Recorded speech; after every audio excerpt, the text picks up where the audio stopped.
Devil's Descent, Book 1, Purgatory, Chapter 1, Demon's Discovery. Toronto, Canada. Julian stood in the shadows, melting in the background, silent, alert, and watching, always watching her. The pulsating throb of the music beat into his ears and filled his body, almost mimicking the function of a heartbeat.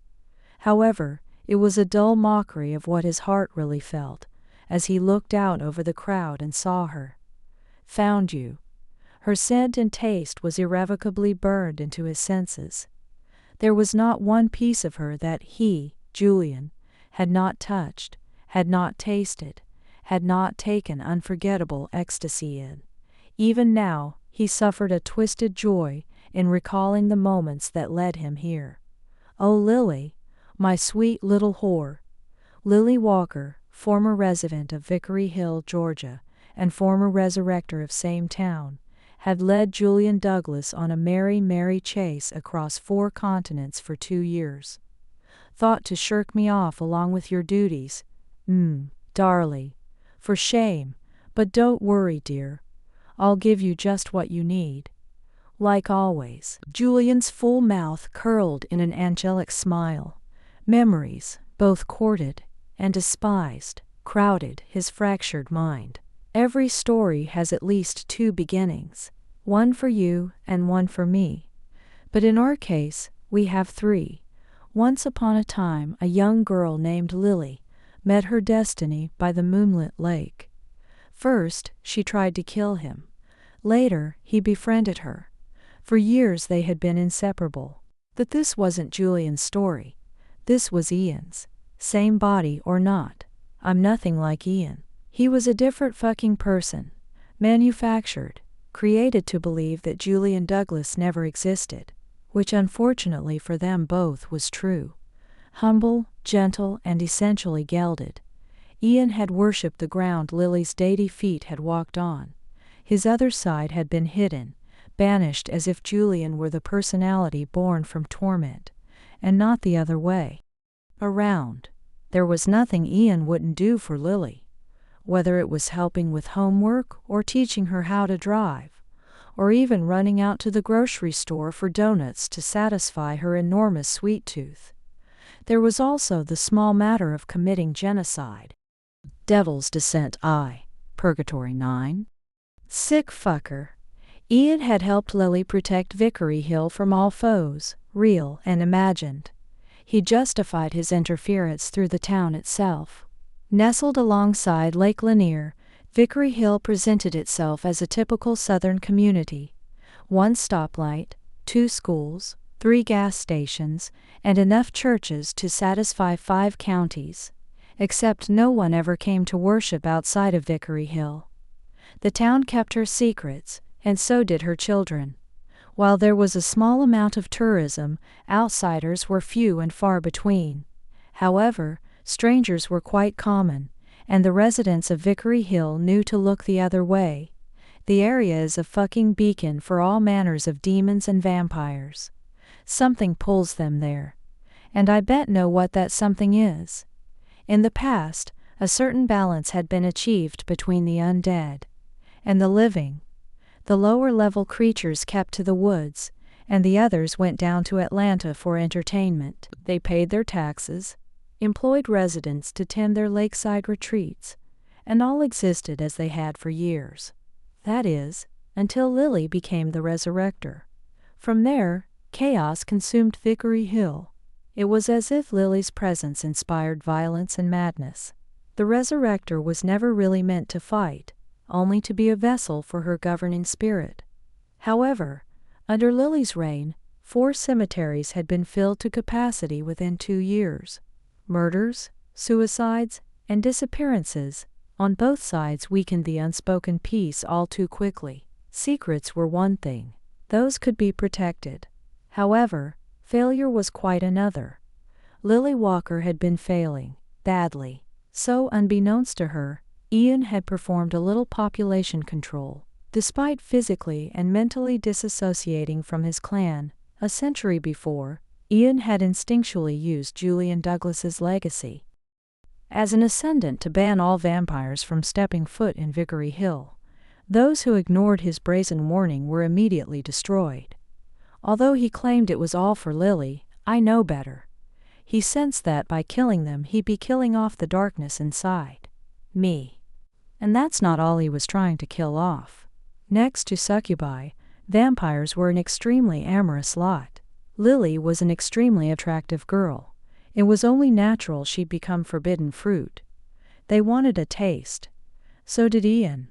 Ian wanted to fuck her in every way, known to man or vampire, but was too pussy to do it. Ian didn't want others to touch her, but he wouldn't do it either.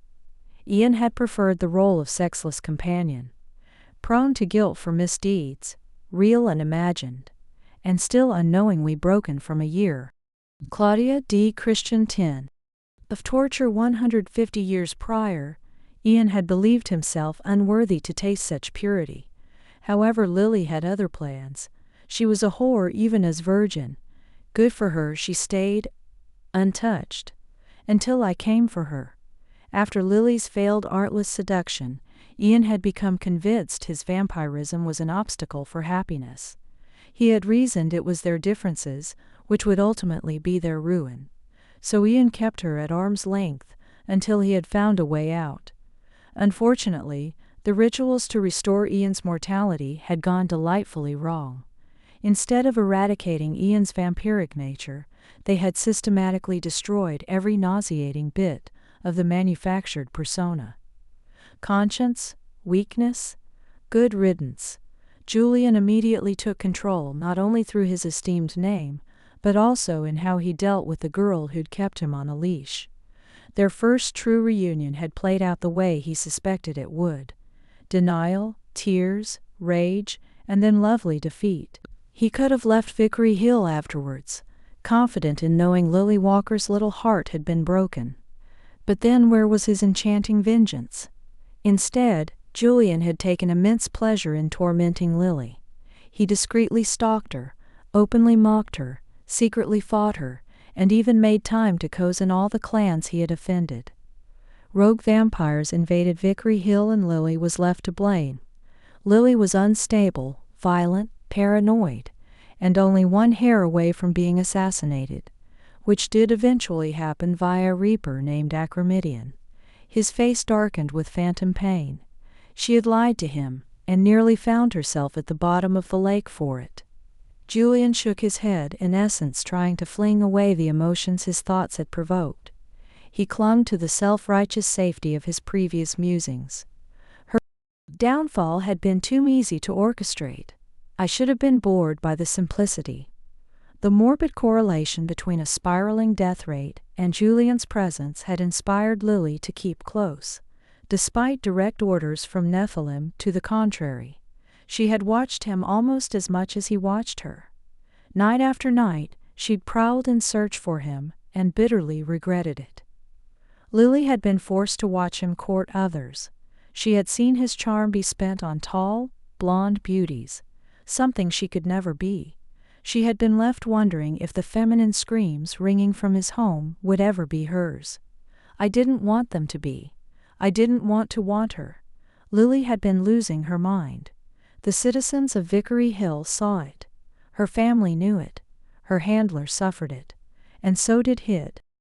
Devil's Descenti, Purgatory 11. On the surface he had experienced life like any other urbane sophisticated vampire, but beneath his polished exterior, Julian Douglas was dying for his prey. While a kill was always pleasurable, it was the battle with the resurrector that had made his passions sing. The rough physical contact between them only whetted his appetite for Lily.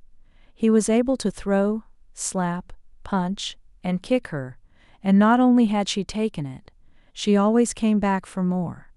The memories of his wounds on her body, and hers on his, made Julian tremble with exquisite agony. Never more did he wish they both had the ability to scar. A hand absently brushed across his chest in memory of Lily's last contact. She almost killed me. I came close to doing the same to her only once.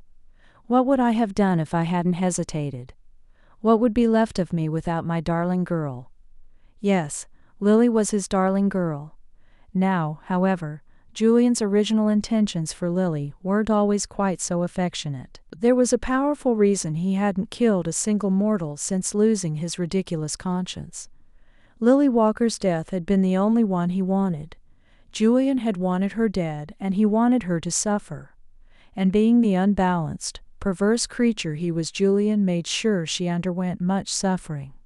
I began to hate the game more than Lily, not because of guilt, but because my every thought belonged to her. The more I hated, the more she consumed me. Julian's torments varied and were by no means confined to the physical pains of their nightly matches. Bruises and fractured limbs hadn't been enough. Lily could take the pain of the body. It was her heart that was vulnerable, especially to him. Lily had loved Ian with every fiber of her adolescent being, yet she couldn't dismiss her real connection with him. How Julian had reveled in it. Her misery was his ambrosia. Every wince, every tear, every sob, all for him. The thought of her tears still makes me hard. Lily had wanted him to be so much like Ian, the ghost she had loved and lost. Yet she despised herself for being drawn to him, Julian, the one she was supposed to hate. Hate. What a fickle and undeniably perverse emotion. Definitely my favorite. Second to lust, that is. In turn, Julian's intent had changed quickly. He'd found himself obsessed with more than her death. He had needed to taint Lily, desecrate her love until it became ugly, twisted. Claudia D. Christian 12. I still do. I can't help myself. I won't help myself. Therefore Julian had begun wooing Lily secretly. His fists touched her with the promise of different kind of death. He plied her with gifts, time, and blood. Lily had resisted, innocently drawing out the game until Julian was in danger of losing what little sanity he had left.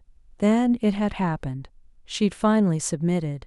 Even now he wasn't sure why. Granted, he was threatening to kill what few family she had, but he still didn't believe his threats were enough. The reason didn't matter to Julian. He had won, he had fucked Lily. He had fucked Lily and she'd loved it. So did he. Their night had been incredible. So incredible Julian hadn't wanted to acknowledge how powerful Lily's hold over him had become. I fought so hard just so she couldn't see it. I had to destroy her pride so she'd never know that one night wasn't enough. Julian remembered how he'd painstakingly begun to break Lily's will. He had started entering her home in no set pattern. Sometimes he'd climb into her bedroom window and wait. Other times he'd use the front door and sit in the quaint living room with her too trusting mother, chatting about how Lily and he had successfully mended their differences. Just thinking about her reaction to finding him there brought a twinkle to his blue eyes. Lily had tried to bluff that she felt no fear or anxiety over his presence in her home. She never fooled him.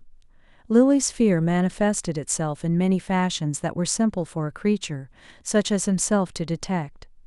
It was the way she fidgeted while sitting on the sofa, or how she had covertly watched him, her life's blood accelerating through her body, singing the tune of fear, and how Lily's little throat would rasp out his name as he pressed her down onto his cock while her mother watched. It didn't matter that Rachel couldn't really see what was happening. Lily wanted to die of humiliation, but she still managed to come. Lily had been wise to be wary of him. Occasionally, every monstrous impulse of Julian's demanded he drain the blood out of her. After all, she was a human, and he a vampire. What else could they really be? Friends, allies, lovers. Something inside him rebelled. Lovers. We were always lovers. Just as it was now, Julian's obsessive lust had dominated his instincts, keeping Lily safe from more of his dangerous affection. She belonged to him, and he couldn't walk away. I still can't walk away. Devil's Descent. Purgatory 13.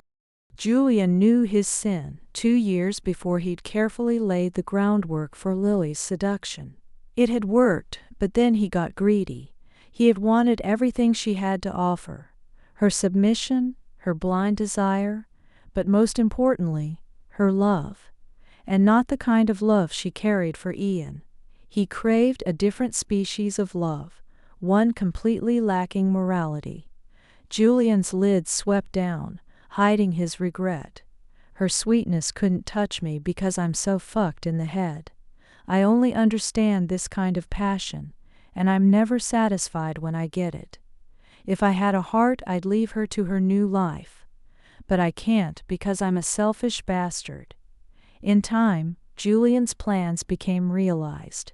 Lily Walker became his slave. The inner torment she underwent had been pure sweetness for Julian. Even now he could never get enough of her delectable emotions. Just remembering every lustful, passionate moment between them made Julian so hard it bordered on pain. A wicked grin twisted his sensuous lips, banishing all softer sentiments. He had taught Lily numerous things, including to crave the pain almost, if not more, than the pleasure. She lived for his approval and was dying each day for his love. Lily became perfect for me. It still wasn't enough. In 3 centuries of life, Julian had never encountered anyone who could fulfill his every dark, twisted desire. An unrecognizable cinder flamed inside him when she was near. Her smiles made him euphoric even as he did his best to banish them.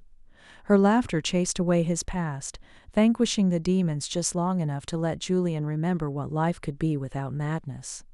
Did he cherish her? No, instead, he punished her for letting him mold her into the ideal concubine. The more he broke her, the sicker he became. More power he attained until his dominance went unchallenged by nearly all. However, a small slip of a girl managed to destroy him in the end. I lost everything, my power, my pride, my control. Yet here I am working in the shadows, like a pathetic stalker. Nothing's changed. In Julian's brilliant quest to enslave her, he hadn't counted on the effect of Lily's innocent submission. She made him her slave. The more he needed her, the more he hated her. The more he hated her, the more he needed her. It was a morose cycle, even by his standards. And that's why everything started going to hell. When Julian had invited vampires back into Vickery Hill, he had made the mistake of rekindling his violent past. Just the memory made his grit his teeth with impotent rage. Claudia D. Christian, 14. Vivian, my former consort, and that fop Philip. I should have gutted him when I had the chance. Obsession had a way of clouding even the best murderous intent. Initially, Vivian and Philip had been invited to make Lily's life brutally complicated. It worked for some time. Vivian's ethereal beauty, outmatched only by Philip's exquisite doll-like features, had set Lily insecurities aflame. In turn, Philip's viciousness had kept her worn, tired, and oh so vulnerable to Julian's machinations. However, when a vampire involves his clan, things no longer remain private for lovers. Julian had thought once he had Lily, his obsession for her would fade, eventually to disappear. Then he'd come in for the kill. Julian's lust would be satisfied and he wouldn't be in betrayal of his kind. Again, it was perfect. The problem came when he didn't want to see Lily lying dead at his feet anymore. Caught between Philip's scheming and Lily's vulnerability, Julian had found himself stretched between duty and desire. Lies became his creed, while recklessness ruled his decisions. Eventually, even that was taken from him. It was either Lily or them. There was no choice. Faced with losing his precious girl or his rebuilt kingdom, Julian had made a decision, one he could never erase or deny. He became Ian. He committed the unpardonable crime of destroying his own kind to save Lily. Now I'm hunted like a rabid dog. There's nowhere I can go, nowhere I can hide where I don't have to fight for my life. Did Lily ever recognize the worth of his sacrifice? No. His faithless bitch ran that same night. She left Vickery Hill and didn't look back. And here we are now. He moved through the crowd, dismissing the creatures around him as insignificant piles of meat. Julian's fevered gaze never left sight of Lily. Half hidden behind a pillar, he watched his treasure dance with false abandon. Julian knew, with one glance, his innocent girl was gone. Now she looked like any other broken doll. Even so, Lily still had the power to enchant and disturb him in equal measures. Counterfeit happiness made her ebony gaze glitter with apathy. Lily's lids were half closed, her red mouth a soft mimicry of joy. However, the hollows etched beneath tired eyes made an already delicate face impossibly haunting. She raised her arms. The pallor rivaled his, completely different from the tan skin of before. Lily leaned her head back. Dark hair skimmed a thinner waist. Julian studied her body, seeing how fragile she was compared to his last memories. He didn't like it. She's lost too much weight. She looks sick. Devil's Descent, Purgatory 15. Julian's worry turned to something far more comfortable. Too damn sick to be out here shaking her ass in this dump. If I had known where she was going, I would have taken her and force-fed her before I beat her within an inch of her life. Julian had followed Lily to this club from a nondescript apartment building an hour earlier. Although he tracked a questionable lead placing her in the area, he hadn't really expected to find Lily in this city. It was sheer chance he even saw her leave. If I'd been 5 minutes too late, at first he couldn't believe he'd finally found Lily. However, Julian didn't doubt the way his body reacted. He'd been incomplete all this time without her. He felt whole upon seeing Lily. Julian's primal urges recognized her as his.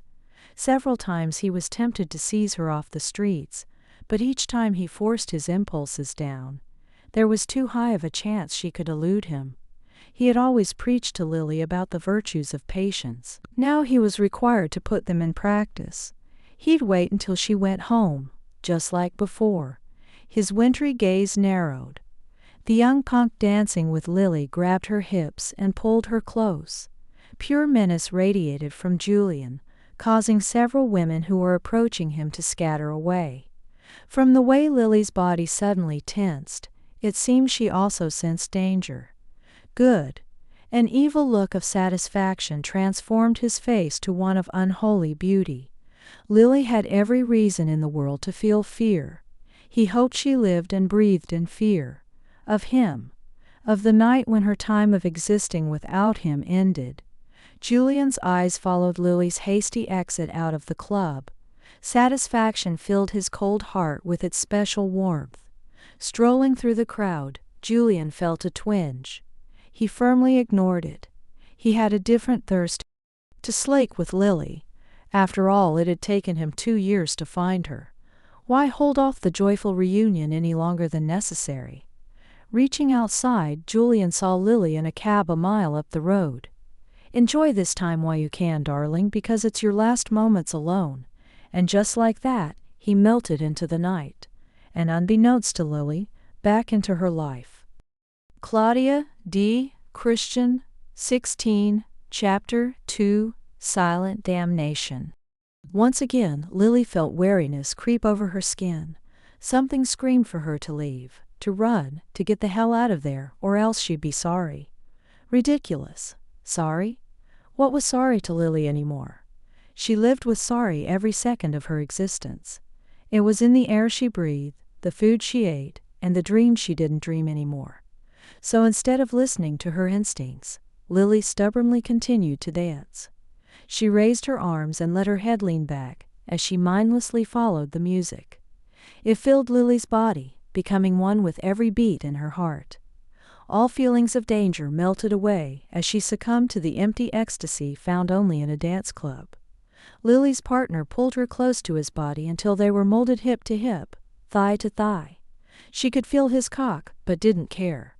When the night ended, Lily would be going home alone, and he'd probably find someone else agreeable for an hour of meaningless sex.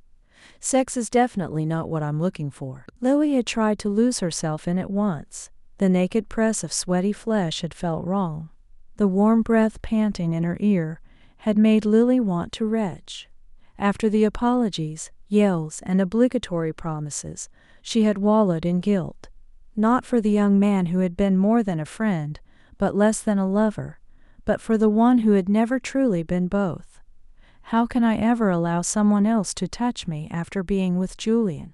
Lily's thoughts immediately shied away from him. Desperately, they returned to the present, the dance club, the flashing lights, and the frenetic crowd crushed against her. She could think about Julian later, when she was alone, hungry, wanting, and dying a little more each day without him.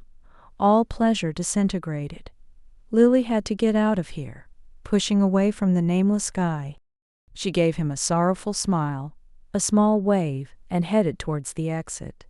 Just as Lily reached the large iron door, she felt a wave of uneasiness rush over her again. Whipping around to scan the crowd, Lily saw what she always saw. Nothing. What else did you expect? She turned back to the door and flung it open. The crisp Montreal air instantly iced the sweat on her body. This normal reaction to temperature reminded Lily of whom she'd been and all that had been lost. I'm nobody now, not a resurrector, not a lover. I can even say my true name, and I don't even want to. It all means nothing. Devils. The Sentai. Purgatory 17. Lily raised an arm to signal a waiting cab. Giving her address, she settled her thin frame back on the cracked leather seat. The familiar smell of cigarette smoke made Lily look at the empty space beside her. Azure eyes sparkling somewhere between lust and madness, wicked lips lifted in their perpetual smirk, long, pale fingers tenderly caressing a shaft of nicotine, all dressed in black. He exhaled a long plume of smoke before winking at her impudently. The image scripted from Lily's conflicted memories trembled before vanishing. Sorry about the pothole. Didn't see that one in the dark. No, it's okay. Thanks, though. Thanks for reminding me he's just a ghost now. Just like Ian. Neither of them were ever real. Lily turned her shoulder, studiously avoiding the lonely seat beside her. Instead, she thought about her earlier reactions that night. Panic still fluttered in the corners of Lily's mind. She hadn't suffered this kind of fear in over a year. Why now? Maybe he's found you. Not likely. A small perverse part of her felt disappointment instead of comfort in that assumption. Julian was probably feasting from some other young body, literally and sexually. He wouldn't be wasting his time with finding her. But I tried to kill him, Vivian, and Philip. I nearly wiped out his entire clan. I left him broken, screaming my name. Maybe he wants to pay me back. Lily mentally shook her head. Granted, revenge was a powerful reason to track her down. But what would be the point? Julian had already proved his dominance. All of Vickery Hill knew of her disgrace. Her family, her handler. Everyone. She could never go back. She was already dead. Bleakly, Lily stared out the window. The passing nighttime scenery of neon lights, clubbers, hookers, pimps, and johns reflected sadly in her gaze. Lily closed her eyes, unable to see what had become her concrete reality. Instead, she remembered the madness and desperation that possessed her that last night in Vickery Hill. Witnessing Julian's true debauchery, his true contempt for the love she gave him, had broken her reason. Lily felt ashamed. Even if the town had rejected her, how could she just leave without explanation to anyone? Lily could only guess at what Jonathan Cricket and Robbie thought, when she never showed up the next morning. Despite her promises, Lily didn't have the courage to face them again. I shouldn't have disappeared. I know it now, and I knew it then. Hell, I shouldn't even been allowed to. The wards surrounding the town failed, and I still don't understand how or why. Claudia D. Christian, 18. A quick distant childhood memory of her mother flashed in her mind. Lily blinked back tears. Her selfishness knew no bounds, and her shame no end when she thought of her mother. How could she have just left? Lily hunched further down in the seat. She didn't want to imagine what Rachel Walker must have gone through when her daughter never came home. Gone through? No. What she was still going through. She probably thinks I'm dead. Or worse. Lily stood countless times in front of a payphone, receiver clutched tightly in hand, just wanting to dial the number, only to hang it up. She was too afraid of what her mother would say. She knows I lied to her for months. She trusted me, and I made a fool out of her. She didn't deserve her daughter to be nothing but trash. Better she go missing than drag the people she loved through her mess. Lily couldn't put them through her self-inflicted hell again. She was going to be stronger than that, even if it meant never seeing them again. How strong was it to walk away from your family, Lily? How strong was it to run away without even leaving a note? Face it, you ran because of him. From him, and that's not all you were running from. What you're still running from. Pathetic coward. You deserve to be alone. Lily acknowledged only part of her thoughts. She did run from Julian. She ran from her enslavement. She ran from their twisted relationship. She ran from her perverted love.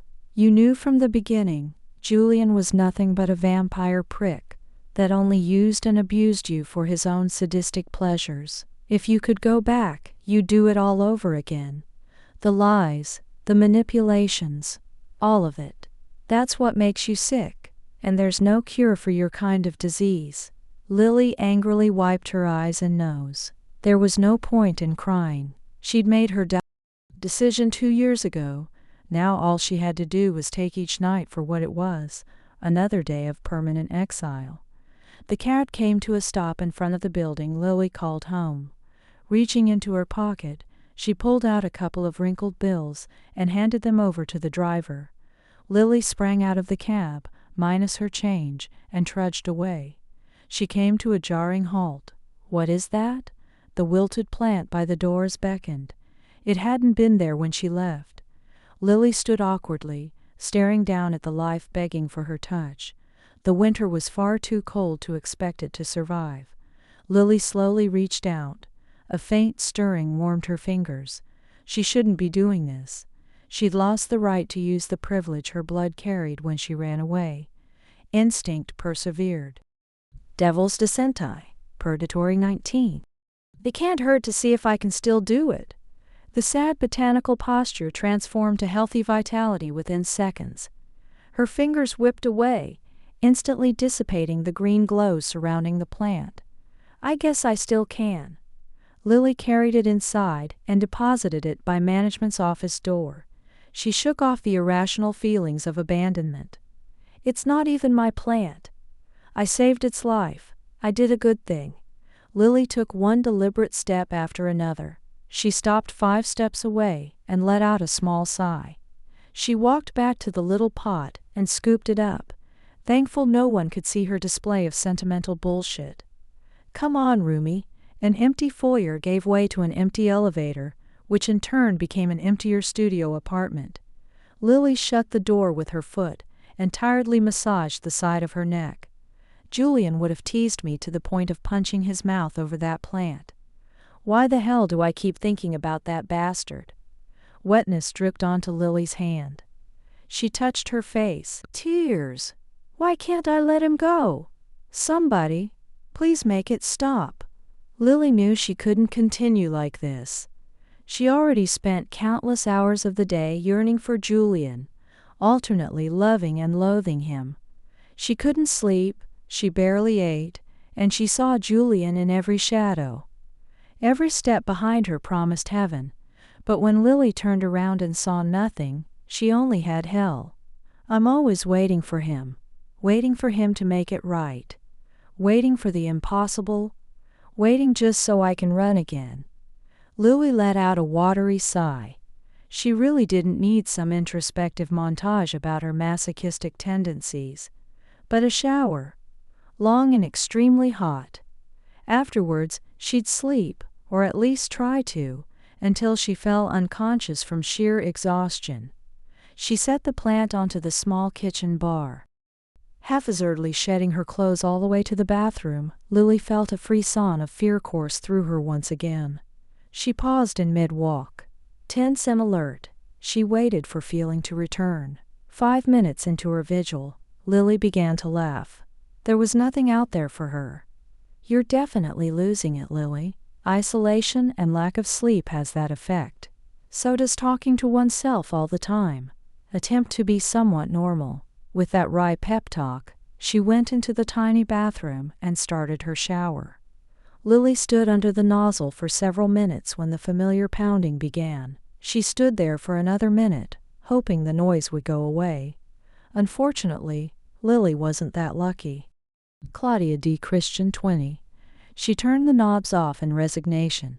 Every weekend without fail, Clarice, who lived down the hall, brought home some young stud. In the process of getting off, Clarice would deadbolt her roommate Carrie out so she could screw in peace. Yeah, but what about my piece? Wrapping a towel around her body and one around her hair, Lily went to the door, unlocked it, and cracked it open. She immediately turned back to finish her shower. "Come on in, Carrie. Sorry to keep you waiting so long, but I was in the shower." She was almost to the bathroom when the potent smell of smoke and obsession slid in like a serpent. Lily froze as every instinct screamed a dire warning. Numbness spread through her body, rooting her to the floor. Afraid to be right, terrified to be wrong, Lily turned around slowly. He was here, standing inside her home, looking so darkly beautiful. He was here. Julian saw her shock and smelled her fear. He smiled and sauntered over to his found pet. Stopping when only mere inches separated them, he whispered, "Hello, darling. Thanks for the invite. It truly saved us both a lot of time. Time I'm sure you'll agree that would much be better served in other ways." He trailed his hand over her jaw. Julian looked into her eyes and smiled wider. "Know this. I adore you, my darling, darling girl." Before she could utter a reply, Julian closed his hand and gripped her chin. He ignored her hiss of pain with a cruel smirk. "I adore you to death." Devil's Descent. Audiobook 21. Chapter 3. Repossession of a soul, repossession of a soul, repossession of a soul, repossession of a soul. "Julian?" "That's right, darling. It's me, Julian. You're Julian. You can't be here." "Why?" Julian brushed his lips over hers, stopping Lily's disjointed flow of words. Ever so slowly, his tongue coaxed hers to accept him, despite the harsh fingers digging to her soft skin. Lily leaned into Julian, mewing in a heady mixture of fear and excitement. "You were out there," she sighed between kisses. "In the club." Julian released her chin. His kisses grew feverish, constant with the passion of longing. "Weren't you?" He removed the towel covering her hair. "Yes." He slid his hands through the wet, dark strands. "I saw you, but you didn't see me." "No, but I felt you." Lily's pale mouth opened into a perfect circle when Julian nipped her neck. "Is this an accident?" "No." "Did you stop looking?" "Never." His blue gaze glittered with enigmatic pain as he repeated the word again. "Never." Lily's little hand crept out and touched his smooth cheek. This time, it was Julian who moaned piteously. "I never stopped looking either. I never stopped looking back, hoping to see you there." His gentle ministration suddenly turned harsh. Fisting his hands, Julian pulled Lily's head away. He ignored her swift cry of pain. "Don't ever use this mouth to lie to me, darling. You showed your unique contempt for me all too clearly. Don't insult me further." "As did you." She watched as he brought his exquisite face closer. It tightened with supreme displeasure. She refused to cower. "I loved you, and it meant nothing. Don't judge me for getting tired of my pain." "Nothing?" "It meant everything," Julian shouted. Instantly, his lips formed a taut line as he swallowed down the rage clamoring for release. "It meant everything then and everything now. As far as your pain goes." He tightened his fingers. Julian's assessing stare caught the imperceptible widths, marking her gaze. "Forgive me, my darling. It slipped my mind that you no longer have the remarkable stamina of a resurrector." Julian tilted her head back. His lips and teeth worshipped the slim column, paying special attention to the area between neck and shoulder. "Now you're just a poor defenseless human." Claudia D. Christian 22. "I warned you already, Julian," Lily whispered. "Don't underestimate me. Advice I kindly give you in turn. You're never kind." The white ceiling held false attraction, just as I'm never more than a toy to you. "And you belong to me, darling doll." He laved her skin with his cool tongue. Don't you remember the words I told you? I do. Lily's eyes grew heavy with memory. Her voice rasped with anger and regret. You'd break me before you let me go. Those would be the ones. Too late. You already did. Julian bit her hard. His words dripped with consolation. No, I didn't. You'd be dead if I did. Lily's deepest fear stirred. Is that why you're here?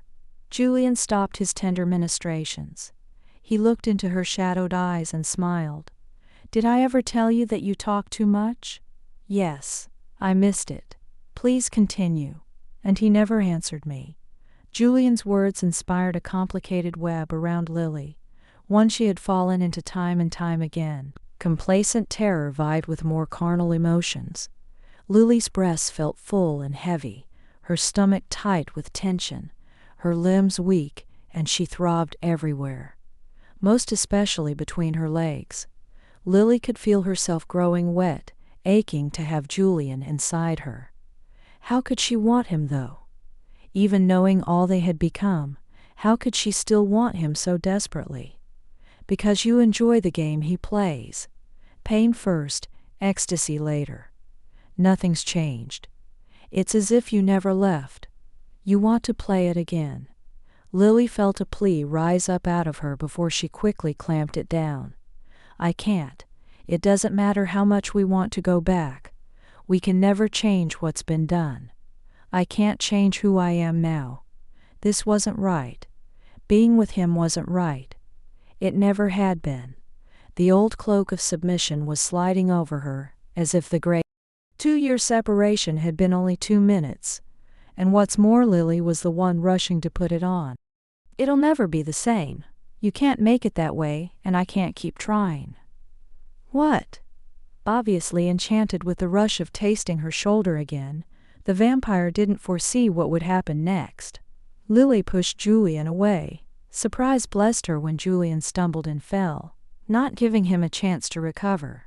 Lily savagely kicked him in his midsection. She then picked up her towel and ran. Devil's Descent. Purgatory 23. I gotta make it to the door. He'll never expose himself if there are others to see him. Lily only made it a few steps before Julian tackled her to the ground. He flipped her over only to feel her nails rake his cheek. His eyes flashed gold before settling back to Azure. All right, I'm gonna play rough tonight. I'm game. Let me go. She bucked against him. Desperation ruled Lily's reason, knowing she no longer had the strength to make Julian bend to her will. Get off me. No, he picked her up, ignoring a tangle of kicks and hits, and headed towards the bed. I like the posts, Lily. A little flea market, but it's still good. I'll have to make sure we put them to marvelous use. He tossed her down and turned away with preternatural speed, while Julian came back with a discarded towel before Lily had a chance to scramble to freedom. Without a word, he shredded the towel into strips and methodically tied Lily down. You can't do this. You're wrong. I can do whatever I want. I can remake our world, and I can remake you. Not because I want to, but because you won't let me be anything other than a dirty demon. The words tore through her panic. Fatalism took Lily by the hand and led her to her doom. You've created this monster, just as he created you. Now it's time to join him in the dark. Maybe if you do, it'll be over. No more fear, no more nightmares, no more ghosts. You're right. Her calmness set his nerves on edge. You're agreeing with me. Yes. He shook his head once. Since when? Since I let you in 2 years ago. Julian considered her words before smiling rakishly. Behold, my lady, submissive as viper. Where's your lie? No lie. Lily's tone dripped with baby softness. I killed your clan. I nearly killed you. I set your house on fire. I left you. I humiliated you almost as badly as you humiliated me. Don't draw this out. Understanding skimmed his expression. He kissed her lips once. You're absolutely right, my love.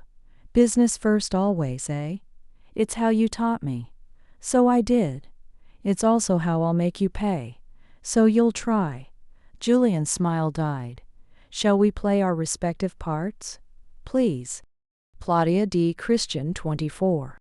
Regret dipped his shoulders once before familiar dysfunction took its place. He instantly struck. Wrapping his hand around her neck, Julian snarled, "You bitch, I should kill you. How dare you think that you can just up and leave? You think everything between us would be over.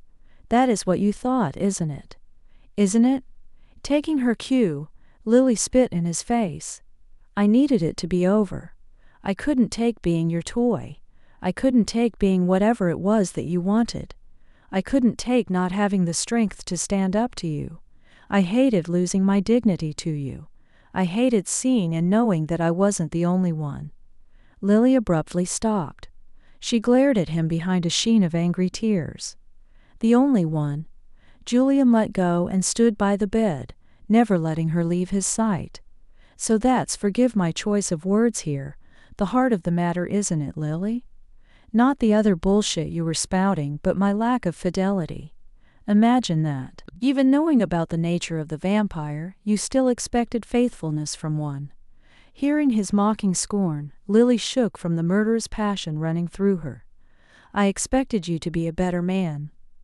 "No, you expected me to be Ian. I expected you to be faithful. Why ever would you think such a thing? We weren't married and were barely dating. As far as anyone knew, you were the deranged resurrector stalking me. Besides, I never promised you fidelity, Lily." As soon as the words left his lips, Julian knew he had just broken one of his creeds. He just lied. "You swore you saw only me." Her raspy voice quaked. "You swore it, Julian." "I did." "Lear. It's a dead issue, Lily. Besides, you know we were set up by that pious, bureaucratic, useless, outdated governmental party. Set up? If you had any honor, there would have been nothing to set you up with. But Nephilim knew you very well, didn't they?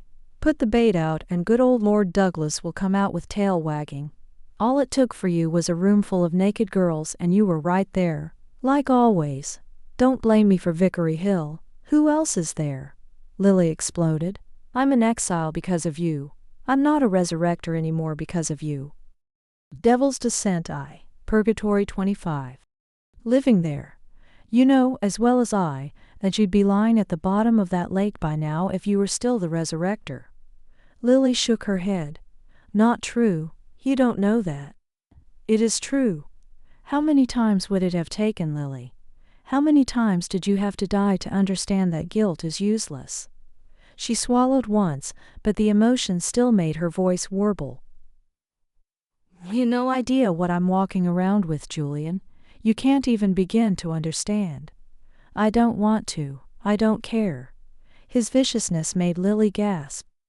"I never cared about your life outside of me, darling. It was always my intent to take you out of there. One way is as good as another. Even if I got branded a whore, even better." He flashed a lupine grin.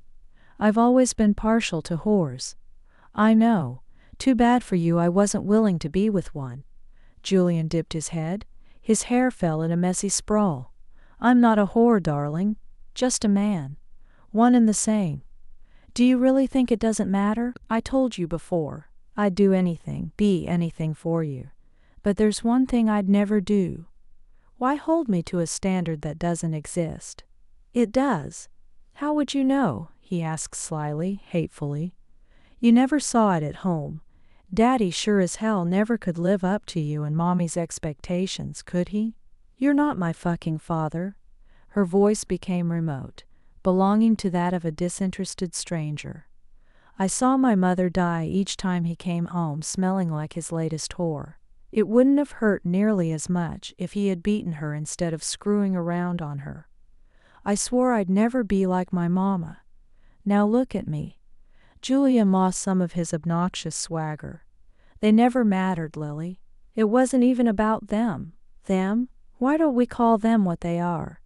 Vivian, Cynthia, and all the ones whose name you don't even know. They were your lovers. Rome, you were my only lover. You fucked them, Julian. You put your fucking cock inside them. That makes them your lovers, and that makes me an idiot for not killing you when I have the chance. Women and their debatable notions of fidelity. Julian plopped down on a nearby chair. He dropped his head in his hands. Lily, I cannot ask you to understand something I don't understand myself. Suffice it to say that I truly regret those events. Events? He conceded to the venom in her voice. Affairs. Claudia D., Christian 26. Betrayals. Only to your vanity, he swore with one hand across his heart. You always had my loyalty. I didn't have your loyalty. I had some kind of obsession but never your loyalty. Julian peered at her through his disheveled hair, which is by far a singular compliment to your person. Quit speaking to me like an old man, she snapped, finally showing some liveliness. You're not a British lord anymore, and you haven't been for almost 200 years. Julian's cultured accent faded into its adopted American cadence. I missed you. Lily looked away. Encouraged by her silence, he confessed. I adore you, darling. I know I hurt you. I can see it now when I couldn't see it then. I want you back, Lily. I want you happy. She caught him with her stare. Greed gleamed like honeyed poison, tempting Julian lean forward, just to see if it was possible to glimpse the girl he once knew. Will you give me anything I want, Julian? Anything. He assessed the sincerity of her question. If that's what makes you happy now, then yes. A measure of disbelief narrowed his gaze. How much? I'm not talking terms. Tell me what else you'd give me. Name your price. No, tell me what you would give me. Silence crept forth, lengthening its stay, and distancing the two even further. You don't even know, do you? Happiness. You still can't recognize it. All you can do is destroy it. She laughed once. I'm stupid, Julian, but I'm not that stupid. You don't mean a fucking word you just said. That's not true. 2 years ago you begged me to forgive you for Vivian, only to keep me from killing you. So, what are you after now? I can't stab or shoot you like I used to. So what is it? Julian's eyes hardened. Bitched. He tossed back his hair, smoothing it over his neck with a negligent hand. Fine, I always did wonder if you were smarter than you appear. Out with it. Julian crossed his arms over his chest and pretended to ponder her order. Arching his brows, he smirked at the naked vulnerability he saw behind Lily's anger. What did you want to know, my sweet? Devil's Descent I, Purgatory 27. Lily let out a low hiss of air. Why are you here? To take you back. Back to where? To wherever I fucking feel. He bit his lip with avarice. As I've told you before, I'm an extremely greedy creature. I never let go of my possessions. Including women. Especially women. Lily swallowed a flow of venomous, hurt-filled words. She broke with the rules of their game and issued her challenge. Okay, you're right. How can one woman ever be enough for you? Julian crossed his legs, patiently waiting for her to finish having her say. You don't need me. You need closure. He arched a brow in supercilious humor. Closure? Yes. I'm sure you've heard of it before. You needed to know why I left, and I needed to know that you're still a dick and always will be. So do us both a favor and get the hell out of here. After all, I'd hate to deprive the world of its all-time favorite lover. She jerked her chin towards the door. Leave. Now. Julian's smirk immediately disappeared. He stalked over to Lily. His lips hung over hers. Not likely, darling. First I'm going to show you what I do to pretty little girls that leave before I'm finished with them. Knowing she'd never evade Julian, Louie didn't bother to struggle against her bonds. However, she gritted her teeth and hissed, Show me and die. I do what I damn well want. You're not just going to walk into my life again after 2 years and tell me what to do. Need I remind you that you fucking left me? I'm not walking back into anything that I walked out of. You are mine, Lily, now and until the end of time. Mine. Female fury made Lily buck against him. She slammed her head against his chin and howled with pain. No, never again. I will never be that broken girl again. I turned myself inside and out for you, Julian. Might as well have cut out my heart and given it to you. And what did you do with it? You threw it away. Yes. Julian laid full length on top of Lily. He wrapped his arms about her slender waist and buried his lips in her hair. Yes, I did. I took your heart and put it in a little cage. I looked at it, reveling in the sin that it belonged to me. But I didn't care for it. I let it grow wings and fly away. So let me devour it this time. Let me consume it. And you, I swear it'll be different. Claudia D. Christian, 28. Lily sagged in his hold. The blinding rage burned into ashes, threatening to disintegrate her completely. All I can think about is you with all those girls, doing to them what you did to me. It's like I was garbage. I trusted you. I believed in you, despite who and what you were. Jesus, Julian, you lied to me for 3 months. You made a fool out of me. His face reflected her haunting sadness. Forgive me, Lily. I can't. The wretched finality in her voice woke the wounded beast in his. He wrenched away from her. What about you, Lily? You swore you'd never leave me. You promised to love me forever. I kept my promise. Liar, you're pushing me away. Now and then, you've never really wanted me.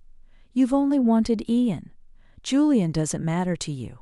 It doesn't matter that Ian was a fucking liar who never showed you his true face. You've saved all your love for Ian and left none for me. Lily shook her head wildly. That's not true. It was you who could never let go of the past. Ian, Julian, you're one and the same. Fuck you. Julian slammed his hands on either side of Lily's head. I am not him. I don't act like Ian. I don't lie like Ian. And I'm not weak like Ian. And I'm not weak like Ian. A low growl rumbled deep within his chest. My name is Julian Douglas, and you would do well to remember it. Lily's pulse thumped in time with her panic. The monstrous fury in his eyes threatened to incinerate her. But she still had to ask the question. Why can't you accept who you are, Julian? Why did you have to separate yourself like this? His claws dug into the mattress, easily ripping through the synthetic material. Why couldn't you? Lily clearly heard all the other unspoken questions. Why couldn't you accept me? Why did you constantly look for Ian in my every word, every smile, and every deed? Why did you keep hoping Ian would come back even while you loved fucking me? Defeat pressed in.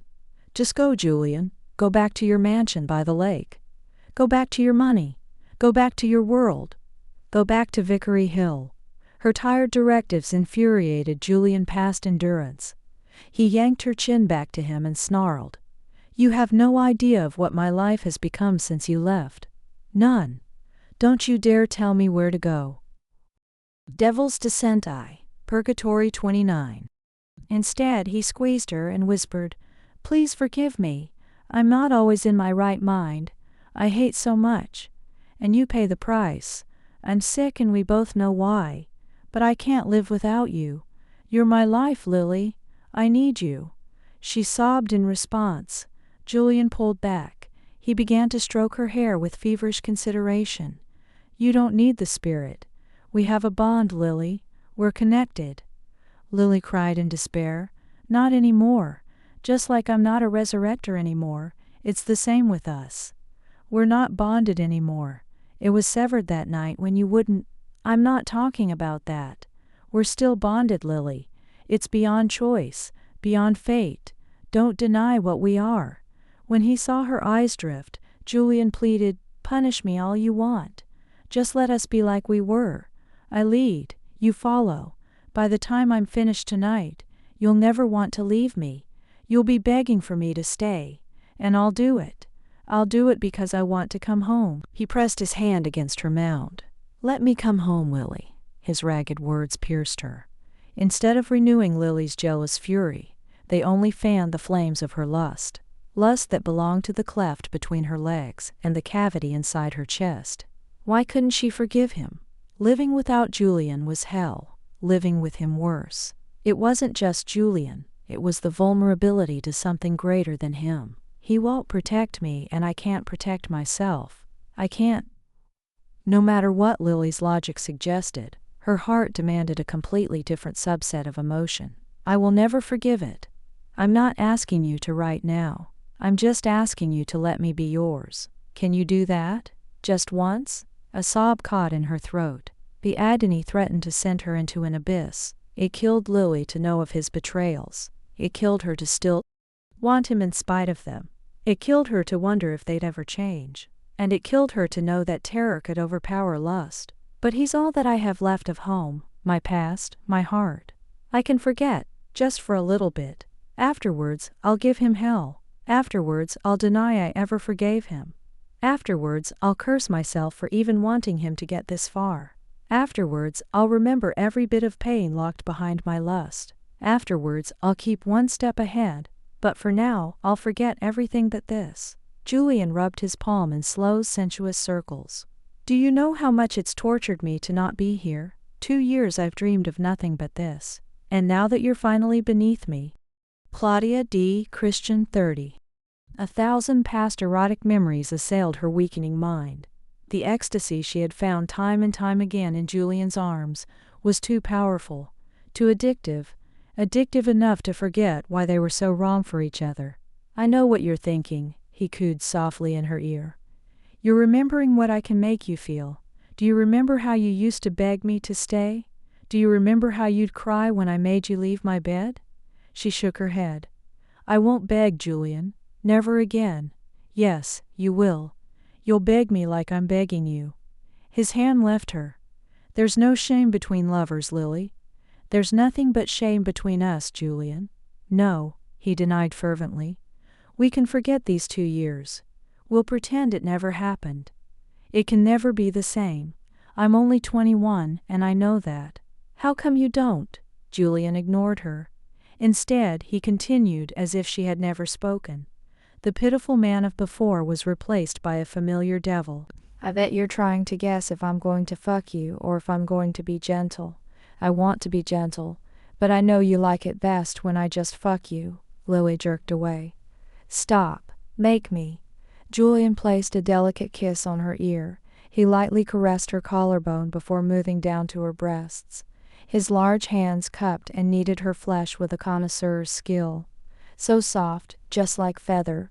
Will you let me kiss it, darling?" A moan unwillingly escaped Lily's lips. Her nipples grew hard. She was losing to her own wickedness. "I left you, Julian. I know. I hate you. I hate you too." The words, while casually spoken, still had the power to wound. "Why is this always the way between us?" "It's the same reason why I've traveled thousands of miles to find you." "Which is?" Lily gasped. She didn't bother to look down to know tiny pinpricks of her blood dotted his claws. "Neither of us can stop ourselves." Julian shifted until his stare met hers. "The bitch of it is that we never could." She watched his arctic gaze reflect what she could never leave behind. Crazed passion and death. "It won't change, will it?" "No." He placed one finger near her lips. A crimson drop lay on the tip. "But you want me so goddamned much you really don't care." Lily arched her neck. Her mouth parted in wanton hunger. "Do you?" He pressed further. "Do you care? Even knowing what I am, do you care?" "Yes, I care. I care, but never enough." Lily's mouth closed about the proffered digit. Her tongue laved the skin with perfect adoration. Triumph made his eyes sparkle with sudden feral delight. "I've always known this truth. It was you who always denied it." Lily released his finger in favor of sliding her tongue down his wrist. "I've denied it, but so have you." She watched his face melt with facile delight. "You want me just as much as I want you, despite what I did. And I will punish you for it, darling." His sigh made it seem like the most wondrous delight. "Believe me. For leaving or making you want me, even knowing what I am." Julian laughed. His hand skirted her lips, stopping her volition only to begin his. "My little darling has become quite like her master. It's as if we never parted company." Euphoria possessed his entire body. "Only now I don't want to talk." "No? No." Shudders racked Lily's body as his hand moved down her naked stomach.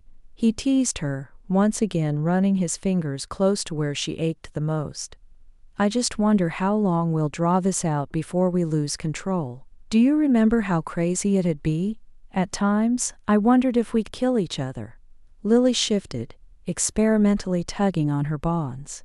Maybe tonight, we finally will. Julian laughed and dropped his head on her shoulder. His mirth danced between dementia and harmless amusement. You think so? I could think of worse ways to go. Just promise me one thing. What? Her lips moved. Reluctantly, already knowing the answer. This time, don't miss my heart. An involuntary cry of pain spilled out. Why would you? Ah! Past hatred vied with present longing. Lily turned her head away from him. Tears trickled down her face. His laughter died. Something I say bother you, darling? He cozened her, mouth tenderly kissing the bare skin beneath his lips. Why the tears, Lily? You shoved your steak, one I gave you, deep inside my little chest. You did it, and you loved it. No. Claudia D. Christian 32. Yes, you loved it when you did it to me. You always loved it. Remember that. It's true, she could deny it to Julian, but they both saw her darkness.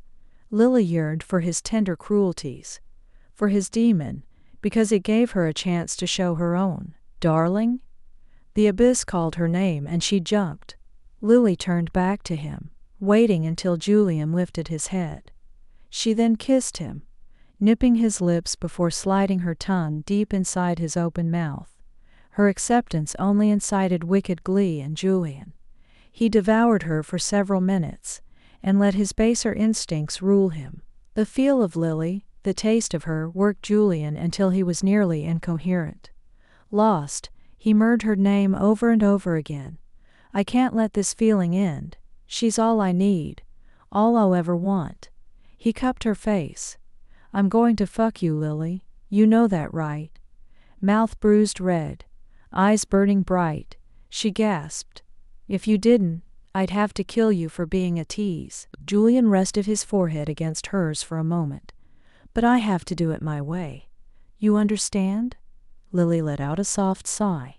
Neither knew if it was born from disappointment or anticipation. I probably won't make it too easy. I know. You've had 2 years to run free. I won't go too easy on you either. Just remember this. You love me. With those final words of warning, Julian slid off her warm body and stood back from the bed. Not losing eye contact with Lily, he toed his boots and socks off before shedding his long woolen coat. He pulled off his black t-shirt before moving to his leather pants. Julian's hands paused in mid-action. He walked over to the bed and climbed on until he was crouched over Lily's face. Lily. Lily. Julian crooned. His hand shot out to slap her cheek when she didn't respond quickly enough. Lesson 1. Never lose focus, darling. The stinging pain lit another rebellious fire in Lily's heart. Angrily glaring at him, she spat. Is this better, Julian? I mean, it's been so long since I've played helpless slave to the all-powerful vampire that sometimes I forget. Sarcasm is not required. He leaned forward and pointed out, This isn't very smart of you, Lily. After all, you're in no position to mouth off like that, darling. Tied up, naked, helpless. His teeth gleamed like bone. What if I were insatiable, looking for an easy meal? You should be trying to distract me, making me think of eating something else besides blood. Devil's Descenti, Purgatory 33, Lily's stomach and thighs clenched. Lust stirred inside, already heightened by the throbbing in her cheek. Violence had always been a prelude to ecstasy. The more she stoked it, the better the ending. Although back then, Lily possessed inhuman strength.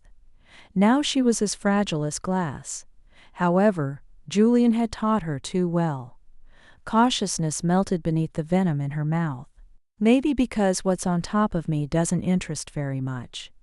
Lily cocked her head to the side. You losing your touch there, stud.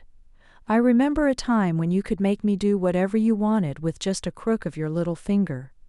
I'd look at you and get wet. Now, maybe your age is finally catching up to you, Grandpa. After all, you're over 300. Young for an ascendant, But hella old for a lover, wouldn't you say? Julian's face stilled, still in place, but eyes promising hell. Louis's heart sped up with a wicked thrill. Come on, come on, come on. Just as planned, Lily's words cut straight through to his insecurities. He forgot their game and wondered if what she said was really true. Then he instantly settled on a course of action.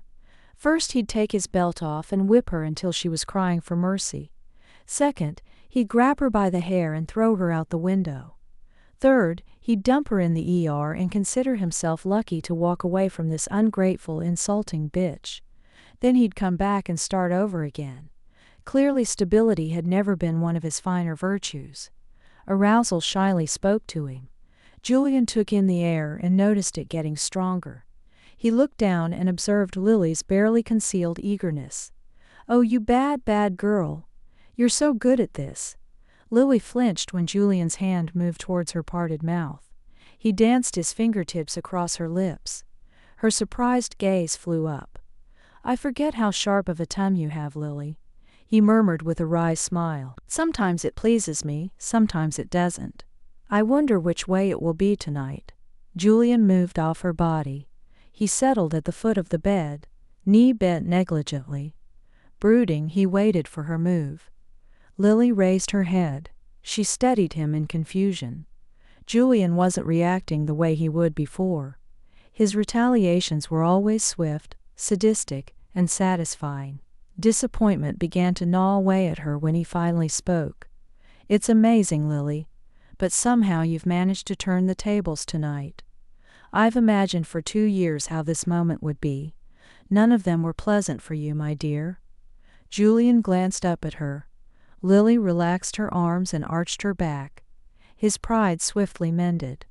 He, Claudia D. Christian, 34, recognized the gesture for what it was, and her docility proved he hadn't lost all control over Lily's will. "Maybe when all this is done, I'll make good on those fantasies," he murmured suggestively. "I don't think so," she denied as she shifted restlessly. No, why not?" "Because I'm going to make you want to eat something other than blood." Julian's lips parted in a wicked grin. He crawled over to lie lengthwise next to Lily. He carefully ran his hands over his precious prize, all the while testing his restraint. Julian found something that could pass as control, but then Lily's nipples tightened, seducing him completely. "Forgive me, darling. I just can't seem to help myself." His mouth closed over the alluring, dark peak. Lily let out a muffled groan and Julian became voracious. He hissed her name, chanting it as a beloved curse while he devoured her flesh. Lily felt the rough scrape of his teeth several times, but it only heightened her passions. She began to tug at her bonds. She wanted to touch Julian so badly. "Untie me, now."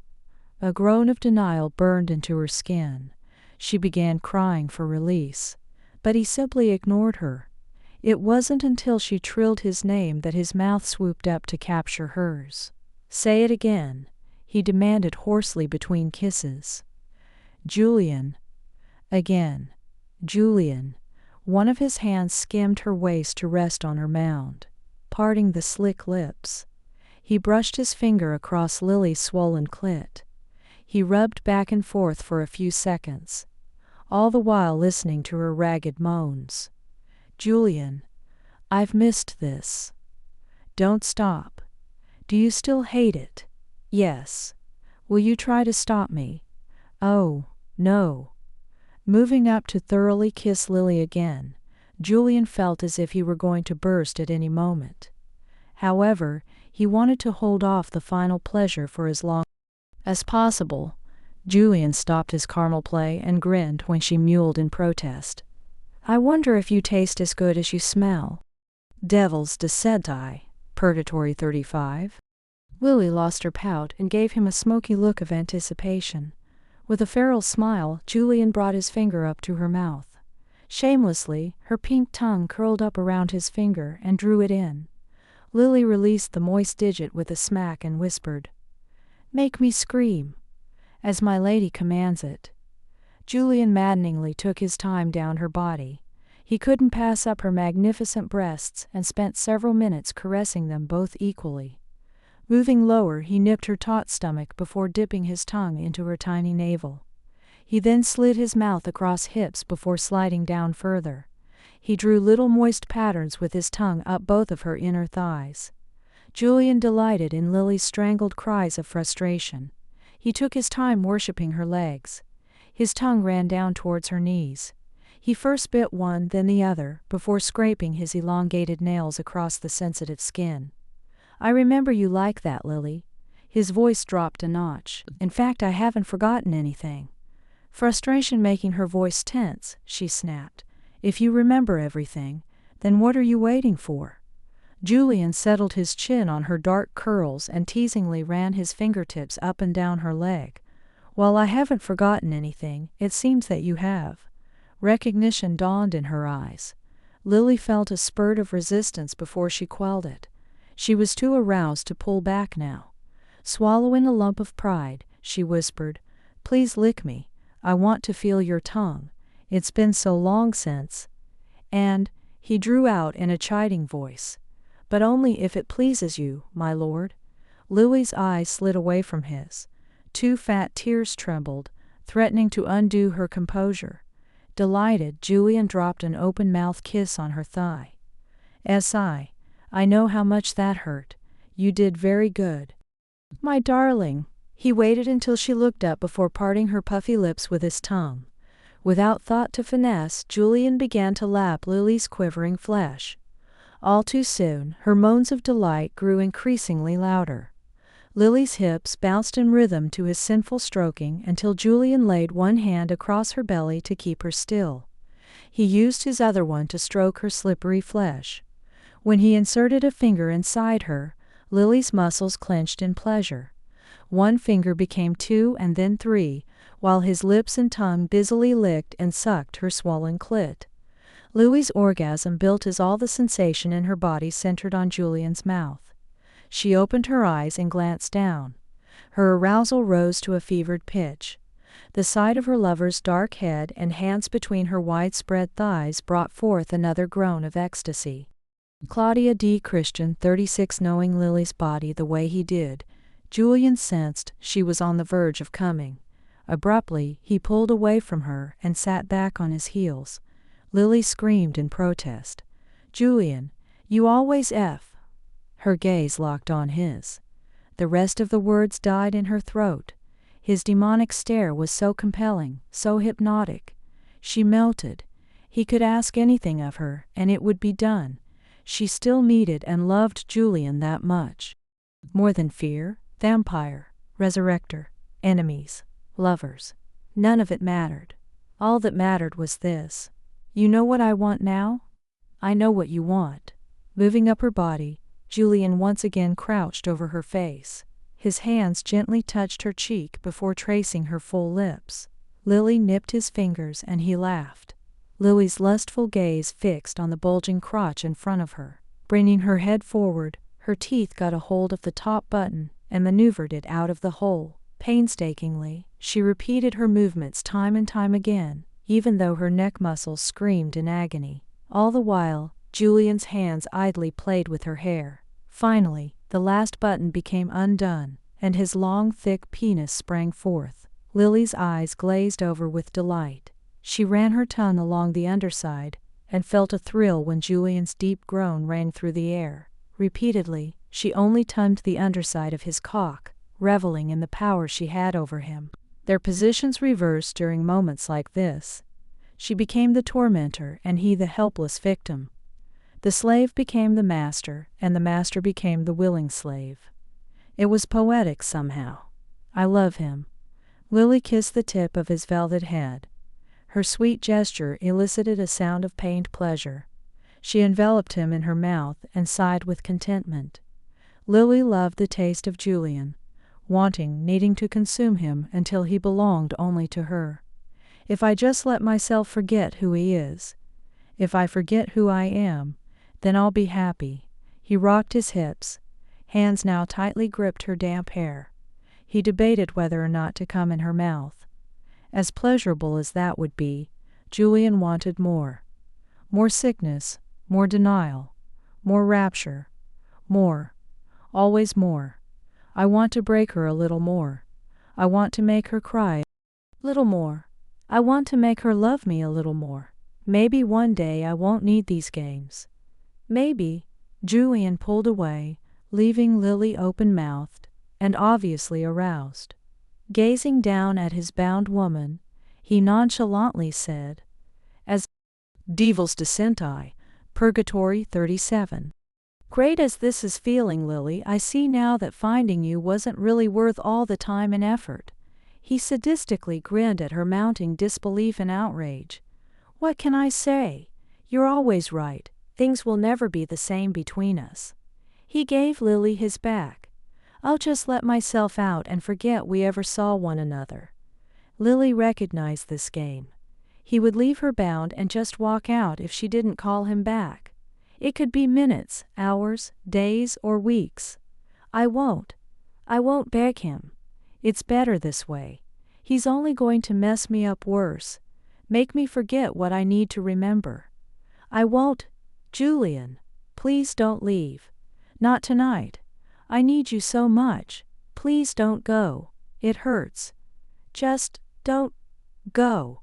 Her face crumpled as the humiliation of the situation settled on her. 2 years had done nothing to end Lily's compulsive need for him. Christ, she said yes. Julian's legs shook as her emotions tumbled through him. He still had Lily just as strongly as before. Perhaps even more so. She said yes. Triumph gleamed brightly in his lustful gaze. He leisurely stripped off his leather pants. Looking down, he noted his trembling hands mirrored his brittle thoughts. Lily, I need you so badly. I'll die without you. Don't let that happen. Don't let me be what I don't want to be. Don't let me become what you hate and what I love. Don't let my wickedness out. Just love me. Love me the way I need. Please. He bit his lip until it drew blood. Julian let out a slow hiss of air. He would do this. He would keep her. He would not fuck this up. Now naked, his body prepared for the sweetest triumph yet. Julian's lean muscles rippled as he padded back to the bed. You know what this means, don't you, baby? He waited until she jerked her head twice. I won't let you go after tonight. Lily, you try to leave and I will kill you, and maybe make you live forever. You better be sure of the choice you're making. Lily's world stopped. Her throat clogged and panic consumed her whole. Then she replayed the end of his threat.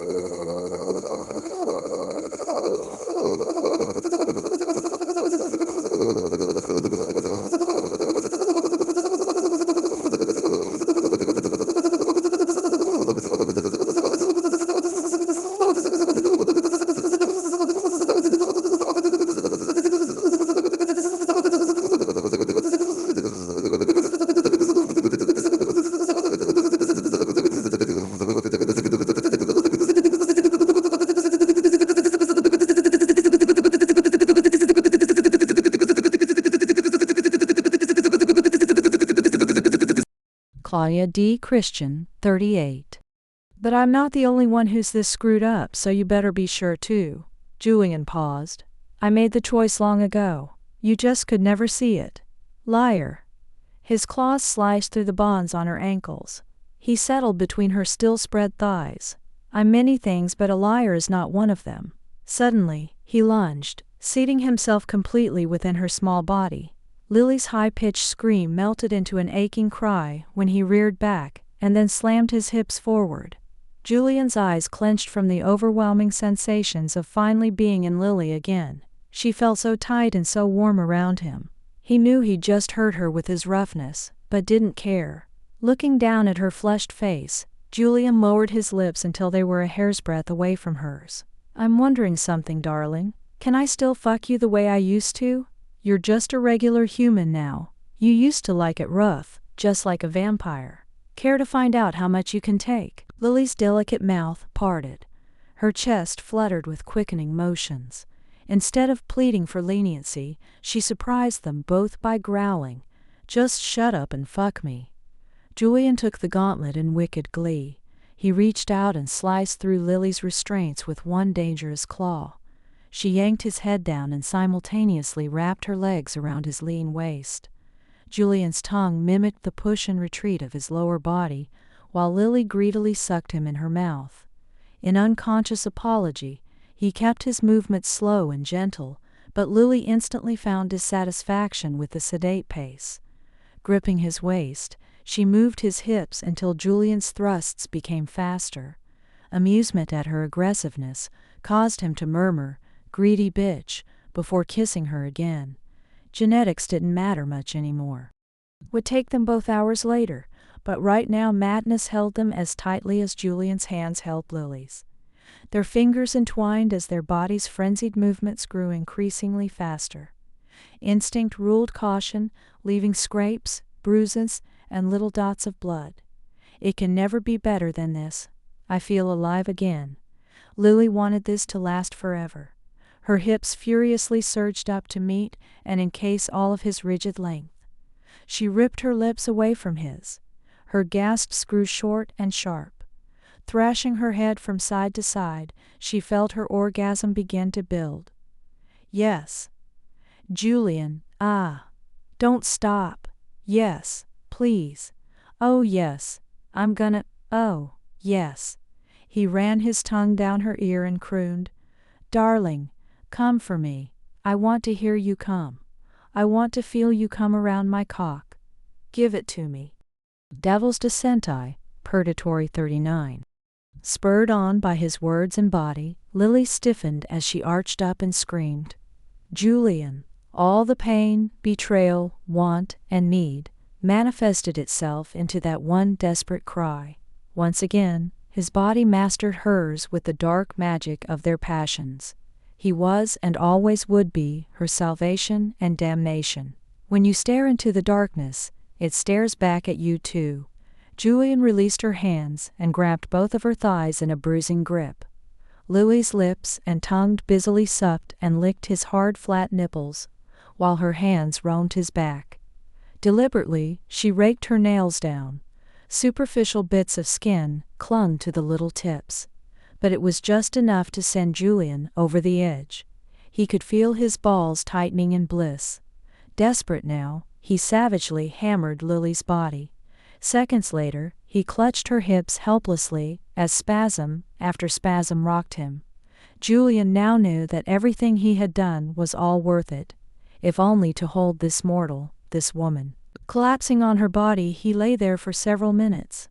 Sweat, fear, lust, release, all of it emanated from the living doll beneath him. Her set soothed him as much as it agitated. Already he wanted her again.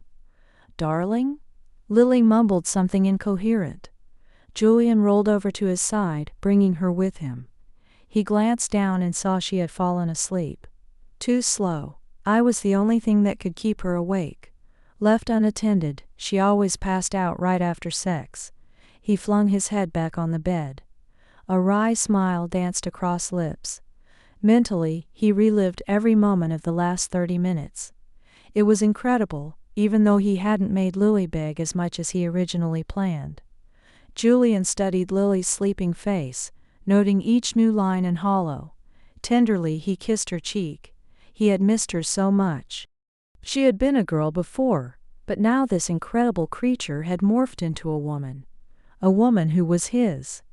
Julian knew Lily recognized his ownership, although she'd been far too hesitant. Hesitant, fearful even. Something cold slithered in the bowels of his twisted mind. Had Lily betrayed his right of possession? Had she allowed another to be where only he had been? Has she been sleeping around on me? Is there someone she's in love with even now? Julian's post-coital mood abruptly vanished.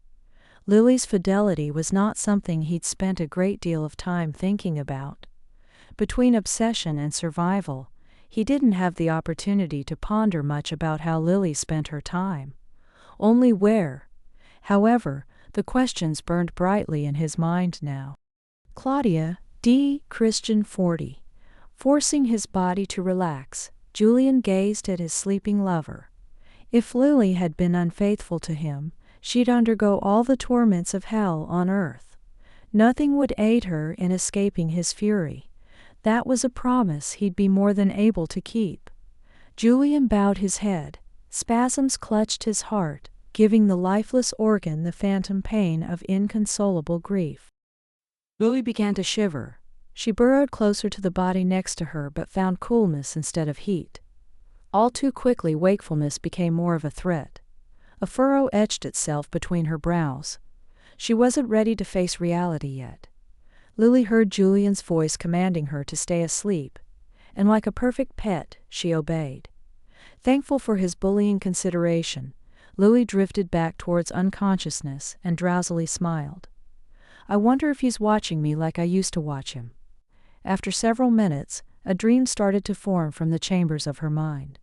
Lily saw herself running through a cemetery, pursued by countless vampires. She wanted to turn and fight, but instinctively knew she wasn't strong enough. What happened to me? Running down the road, Lily saw the sign flanking her family farm. She immediately thought she found sanctuary, only to realize there was no way she could purposely put her mom in danger. Lily miserably ran past the emotional security of home. Lights dimmed before flicking off. Darkness pressed in while her feet beat a tattoo on the worn asphalt. Fog from the lake slid around her ankles, guiding Lily towards its shores. All the while the horde was right behind her, not close enough to catch Lily, but close enough that if she faltered even once, they'd be able to pounce.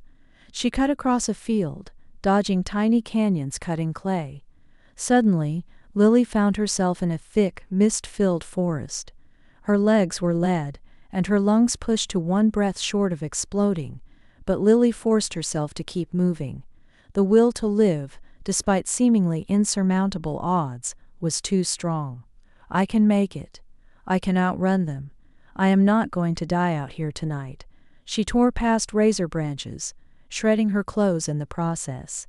Agilely, she jumped over rotting logs and skidded down embankments, only to have to claw her way up, only a few seconds later. Yet no matter how much distance she covered, the ravenous pack kept frenetic pace. Lily's sleepy smile faded away. She rolled over and unconsciously sought comfort from Julian, but found only emptiness. Panic and terror overwhelmed her, and the nightmare lost its objective quality. Where to go? Where to hide? Just when Lily found herself at the edge of hysteria, an enormous house appeared in a clearing before her. She pushed her body, Claudia D. Christian 42, to its limits, not even daring to look over her shoulder. Lily cleared the steps in one leap. Her knee buckled, and she crashed against the wooden landing. Palms bloody, legs scraped, Lily pushed up and frantically pounded on the heavy double doors, oblivious to the splinters piercing her skin. Crimson rivulets snaked down her arms and formed macabre patterns on her skin.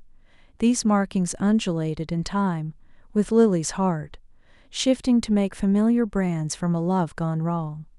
The bleeding heart of Douglas, his family crest, his glyph. It's supposed to protect me, so why isn't it? Is it because Julian's dead? No, not Julian, Ian. Or are they both? I don't remember. Why don't I remember? The demon pack scrambled up the steps and their horrible pants planted doom inside of Lily. Spindly arms reached out, claws eager to stain itself with her blood. She cowered against the door, certain she was just seconds from being ripped apart. The entrance opened. Whispering a devout prayer of thanks, Lily rushed in, barely slamming the doors in time. All snarls extinguished, and the world became unnaturally silent. Lily collapsed against the door, coughing furiously. Several minutes passed before she looked around to see where she was. Despite the relaxed exterior, a cavernous, medieval-like room with fireplaces blazing on 3 walls, greeted her sight. What's a house like this doing in Vickery Hill? Weapons from a span of centuries hung throughout the hall. Katana swords, claymores, maces, rapiers, daggers, battle-axes, shields, and numerous other deadly weapons silently spoke their testament to death and destruction. She walked further into the room, momentarily forgetting about the threat outside. The hall held the whisper of the surreal, a timeless aura, as if the original occupants were still there. Cold, black marble floors caused Lily's footsteps to ring loudly as she unerringly moved towards a raised dais near the end of the room. Someone there was watching her, piercing Lily with his gaze. But who? The observer's features were obscured by shadow. Fire cast a macabre halo around the enormous throne where he sat. I know him, but that can't be. I left him. He doesn't know where I am, right? Recognition dawned upon her as soon as he stood up. Suddenly, Lily realized she no longer felt winded, but instead felt very, very chilled. Looking down, she saw she was completely nude. Her tank top, pants, underclothing, shoes were all gone. Lily gasped aloud. Mortified by her nakedness, she attempted to cross her arms over her body. No. Lily meekly stood still, wanting to disobey but much too frightened to do so. She remained motionless, knowing this was expected of her. Devil's Descent I. Purgatory, 43. I have to do this. Pleasing him is the only thing I know. His gaze licked over her vulnerable flesh. Without touching, he touched her. Without breathing, he breathed for her. There was not one piece of her that he didn't see. There was no longer one piece of herself that she wanted to hide. It always began as such for them. He pursued, she retreated. He conquered. She yielded. The energy between them halted when she heard them. Small moans of hunger and salacious desire rippled throughout the room. Wildly looking around her, Lily saw hundreds of pairs of glowing red eyes staring at her. Despair crashed. Desire broke. Instead of fleeing to safety, Lily had run right into a den of vampires. Bitter tears clogged her throat and madness filled her brain. Lily crumbled to the floor and curled up into a protective ball. She was trapped. She was going to die. Lily heard him come for her. Each click of his boots pierced her eardrums. As the pound of his footfalls echoed throughout the hall, the greedy, writhing forms became silent. They recoiled in fear and hugged the walls, each hoping their master wouldn't call for them. He finally stopped in front of her. Without words, he commanded her to look at him.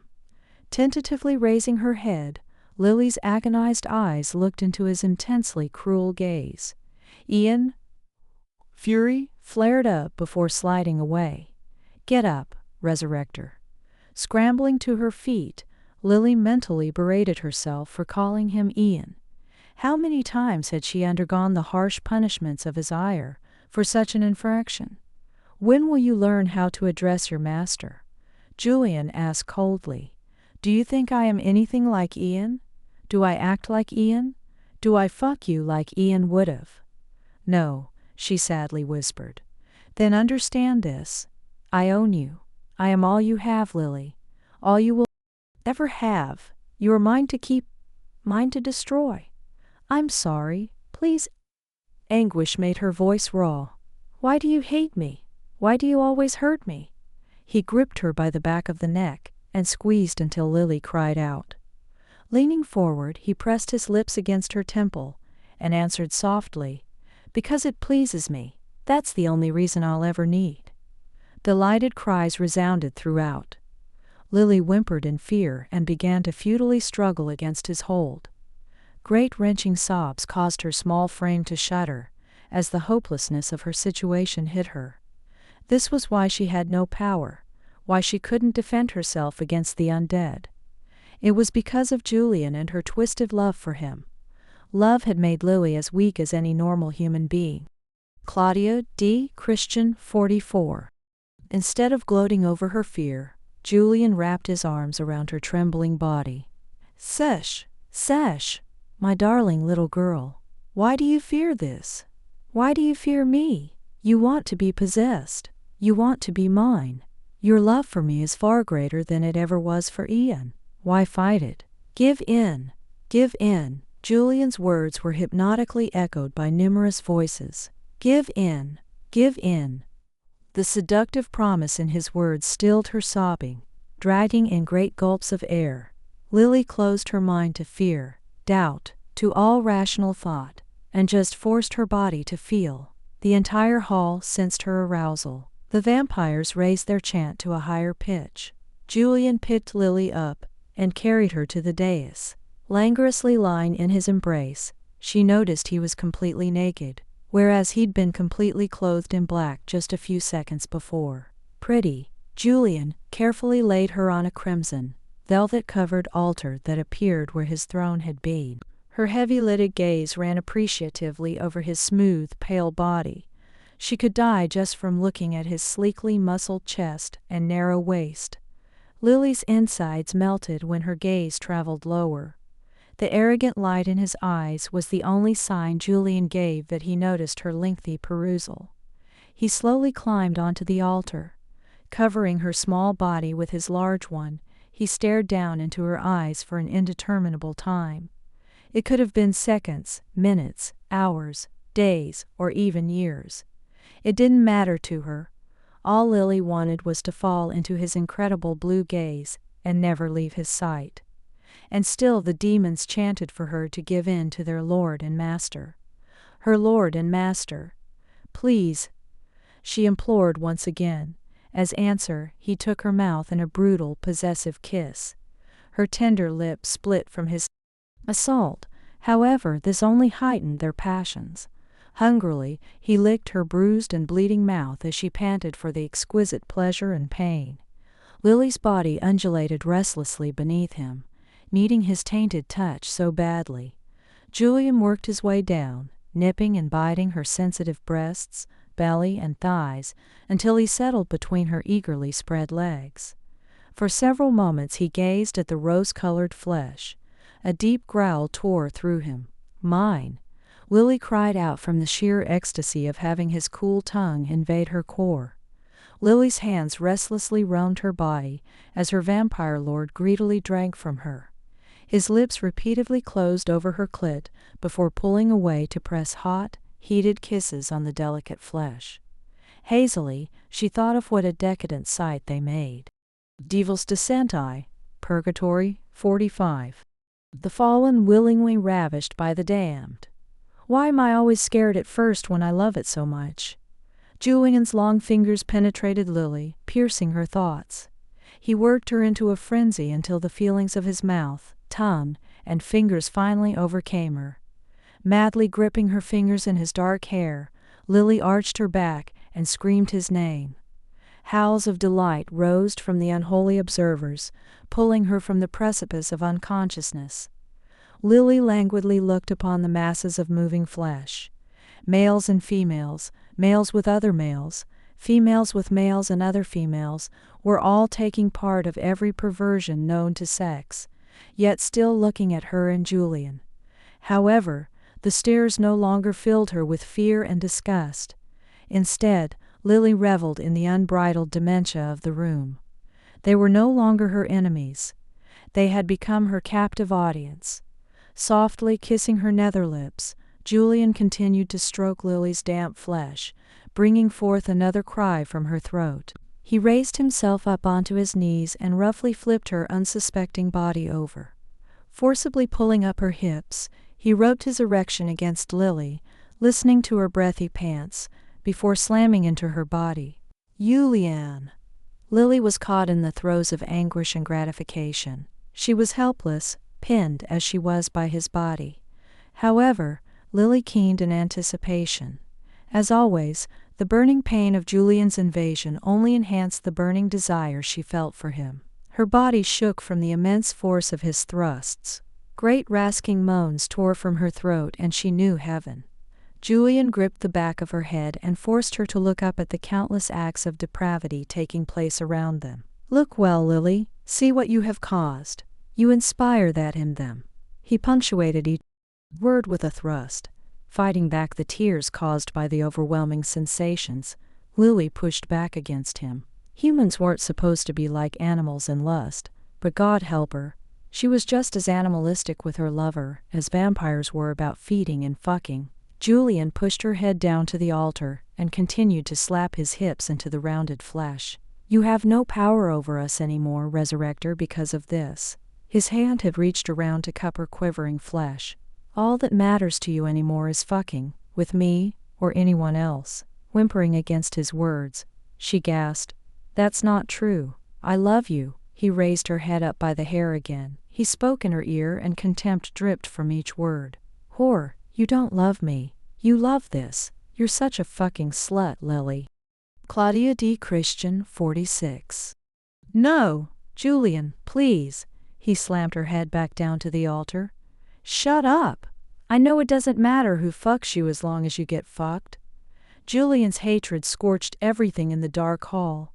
All movement ceased as Lily's sobs of pain and unwilling pleasure clearly resounded throughout. Tell me you love me. Now, I love you. Not good. Enough. Julian brought her body up again. He tightly wrapped his arms around Lily while continuing his unrelenting assault. You make me this way, and I hate you for it. Resurrector, I'm a god, and yet you defile me with your lies. I'm not lying, Lily panted. I love you, and I'll never stop. Julian immediately lowered his head to her neck. His fangs barely sank beneath the surface of Lily's skin. Waves of white-hot pain and pleasure radiated throughout her body. Closing her eyes, she reached above her and entwined her arms around Julian's neck. The primeval rhythm of their mating rapidly threw them and everyone else over the edge. Lily and Julian's cries of rapture blended with the infernal orgasmic joy of their audience. It was a moral perfection. Lily leaned into his beloved embrace. She never wanted to leave. He, however, had other plans. Julian abruptly threw her off himself and the altar. Such passion, he intoned coldly. Now let's see how much passion can be squeezed out of you before you get fucked to death. It's such an undeserving mercy for you, my beautiful whore. To die doing what you love, would that we were all so lucky. Horror turned her insides to ice. Lily looked up to see Julian once again clothed and sitting on his throne. Wildly scanning around her, she saw several vampires slinking closer and closer. She shamelessly gripped his leg and looked into his face. Finding no mercy in his soulless eyes, Lily screamed, How can you do this to me? Why are you doing this to me? Julian leaned forward with elegant grace before he gripped her chin and growled, Oh, because I won't tolerate your unfaithfulness to me. Have I been your only one, Lily? Have I been the only to touch you, to feel you? Her mouth moved, trying to summon up the lie while silently pleading for understanding. Don't bother, I can see the truth in your eyes. You disgust me. Julian pushed her down from the dais violently. He impassively watched as several males covered her flailing limbs with their naked bodies. I'm sure you'll like these guys, Lily. Although they're not as refined in their techniques as I am, I'm sure you won't complain. For long. Devil's Descendant, Purgatory 47. Watching Lily struggle against them, a sadistic grin twisted his lips. Don't think that I never cared for you, darling. Oh, Lily, say hello to my very good friend Cynthia before you die. A luscious brunette suddenly appeared from behind the throne. Clothed in shades of midnight, her vivid dark beauty was unforgettable to Lily. This was just one of many girls who had caused countless of hours of pain and bitterness for her. Lily would never forget the moment when she saw both of them together. Julian smirked while running his hand down Cynthia's backside. I'm sure you remember Cynthia, don't you, Lily? How can anyone forget such a delicious bit of beauty?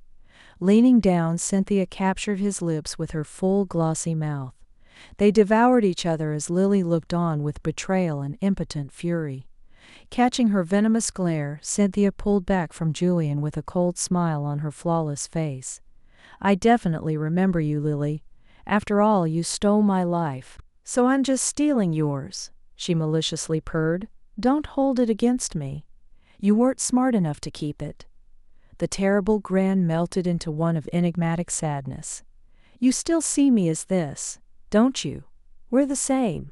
We always love the ones that hurt us. You forgot what you were, little Lily. You're just a tool. You forgot that. Indescribable torture racked Lily's body as the first vampire ripped into her. She mentally shut down as she thought of her ultimate failure. She'd been right. She was going to die that night. But she died from the desolation of his deadly faithlessness, his abandonment. The last thing Lily heard was Julian's cheerful request of, "Darling, do me a favor.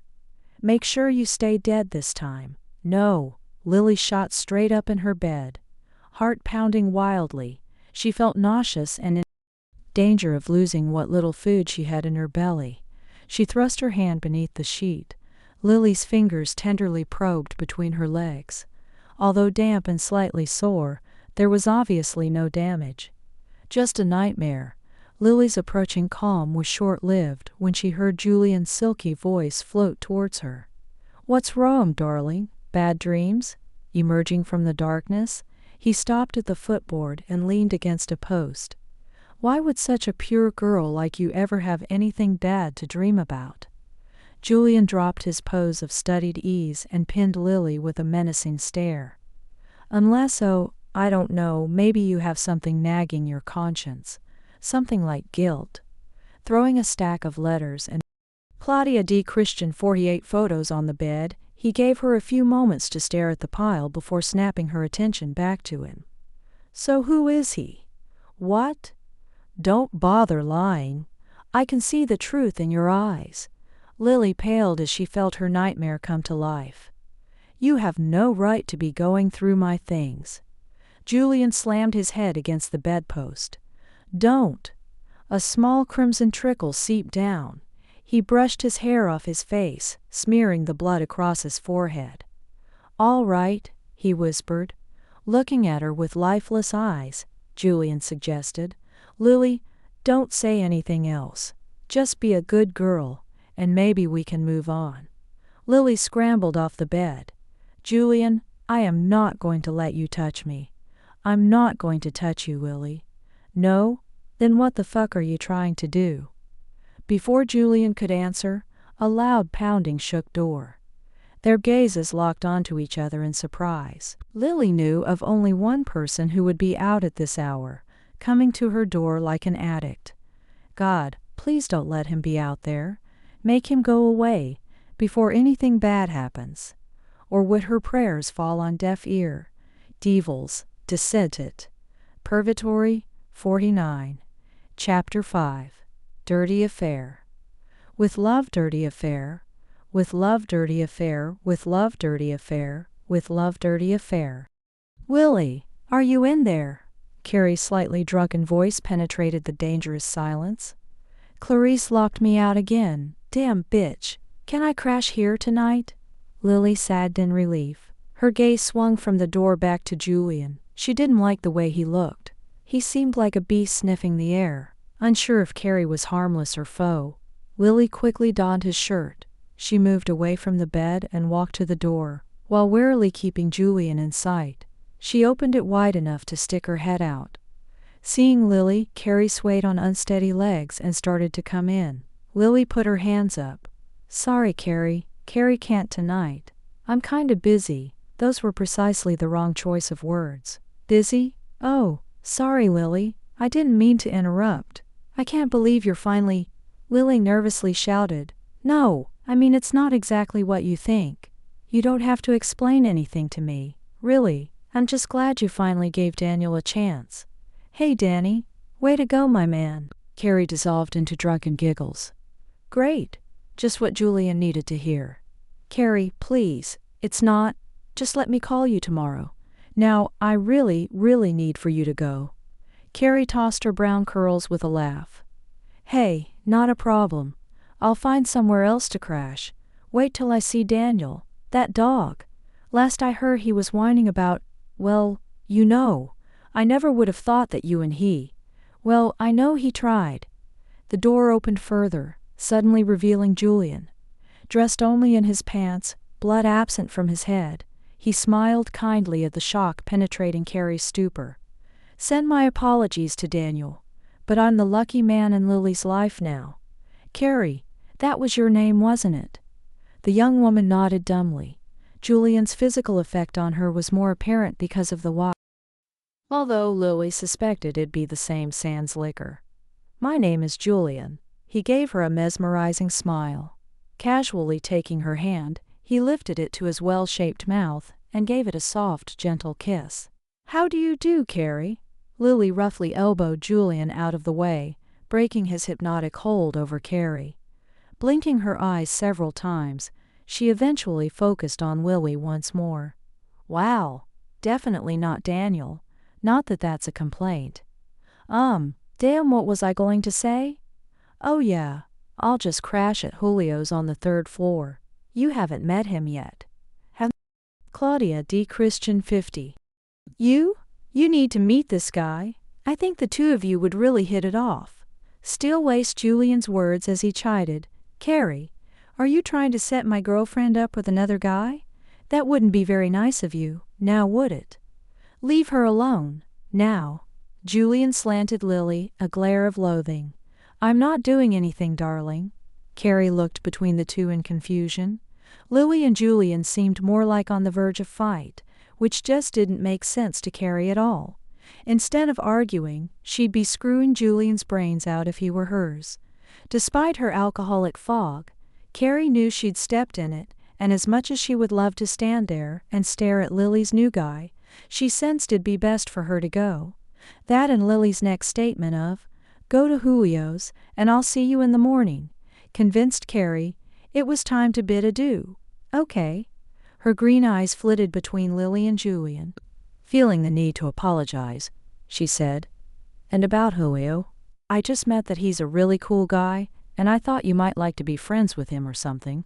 Giving Julian another nasty glare, Lily replied, I know, it's okay, I promise. Now will you just go before you pass out and hit your head? Get some sleep. Julian slinked his arm around Lily's tense shoulders. I enjoyed meeting one of Lily's friends. I do hope you'll give me the chance to get to know you better. You have to visit us one day, or night. Carrie, warming under his gaze, she promised. I will, maybe tomorrow. Nice to meet you, Bollies. I will, maybe tomorrow. Nice to meet you, Provost. I will, maybe tomorrow. Carrie grinned and leaned close to Lily. She warned in a loud whisper, You better keep him away from Clarice, or I bet money she'll try to snag him for herself. Turning around, Carrie started down the hall. She stopped when she almost reached the end. Raising a fist, she hammered at the door. Clarice, you skank! Hurry the hell up! She then continued down the hall, rounding the corner while mumbling loudly. Damn it! I'm going to rip the lock out of that damn door one of these days. Relieved that Carrie was safely away from the volatile situation, Lily closed and locked the door. She sighed. There was no way Julian would let the Daniel thing pass. Her nerves were strung so tight, but she couldn't chance Julian seeing it. He'd only use it against her. Instead, Lily walked past him to the pitiful hole in the wall that doubled for a closet. I liked Carrie. I think I'd also like to meet Clarice. She sounds like fun. You will introduce us, won't you, Lily? Why? So you can fuck her behind my back, too. I wouldn't. Devil's Descent, Purgatory, 51. Sure could have fooled me with how you were with Carrie. Lily's words were terse and fraught with resentment. I was being friendly. No, you were being a whore. I was being safe. Think, Lily, we don't want your acquaintances to think you're rotting in some alley when you leave, do we? Now after meeting me, Carrie will just assume you decided to live happily ever after with your hot new boyfriend. What makes you think I'm going anywhere? She demanded while rummaging in a laundry basket for some underwear and a pair of jeans. Quickly slipping them on, Lily waited for his answer. Julian? Lily stepped out of the closet. She saw him in the living room, straddling a wooden chair with folded arms and chin resting on top. To the casual observer, he appeared completely relaxed, but Lily wasn't fooled. She chose to stand with her back against the wall and waited for Julian to make the first move. She didn't have to wait long. Is there a reason why you want to stay? Maybe. What? Free will?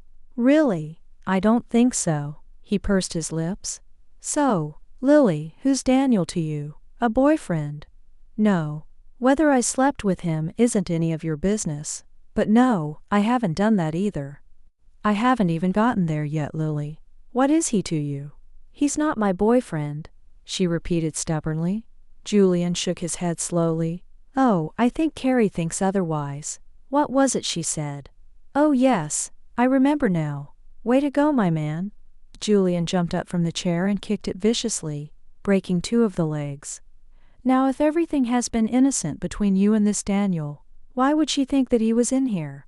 Lily jumped back. This was going to be just another one of his sadistic games, one she had no chance of winning. Julian had already read the letters from Daniel and drew his own conclusions. She was already convicted in his mind. Julian was now just toying with her, waiting for her to say the wrong thing.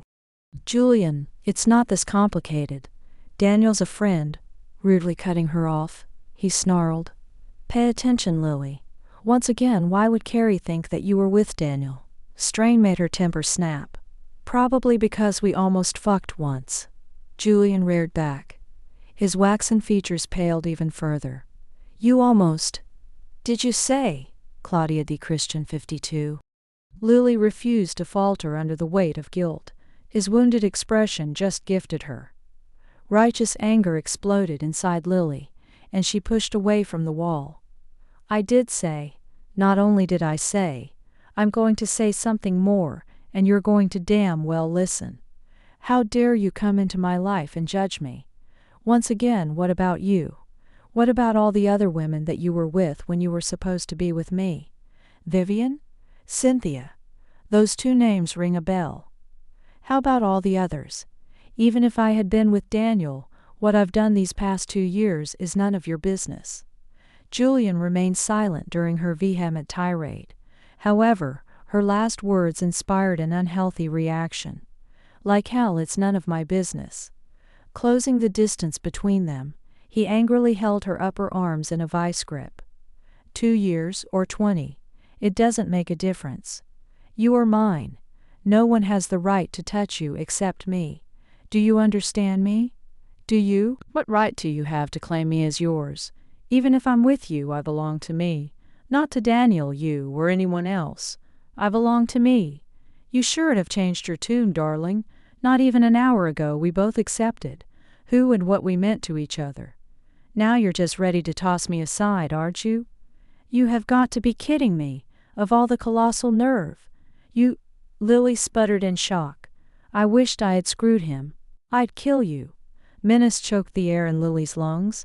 She watched in morbid transfixion as Julian's flinty gaze wavered between blue and gold. Well now, it's a good thing I don't take the same advice, or you'd already be dead. Chagrin pulled his mouth for the briefest moments. We're different. I have eternity spreading before me. I'll be damned if I spend it next to someone who can't give me her loyalty. Lily clenched her fists in her hair and screamed, How the hell are you turning this around on me? Because you're lying to me. Now tell me the truth. Or is that too much to ask of you? You immature asshole. If you lived what you preach, you and I would have spent the last 2 years together instead of apart. We'd still be in Vickery Hill and I'd still have a life. He tightened his mouth in anger and bit out, True. What? Lily felt as if her world had taken a faulty turn. I said you're right. Julian brushed his hair back in agitation. He began pacing in tight circles. Maybe I should see this as karmic retribution. Maybe I should think this is what I deserve. If I had to honestly answer, I'd say yes. I do deserve this. Lily's mouth opened dumbly. She had never seen this side of Julian. Where was the arrogant smirk? Where was the fine line between devil's descent, Purgatory 53, insanity and domination? Where was the violence? In the past, he'd destroy a room in a fit of pique. Now, Julian actually admitted to being wrong? Just who was this man? But you know what, Lily? I don't care. I don't care what's fair. I don't care that I deserve this. What I do want is to kill that little fuck. What it does mean is this. I own your will, your body, and your heart. I knew it was too good to be true. Stop saying you own me, Julian. But it's true, he asserted in a voice filled with terrible grace and dignity. You don't belong to me because I make it so. You belong to me because you still love me. Julian stalked over to the bed and picked up a strewn letter. Scanning it, he mockingly read out loud. Lily, I know you've been hurt in the past by some jerk, but I swear to you that I would never hurt you. Airing our dirty laundry, darling? Julian balled up the letter and threw it, hitting Lily squarely in the chest. How disgustingly sweet. Cringing from the scorn in his voice, she struck back. What part of me driving a stake in your chest, burning down your house, and decimating your clan gave you the impression we were still together? If I thought for one moment we were done, I'd have already drained you dry and left you here to rot. You're so romantic, she drawled. It's no wonder you've stolen my heart, sweetie. And what about you? How busy have you been? You know, with your insatiable appetites. Julian's lips twitched. All too carelessly he answered, The fact that I've spent the last 2 years looking for you should show you're my favorite bitch. I see. Do you really? Lily nodded her head and calmly walked to a small side table. Her fingers ran the rim of the lampshade. Favorite. Picking up the lamp, Lily flung it with considerable might at his dark head. Fuck you, you fucking arrogant son of a bitch. I'm not your bitch. Julian neatly dodged the missile. You are my bitch just as I'm yours, Lily. I've already begged you enough tonight to prove it. You have not. Claudia D. Christian 54. I have. So why don't you be a good girl and just do it so we can move on? No. Why not? He screamed, in a pained roar. Fine tremors possessed his lean frame, while a feral glow gleamed from behind his disheveled hair. Because I haven't done anything wrong. Lily spun on her heel and walked into the kitchen. She opened the fridge and pulled out a soda. Noisily taking a big gulp, she appeared completely unconcerned that her lover, boyfriend, deranged ex-boyfriend, could at any moment turn and snap her neck. Inwardly, she was shaking. Her nightmare showed her clearly how dangerous her love for him could have been, and probably still was. What to do? Lily turned back to him. She saw Julian in the same spot, head flung back as if in terrible pain. Unspeakable sorrow drowned her at the thought of losing him once more. He wanted her to beg. Something so childish, so simple, and so twisted. Eager to please them both, Lily had begged for him to stay tonight. She had accepted his possession and his threat of death. So great was her need for him. She truly loved Julian and would never stop. I always beg for you. Even if I won't admit it, every time I look at you, I'm begging. I'm begging now. Please don't make me leave you, please. But she was also a liar because she loved something more. Lily remembered the nightmare. She thought of Cynthia's words. After all, you stole my life. So I'm just stealing yours. You weren't smart enough to keep it. No, I don't care if it's stolen. I'm not going to die again. Not for him. Not for anyone. This was going to get resolved, no matter what happened. Julian? Lily softly called to him. He looked over at her with a dead stare. She doesn't care. I'm not the only one who exists for her, like she is for me. She could think to replace me with someone else when all that's kept me alive are the thoughts of her. I'm losing Lily. Maybe I already did. Julian's entire body shook. Agony turned his gut. He'd never suffered such an emotion as this. Even when Lily had left, all he felt was rage and unfulfilled lust, but never this kind of anguish. A sickly smile pulled the corners of his taut mouth. He'd spent 2 years searching for the missing half of himself only to find it didn't. Devil's descent. Purgatory 55 want him back. Karmic retribution did exist, and he deserved every last bit of it. Julian Douglas had many sins. Murder, passion, and obsession were rarely indistinguishable to him. As such, he had caused the destruction of many a mortal woman's heart. However, never had he been so emotionally entangled in what his little obsessions had felt for another. Many of the women he had seduced loved someone else. That was part of the challenge. It was what had always drawn him towards them. Yet, those enticements no longer applied to his Lily. Perhaps it was because she had been the ultimate pursuit. There hadn't another man to woo her away from. The only suitor for Lily's heart had been the weaker, false side of himself. Ian. Apparently he was going to pay for being a selfish beast. Julian smoothed back his hair again. He walked over to the threadbare couch and settled himself, one long leg crossed over the other. So, do you love him? What? You heard me. Do you love him? Lily took one step before thinking better of it. Distance was always the smarter choice between them, and right now she was inclined to make use of her intelligence. Positioning herself across from the brooding male, Lily answered, "No, screwing does not equal love, and almost screwing equals even less. Feel better?" Julian inclined his head. "I do." He patted his lap and said, "Come here, Lily." "I don't think so." He had accepted her answer far too easily. "Why not?" She took a slow slide backwards. "Because I don't want to." "What are you afraid of? Is it the same thing that always sent you running from me?" Lily's stomach clenched. I can smell it, you know, the fear. It's usually intoxicating, but not this time." Julian tilted his head back slightly. "And it's just gotten stronger. Secrets are part of what drove us apart. Yours too, not just mine. The greed. But here we are, together, right?" Lily bit her lip. "Julian, She turned away. She couldn't admit this final secret. Death had followed her too long. She had to keep running. "He's going to be the end of me. I know it. I can't trust him. I never could, even less now that I'm just a human again. He'll never be able to protect me. Death wants me back.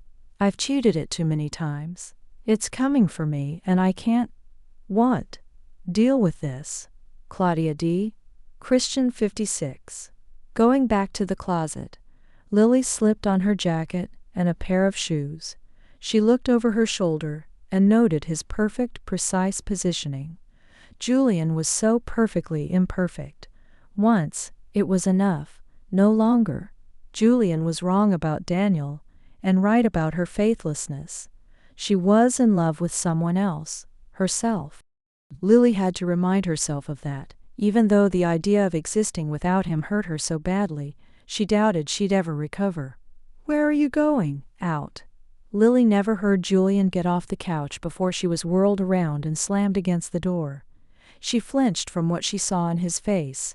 It was more than cruelty, more than violence, more than hate. It was indescribable, something she'd never seen in him before. "What are you keeping from me?" "Nothing. You're lying."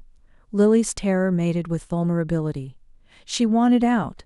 Now, her voice cracked as she fought to keep all emotion banished. "I've grown up, Julian. I do what I want when I want. And what I want is to leave." He tightened his grip.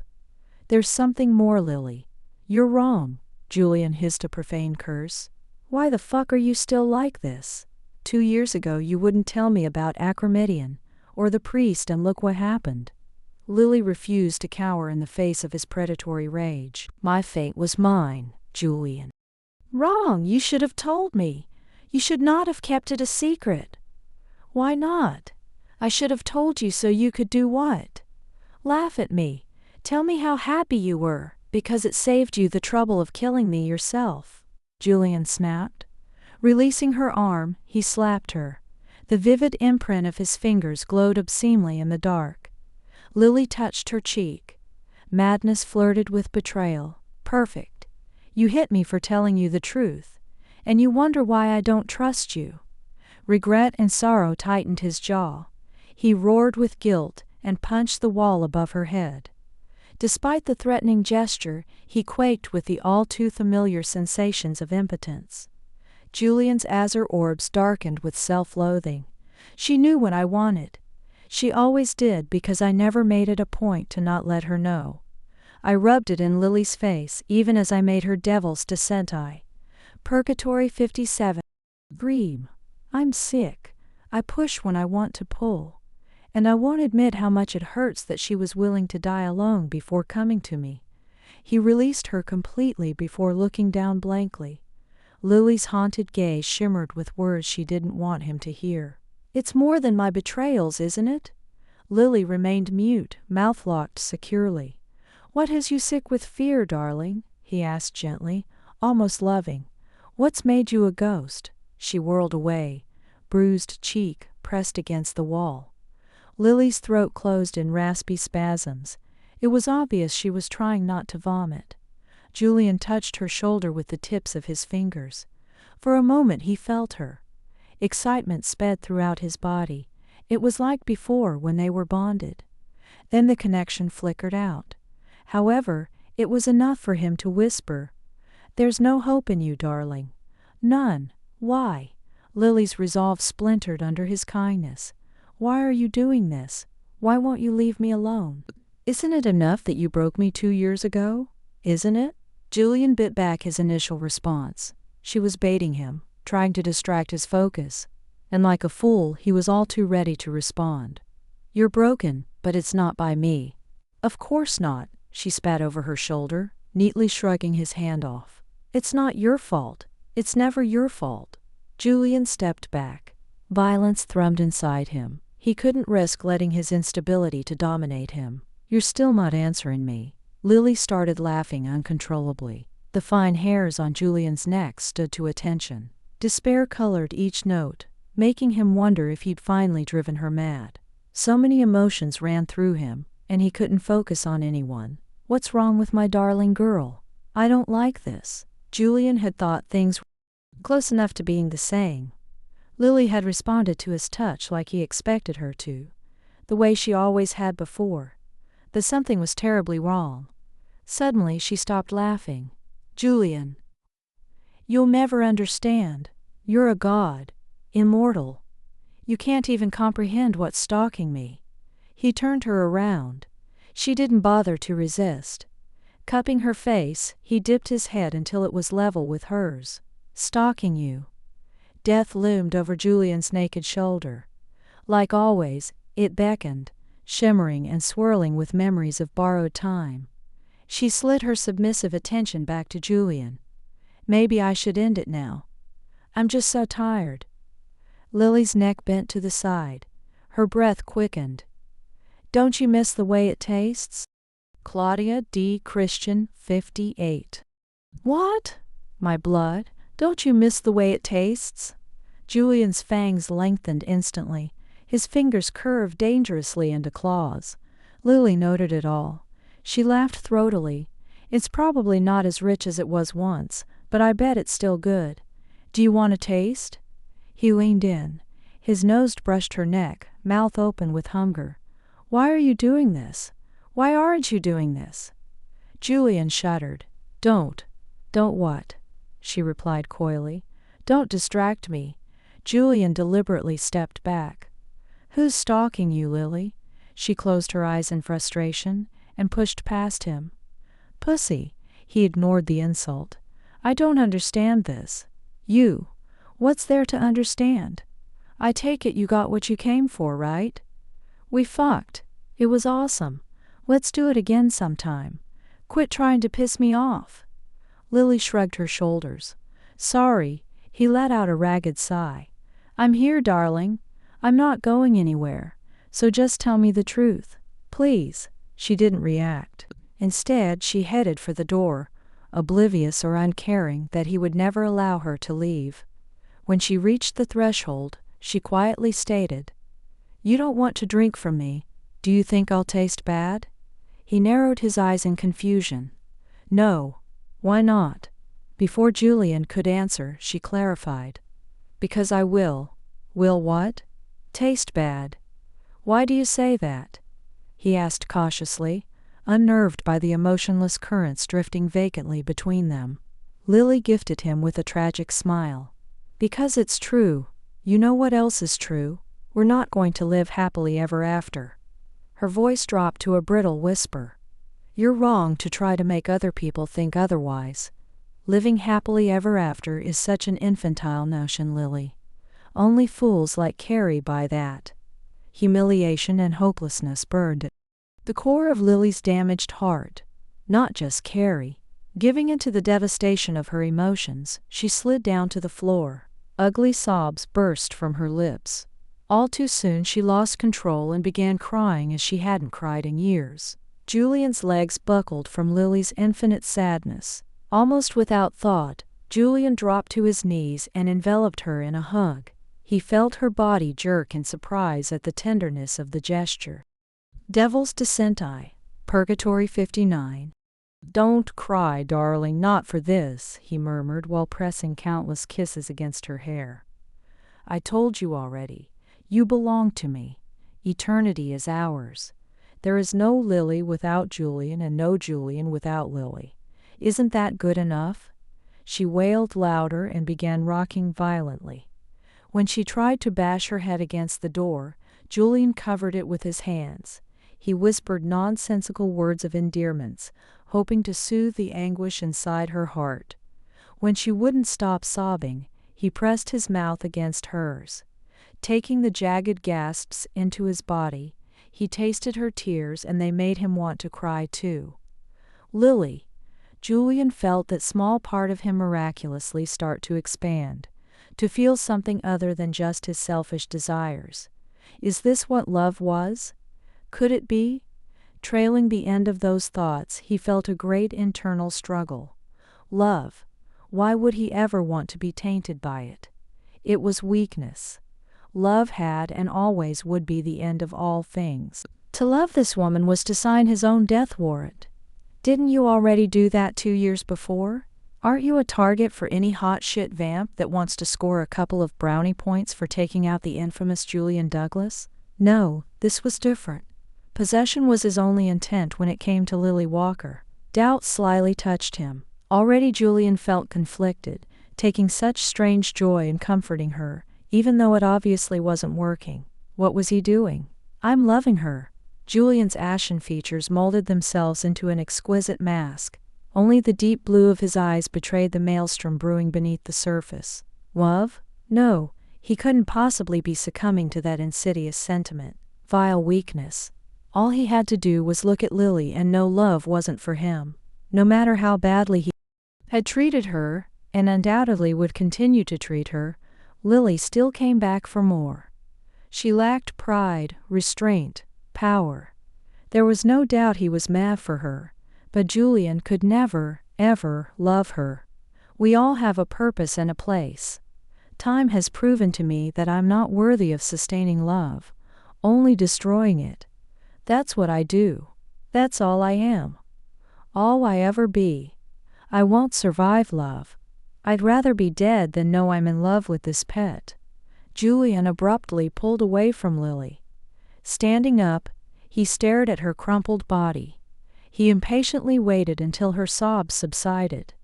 Coldly, he stated, "If you need my will and strength to destroy any who stalk you, let me know now. Otherwise, pull yourself together." Claudia D. Christian, 60. Lily flung her hair back and stood up to face him. The room was empty and so was she. "I'd rather die than ask for your help, Julian."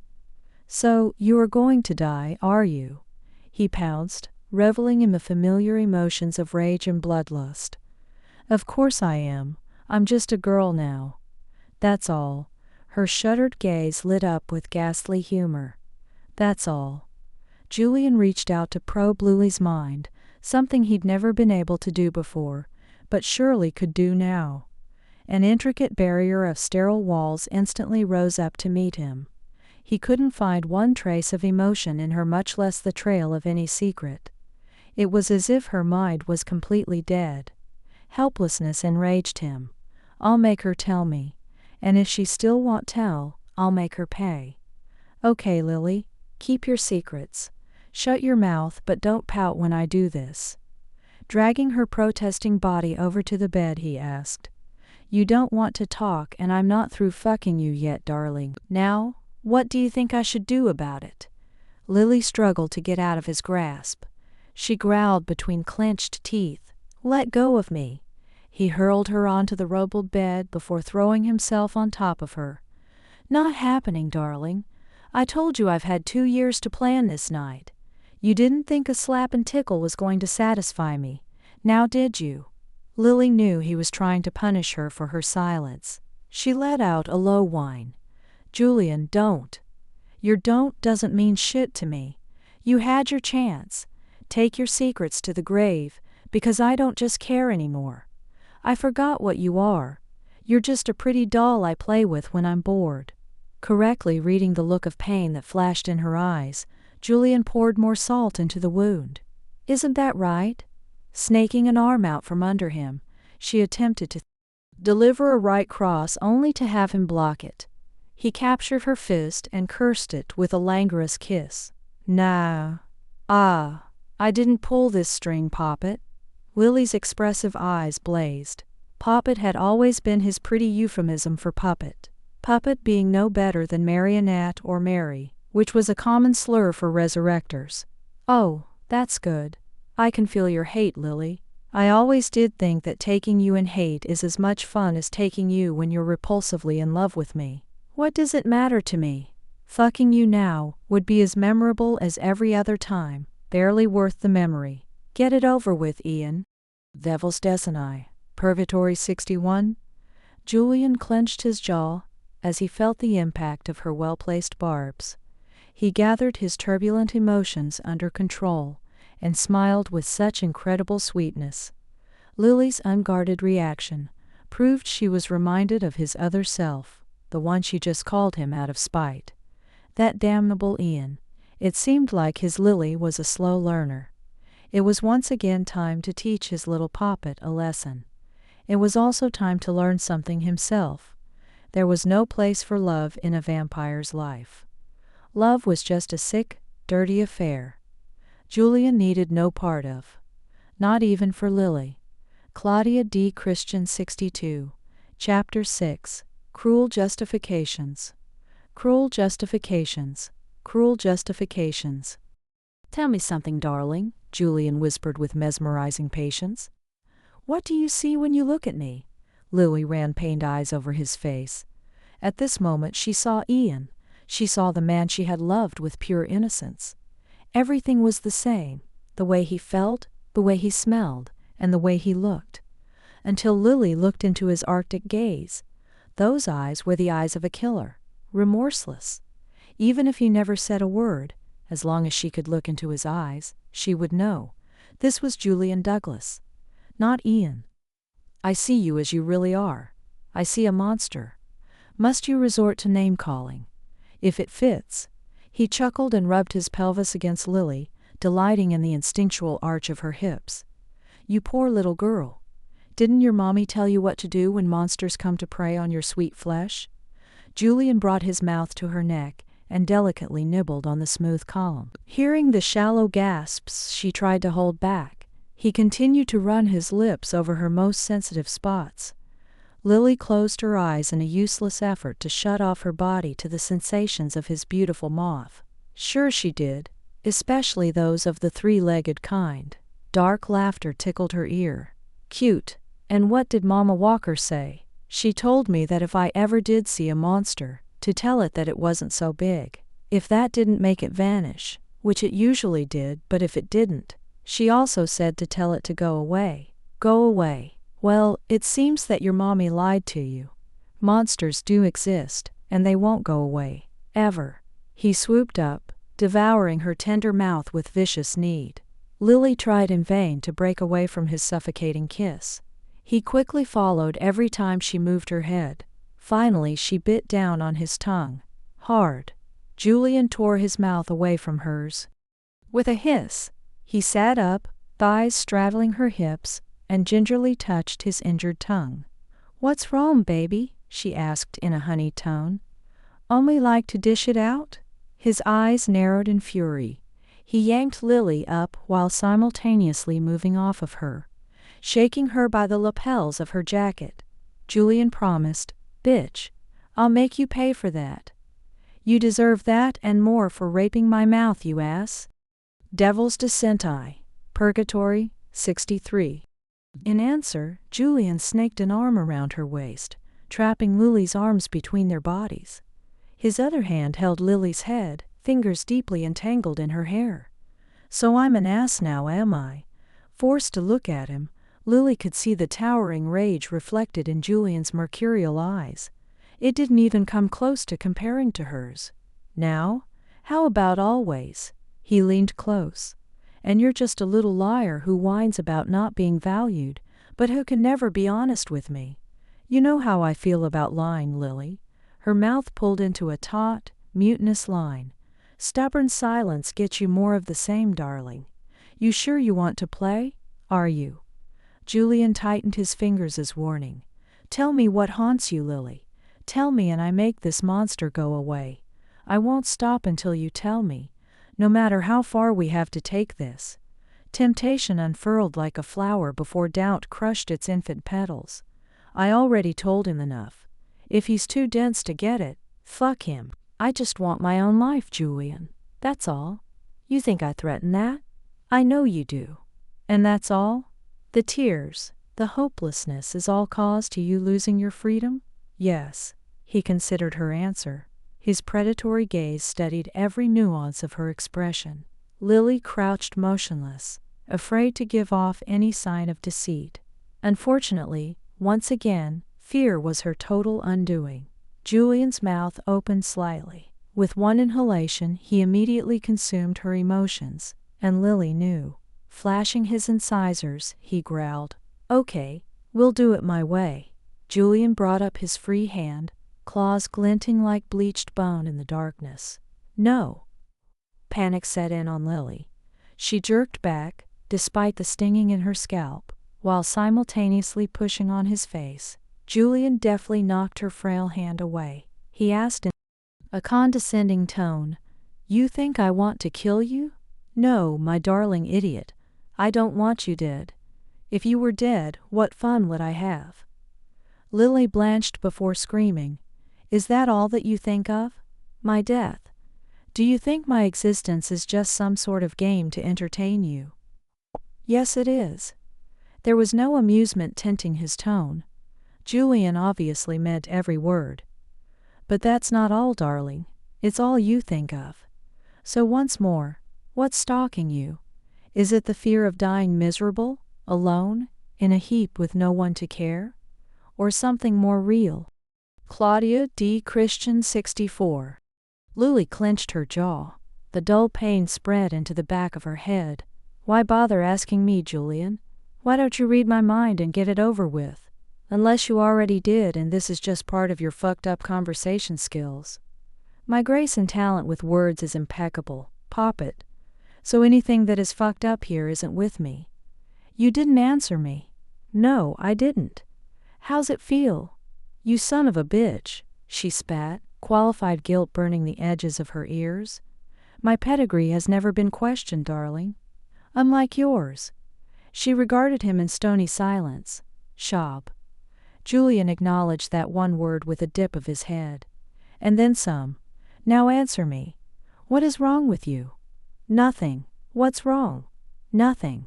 "Don't lie. What's wrong?" On and on it went, like a ridiculous game played with the immature tenacity of two children. Julian met every answer Lily gave with just 2 words. Finally, her shoulders slumped in chagrin. "Can't you say anything else?" "I can, but I won't." "What's wrong?" Seeing she was prepared to give him more of the same, Julian mourned unpleasantly. "I can go all night, darling. If that sun starts to come up, and I still don't hear what I want to know, I'll just take you somewhere else where I can.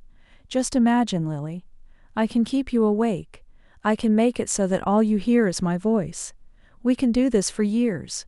I won't tire. I won't ever quit. I have an eternity. You, on the other hand, don't." Lily's face contorted at the petty and cruel reminder. "That hell he doesn't know. Fine, Let's just see how much he hasn't changed."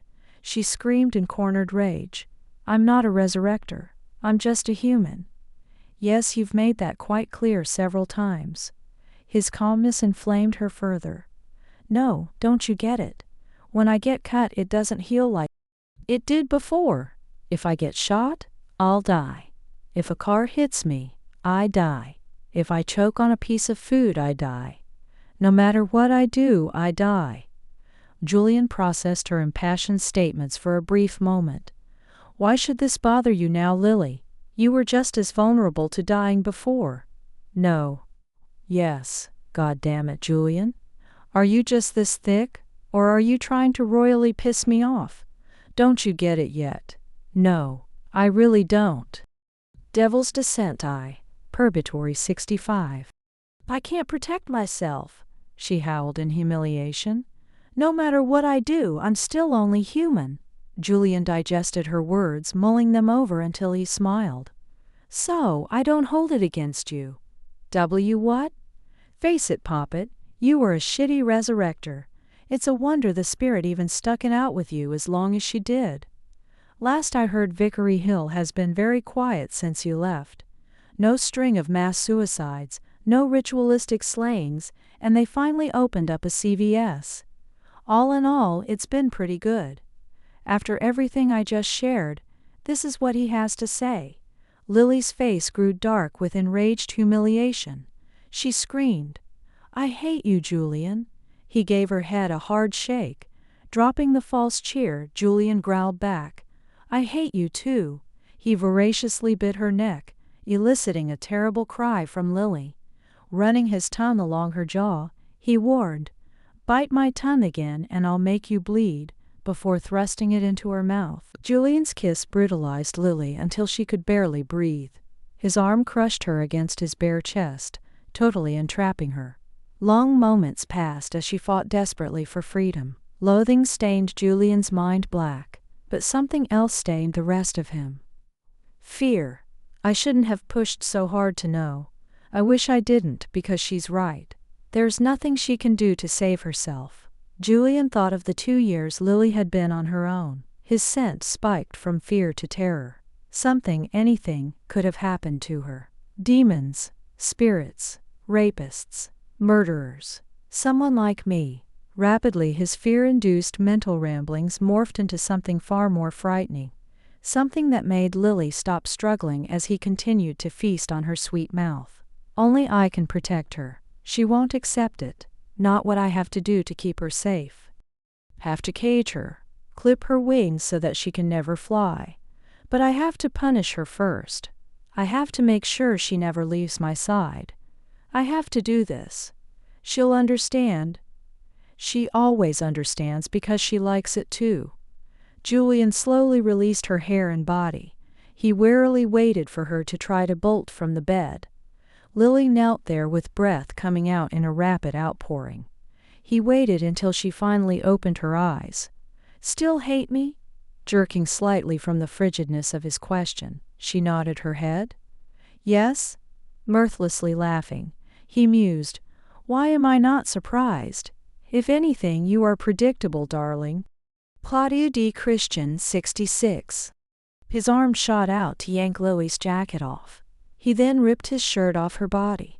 She let out a muffled shriek when he pulled her across his lap and slipped the shoes off her feet before throwing them across the room. Julian held her down, one hand on the small of her back, and jerked her pants off. Running his hand in a mockery of a caress up her legs, he stopped at the white cotton panties that managed to flash brightly against her pale body. "Still too pretty. Did you know that? Even as a human, you're still too pretty."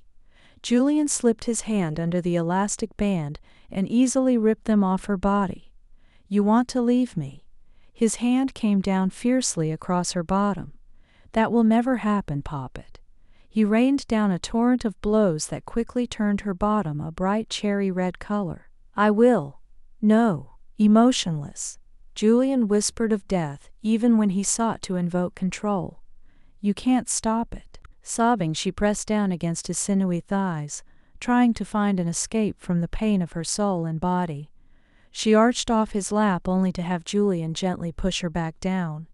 I can do and stop whatever I want, Lily. Haven't you figured that out yet? Calm and soothing like water, his voice flowed over the trembling girl, willing her to believe in him when there was nothing else, even as his hand continued to rain down blow after vicious blow. You will not leave me. You will never, ever leave me. Lily began crying in great, heaving fits. It wasn't from the physical torment or the humiliation of being so totally subjugated, but rather the impossibility of such an arrogant belief. I feel the empty minutes ticking away, and soon enough I'll just be a shadow. Dead, gone, forgotten. Lily fell silent. She swallowed her tears, letting them become a solitary feast of selfish suffering. Pleasure was fleeting, but pain meant everything. Pain proved to Lily she was alive. She wouldn't be so short-sighted. He'll stop if I cry too much. I won't be so weak. I can take it. Hit me harder, Julian, please. Only an occasional tremble gave any indication Lily felt the effects of Julian's unrelenting punishment. She absorbed the blows, taking unnatural joy in the sensations they awakened. She smiled against the rumpled sheets. The musky scent of their sex tickled her nose. Lily bowed her back, pressing her cheeks against his large palm. She loved his hand, needing it to reshape her into something old. I can still take it. If I pretend long enough, maybe I'll be like I was. Devil's descent I. Purgatory 67 amperes. Soon as she fashioned the thought, it damned her ephemeral fantasy. The apartment bled away, and emptiness yawned before Lily. She could see the shadows twisting in her mind, becoming more than vapor figures of doom. Memories, real and feigned, grew form, and Lily saw the others who had walked her path. It was in this mindset that she revisited the basic premise of her unnatural state. Resurrectors were never meant to live past their tenure as a vessel. They died, sometimes in the midst of combat, but more often than not, peacefully and without fanfare. In Vickery Hill, their bones scattered the bottom of Lake Lanier. In other towns across the world, their remains lay in much the same way. Lake, mountain, desert. The burial may have been symbolic, but the result was all too real. Death. No resurrector ever faced death and came back. Lily had done it 3 times. It's coming for me. Death calls my name, and it will never end until I follow my fate. The fate I cheated. She severed the connection of thoughts. The room came back in a rush, and Lily knew what else was coming. All sensation disappeared. Apathy drained her body's will, leaving Lily's mind in a familiar state of asphyxiation. It wasn't the first time, and it wouldn't be the last. She never lost physical function, but she lost the ability to feel anything but empty despair. Sometimes this odd paralysis lasted only a minute, other times a week, and it all began when I left Vickery Hill. 2 fat tears dripped onto the bed. Julian silently contemplated Lily's shuddering form while he stroked her back with his fingertips. I'm going to say something to you, Poppet. He grasped one blistering cheek, delighting in her moan, never realizing the hurt came from lack. Will you listen? Docilely, she answered, why yes. Good girl. He massaged her bottom with gentle strokes. Are you listening? Yes. Julian's uneasiness remained. Her voice carried a resonance far too old for her tender years. I've grown weary of this little game of yours. It bores me. I'm willing to absolve you of all sin, Lily. Lowering his head, he laid a wet, open-mouthed kiss onto each of her abused cheeks. But only if you tell me the truth. Please, please, please let me feel this. Lily murmured Julian's name. This spurred him to lick her flesh, granting tiny kisses along the way. She never mooned. Expecting her lack of reaction to be a result of his will, he nuzzled Lily as reward. Lily's body remained limp, and her voice mute. Claudia D. Christian 68. A sharp frown creased his perfect brow. He gently turned her over. He noted her ashen face with concern. Darling? Julian waited until she looked up. Lily's empty stare chilled him. Did I push too far? Before he could fall into panic, Julian felt her stir. He watched her blink several times. A dusting of pink colored Lily's pallor, and her dark eyes lost their deathly portrait. He gathered her small form in relief, and rested his chin on top of her tousled hair. The pain makes you malleable. Never forget why I do this, he commanded by way of apology. I know. Something obscene raked its claws down his security, shredding his calm. What just happened to you?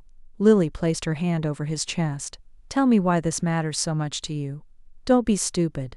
That's not an answer, Julian growled in annoyance. Because you're mine. Nobody fucks with me and mine. That includes you. Now fucking tell me what the hell is wrong with you. You don't stink of death, so you're not terminal. Is this compulsion in your head, or is it real? Lily heard the sharp bite of his aristocratic accent despite the crude speech. It's very real, Julian. Ice still coated her insides. Although brief, Lily had gone further into that empty place than any time before. He can't smell my death. Impossible. I just visited it. I've tried to explain it to him, and he doesn't understand. Or maybe I just don't understand. But there's something I can do. Although Julian claimed to be tired of her game, he couldn't stop what she was willing to set in motion. He had taught her only one way of thought. I have to do this. So Lily made the decision to start another dysfunctional game, without her lover's consent. A humorless smile stamped her colorless lips. Lily knew his flaws. She knew how to turn them to her advantage. She needed Julian's cruelty. She would push until she gained it. The agonizing pressure of love and hatred would keep her on this side of the grave. It had to. I want you to do something for me. He paused, seemingly disturbed by her smile. What? Don't change. Lily looked at him fully. No matter what I do, don't change. You still didn't answer me. I know. Devil's Descent, Purgatory 69. I ask you to tell me why. I want to know everything. Don't make me ask again. You didn't answer me either, Julian. Lily methodically attacked one of his insecurities. I'm not surprised, though. You remember Daniel? He narrowed his eyes as answer. I still want to fuck him. Julian's limbs locked into place. You do. Yes, very much so. She slanted him an assessing glance. I've always been the puppet in our relationship. I want my own puppet. You had one, Ian. His gentle words belied the immense rage swimming in his azure orbs. Yes, I did. I miss him very much, Julian. She reached out and brushed the backs of her fingers against his clenched jaw. I wish he'd pretend to be him every now and then. Julian rudely pushed Lily off his lap. You're either very brave or very stupid, darling. I'm neither. I'm just being honest. You wanted to know the truth, and here it is. I'm going to die as a human. Who knows how long that's going to take? Maybe next week, maybe 70 years from now. I don't know. What I do know is I want my life the way I want it. That's a bunch of shit, Lily. Wrong. You threaten my way, Julian.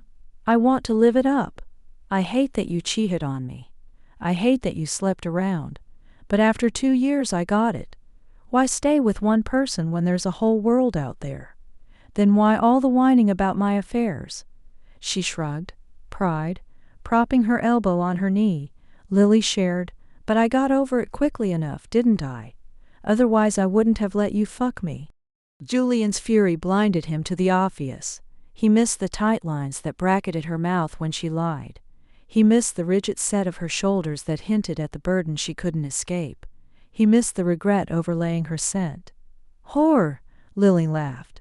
What the hell, Julian? You treated me like a whore for months. Are you surprised when I finally ended up like you? Bitch. Very clever, my lord. She mocked him with his title. I think cunt is better, though. He raised his hand in threat. He dropped it when she lifted her chin in derision. Whirling around, Julian paced back and forth. He refused to accept what Lily threw in his face. This isn't you. Oh, you're wrong. No. Claudia D. Christian 70. Yes. Did you know why I picked Daniel? I did it because he's weak. He worships the ground I walk on. He wants to heal my wounds. He chases love like it's money. Lily's eyes sparkled with foreign maliciousness. I see me when I look at him. It makes me curious. Julian's hand tore through his hair. You're lying. Why can't you get your mind around this? Because you love me. So, I loved Ian, and I still fucked you. Now I love you, but I still want to fuck Daniel. Julian abruptly stopped in the midst of his pacing. He ran his unforgiving gaze over Lily's relaxed form. She sat with her back against the iron headboard, partially covered by the rumpled sheet. A few unruly locks partially covered a plump breast, allowing only the hint of a dark nipple to peek through. I knew it. You can't trust women. They're too much like men, only far more deceitful. Lily is the only one who's been able to get under my guard. She's far more dangerous to me since my long-dead almost wife Fiona. May that bitch rot in hell, and this one too. The tears, the incessant babbling about death. What was that whole scene about? Stubbornness fueled Lily's nonchalant pose. Don't beat yourself up over it, Julian. You knew I was lying. You just didn't know why. Her sincerity reached him. He clenched his jaw several times. Then tell me now. I had hoped you'd be so disgusted by me that you'd leave and never know. Know what? Know that I've been bit by the same bug as you. She grinned with devastating poise. Boredom. Julian's body snapped to dangerous attention. Explain yourself, darling. Lily's ebony orbs skimmed his body with insinuation. I expected hell when I looked into your eyes. You know what I saw? I saw the same thing I see in Daniel's, except worse. I saw weakness, and I was disgusted. Julian drew back, unable to mask his immediate reaction. His stomach knotted up, and his chest tightened with searing agony. I want to pull the strings of those weaker than me, Julian. I expect those strings to belong to humans, but to belong to you. You keep asking what's happened to me, but the question I have is, what the fuck happened to you? You were worth me turning myself inside and out. Now, he flinched from the unspoken reproach. You see me as weak? Devil's Descent I, Purgatory 71. Yes, his eyes glittered.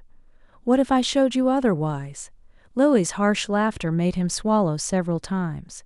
You asking shows that there's nothing to show. Why don't you leave with what little dignity you have left, and leave me to my toy? Julian's hatred reached up and caught him by the throat. He had the urge, no, the need, to see Lily so thoroughly humiliated she would never think to look at another man ever again. He yearned to see her writhe in the dark pain of ecstasy. I will break her this night. Come here, Lily. The determined gleam in his eyes did not bode well for her. Inside she laughed in triumph. Julian couldn't let her down when he didn't know how much she truly needed him. There could never be room between them for the truth. But lies were entirely different. Bring me back from the brink and keep me on this side, Julian. Now before I track this Daniel down and gut him before your little eyes. Lily didn't doubt Julian at all. Somehow guilt flirted with selfishness, making her wonder if she had just signed the death warrant for a very nice young man. Shame would take her later, but not now. She inched her way from the headboard only to be stopped by the motion of his hand. Voice flowing like smooth silk, Julian said, "No, Lily, I want you to crawl to me, darling, on your pretty hands and knees." Seeing her hesitation, he barked, "Now." She crept off the bed. Once she was on all fours, Lily crawled slowly towards Julian. She entered a state of complete awareness with each inch she traveled. She was aware of the chipped and scarred hardwood floor digging into her palms and knees. She was aware of the distant ticking of a clock. She was aware of the dull, rhythmic sound of water dripping in the kitchen sink. But most of all, Lily was aware of how beautiful it was to feel the pain of her addiction. I wounded him badly. He's just as insecure as me. How could Julian ever think I'd toss him aside for someone else? I love him. I've always loved him. I'll never stop loving him, even if he fucked all the women in the world. I'd beat him within an inch of his life and probably run away again, but I can't live without Julian. It's not possible. Now I'll prove it to us both. She reached his bare feet and eagerly waited for Julian's next command. Would he immediately force her to his twisted desires? Or would he ignore her for hours maybe? while she knelt at his feet like Claudia D. Christian 72. Some prized pet? Would she be forced to endure the pride-stripping ignobility of feeling helpless, subject to his whim, and all the while naked at his feet? Lily hoped so. Degradation didn't matter, not if it kept her alive. And what feet he had! They were perfectly proportioned with long, slender toes, and only a sprinkling of dark hair across the smooth skin. Lily's body grew warm when she remembered the hours spent caressing every part of his feet with lips, tongue, and sometimes her mound. As if he had read her thoughts, Julian ordered, "Kiss them." Lily discarded her reckless defiance and obliged willingly. She lowered her head to brush lips over one foot and then the other. Fervently, she kissed both feet, running tongue over his toes and up both ankles. He shifted slightly, enjoying her adulation. Lily's obvious enthusiasm surprised him, considering her scorn. However, he didn't allow himself to take pleasure in hers. Enough! He jerked his foot out in a quick kick when she didn't immediately stop. Lily fell back on her side. He looked down at her and felt satisfaction in her ignoble fall. "When I tell you to do something, darling, I expect you to do it. Now follow me." Julian walked to the couch, not bothering to see if she would obey, but his hands itched with nervousness. What would he do if she laughed at him again? What if this wasn't what she wanted? What if he had lost his ability to dominate along with his power over others? She's right. I am weak. I always have been and always will be. When he turned around, Lily was right there, as he hadn't expected, still on all fours. Imperiously, he ordered, "Stay," just to see her reaction. Lily's expression didn't change, but her body relaxed into submission. Still far from satisfied, Julian left his darling poison and went to his discarded coat. He rifled his hand in one pocket. "These always put her exactly where I wanted, at my total control."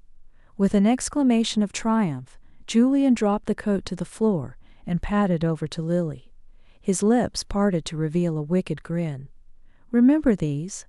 Lily instantly recognized the golden objects in his hand. One of them was a wide golden collar consisting of dozens of ropes, all tightly interlocked. Its large sapphire glittered in the half-light, always reminding her of Julian's eyes.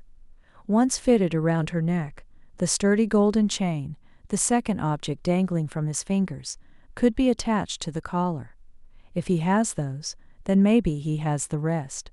Lily's face rippled with little spasms of pain. "Devil's Descent, Purgatory 73. No, he couldn't. I broke them. I wrapped them around my stake and plunged it into his chest."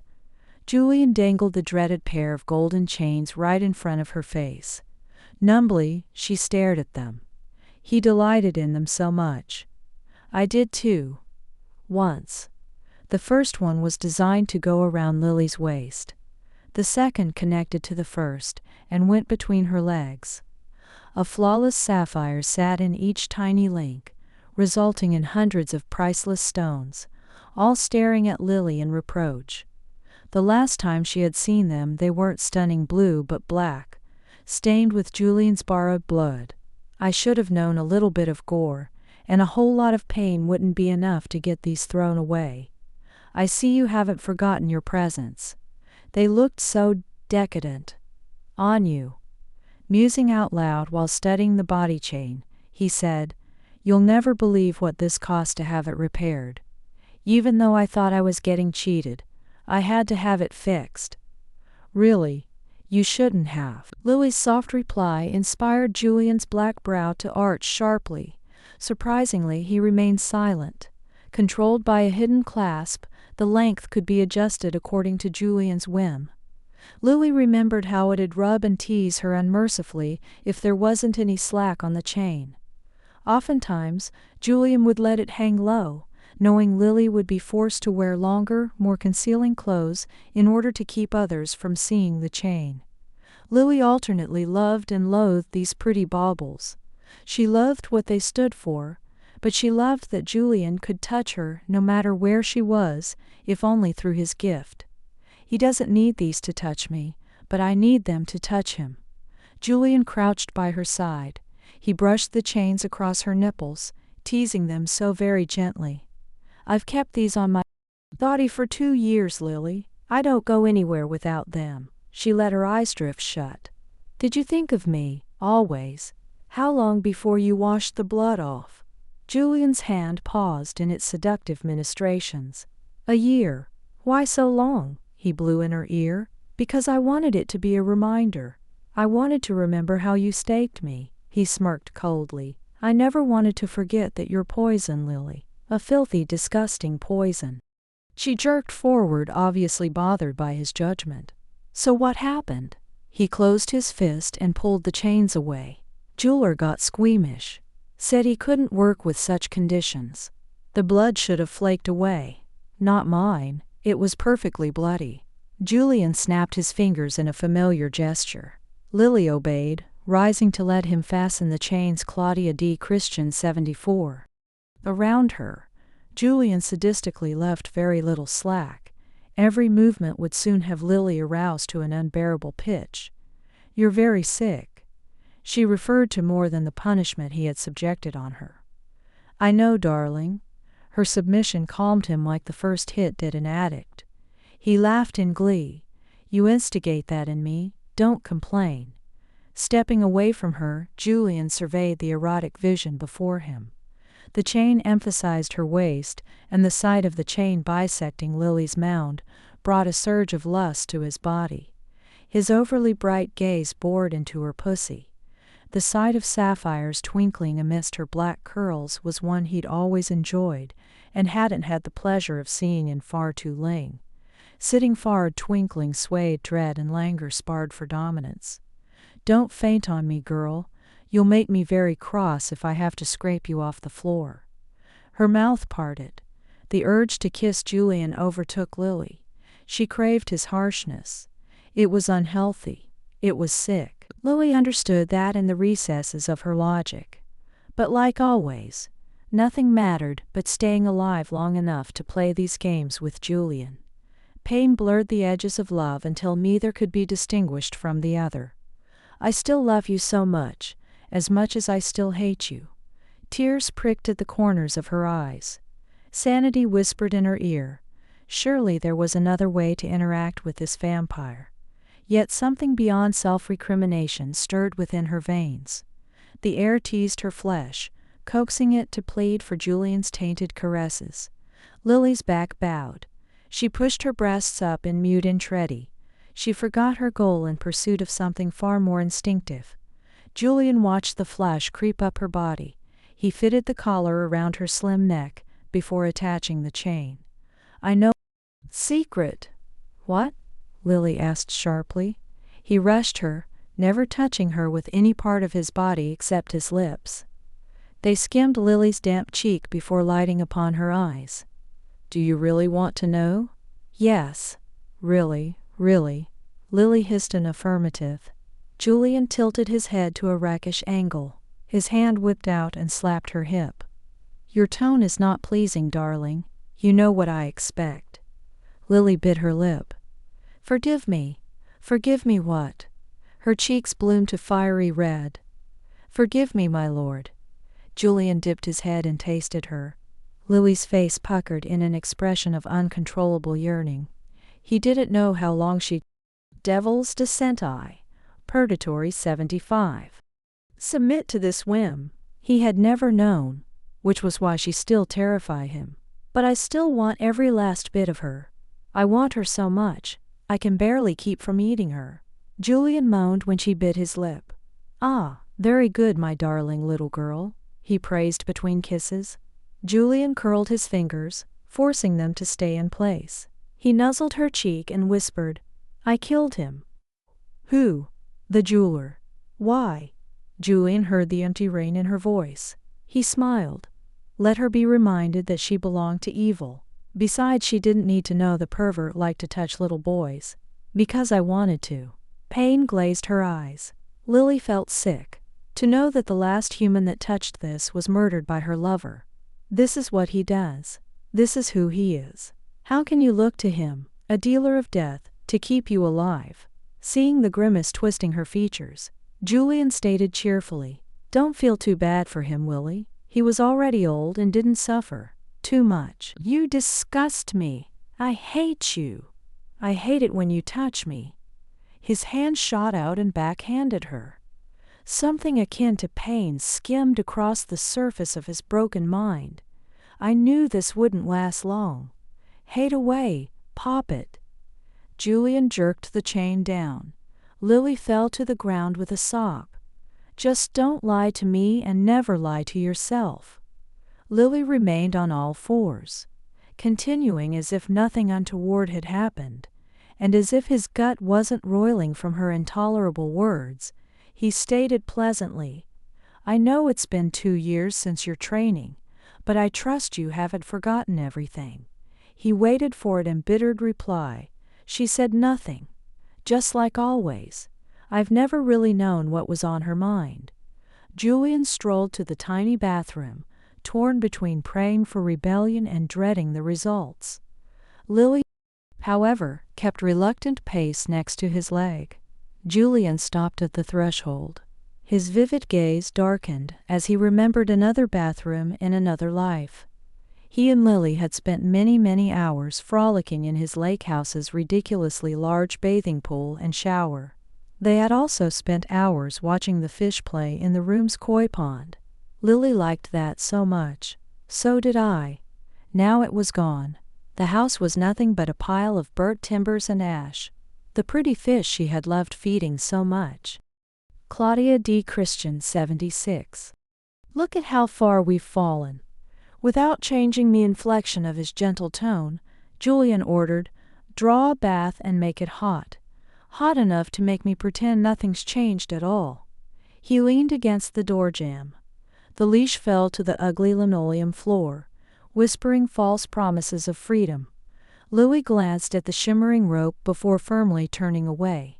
She kept her posture, head bowed, back arched, and proceeded to obey her cruel, fickle lover, never guessing at the torment lying beneath his careful full weight, only mindful of her own.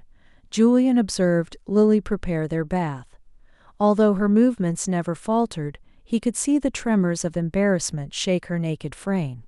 His will hardened against her. Lily broke the rules. She let her heart and legs open for someone else. She scorned him for almost letting his heart open to hers. She called him weak. She laughed at him. She would pay. Mentioning the jeweler didn't put his resurrector in the most receptive mood, but it served a purpose. It proved he was the stronger of the two. Julian's temporary insanity with loving Lily would vanish. It had to. He'd hurt her tonight, not only physically, but mentally and emotionally. He'd strip away any and every barrier she chose to put up. He'd force her to bare her heart and soul to him. Then he'd ruthlessly crush them and in the process, crush her. Julian was willing to destroy Lily, if only to make her see the truth. She loves me. She'll die loving me. She knows it. I just have to make her remember. It was better for both of them this way. When Lily turned to him with a box of Mr. Bubbles in her hand, he nodded his head to her unspoken question. Bubbles, of course, one of her childish preferences. Soon the small tub was frothing with innocent joy. Julian pushed away from the door. Agitation took control of him as well as fear. These games felt wrong. They weren't the same. "Undress me," he fairly growled in sudden anger. "Be quick about it." Lily crawled a few feet until she settled at his feet. She reached up, and her nimble fingers quickly had his pants unbuttoned. She tugged his waist down, ready for his erection to pop her in the cheek as it always had before. Instead, Julian was quite flaccid. Devil's Descent. Purgatory 77. Lily's eyes widened with shock. Quickly looking up, Lily caught Julian's dark look, which caused her to jerk her head away. She predictably saw his state as her failing, never noting the embarrassment in Julian that declared otherwise. Lily pulled the pants down his legs until they met his ankles. She rested her face against his cool, sinewy thigh for a brief moment. He doesn't want me. Maybe I pushed too far with Daniel? Maybe? How about yes? I always push too far and cry when I get my way. Julian was everything in the world that he wasn't supposed to be. He was her salvation. He was her heart manifested in physical form. He was her obsession. He was the other side of herself she could never accept. Louis loved and hated Julian in unstable levels. Her hatred and her love were living things unto themselves. Every part of Lily's body responded to Julian in a way that was illogical, but powerful in its insanity. Rationally, she knew that she shouldn't be playing these games with him, but she couldn't stop. I couldn't let him go before. Now I can't let myself go. Lily's reverie was broken by a rude jerk of the chain. She pulled her face away and finished her task. Once completely nude, Julian climbed in and sank into the hot, bubbly water. He closed his eyes and leaned his head back against the white tiles. "Bathe me." Lily reached over for the soap. He stopped her by clamping his hand on her wrist. "No, I want you in here with me." "But the water." "Lily, goddammit." Julian roared in rage. His eyes flew open in time to see her flinch violently. Her fear didn't appease his anger. It only disturbed Julian further. He lowered his voice to a falsely gentle cadence. "Don't make me ask you again." Lily climbed into the tub carefully. Julian always liked his Walter scalding. The temperature never bothered her before, but she knew it burned like hell now. Sharp pain shot up both her legs. She hissed while rapidly stepping from one foot to another. Noticing her discomfort, he murmured, "I forget how delicate humans can be." Lily heard the unspoken. "I forget how human you are now." It enraged her. "I would allow you to leave, but then I'd hardly be the type of master you crave, would I?" She summoned her pride and smiled. The mocking grin was not lost on either of them. "I'm fine, my lord. You bless me with your concern." Discomfort by gathering the bar of soap and rolling it in her hands until they were fully lathered. She first started with his chest, sensuously kneading the muscles and feeling every inch of his torso. As always, Lily found a way to deal with her pain. Her eyes drifted shut. The terrible burning migrated elsewhere, becoming languorously delicious as she caressed and massaged him. Julian's skin had lost its customary coolness and felt human. She allowed herself to daydream and imagine what it'd be like if Julian had changed too. What if he wasn't a vampire but a human? What if he were capable of kinder emotions? What if he loved her like she loved him? Unbeknownst to her, Julian continued to watch her for several moments.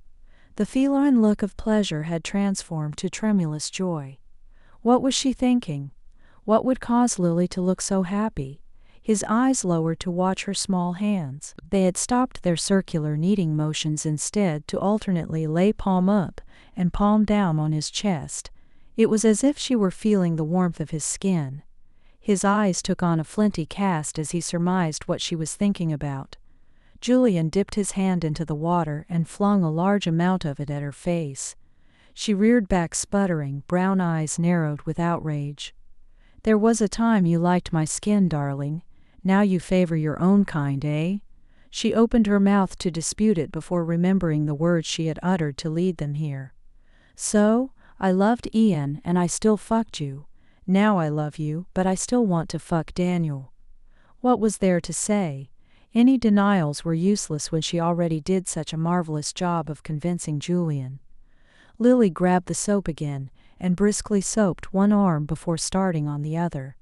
She flinched when her fingers encountered the chain in his hand. Noting her reaction, Julian smiled. He reached out with his other hand and began to caress her collar. His long fingers played over the surface of the jewel. Beauty was his weakness. He'd always been a collector of beautiful things, and Lily Walker had to be the most exquisite thing he had ever owned. Owned? No, tried to own. I hate her fucking guts. Why does she do this to me? Why can't she just be happy with me? Lily felt so vulnerable sitting on him, naked except for the jewelry and his terrible stare.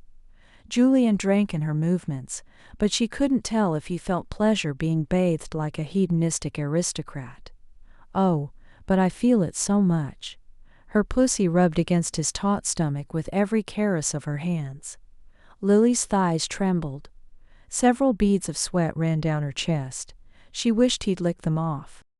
Devil's Descent I, Purgatory 79. "Tell me again, why did you leave?" Her hand stilled in the task of washing his neck. "I thought I made it more than clear to you. I hated being so dependent on this." Julian impatiently broke in. "You hated being my slave. You hated being so weak." "Yeah, I got the point." Eyes boring into hers, he asked, "Did you try to eradicate all things vampire, including myself, that night in Vickery Hill solely because of the other playthings in my life? Or because of what I didn't say or do?" Lily's vulnerability was written all too clearly on her face. She refused to answer his last question. Instead, she latched onto something safer. "Playthings. That's what they were. That's what I am." She twisted with sick fury. "I had enough of you treating me like shit. It was time for me to start doing my job." "Job." He whispered the word like a dirty curse. "Yes, job.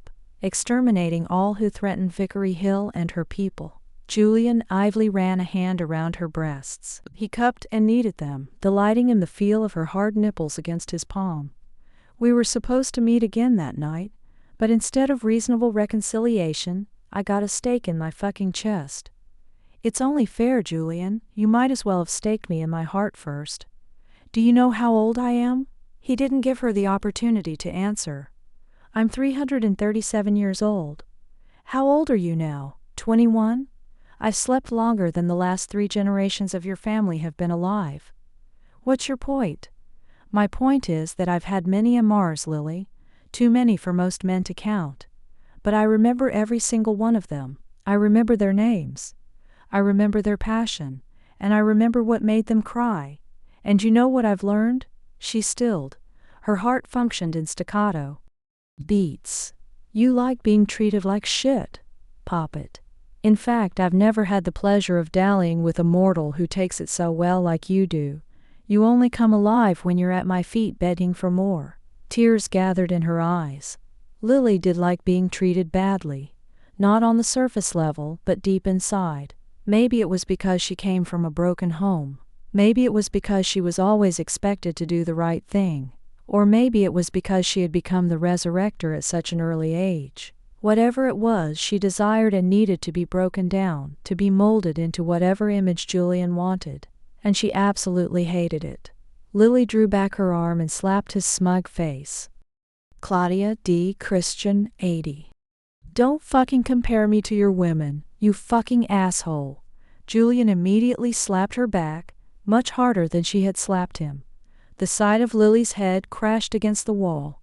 He sat forward abruptly, and water sloshed out onto the floor. Julian wrapped his hands around her neck and squeezed with just enough pressure to make her sense spike with alarm. "Then why are you punishing me, Lily? Why are you always fucking punishing me for who I am? I was born a vampire. Do you think I chose to have my mind broken by a Nephilim torturer? Do you think I like being this way? I wanted a family once. I wanted to be a better father than the one I had. I loved my mother. I loved you, Lily." She clawed at his hands. His screams tore through her. "Never. Me." Julian jerked her forward. Hand still wrapped cruelly. "Promise me forever, Lily. Promise me and we can stop. Please. I want to stop."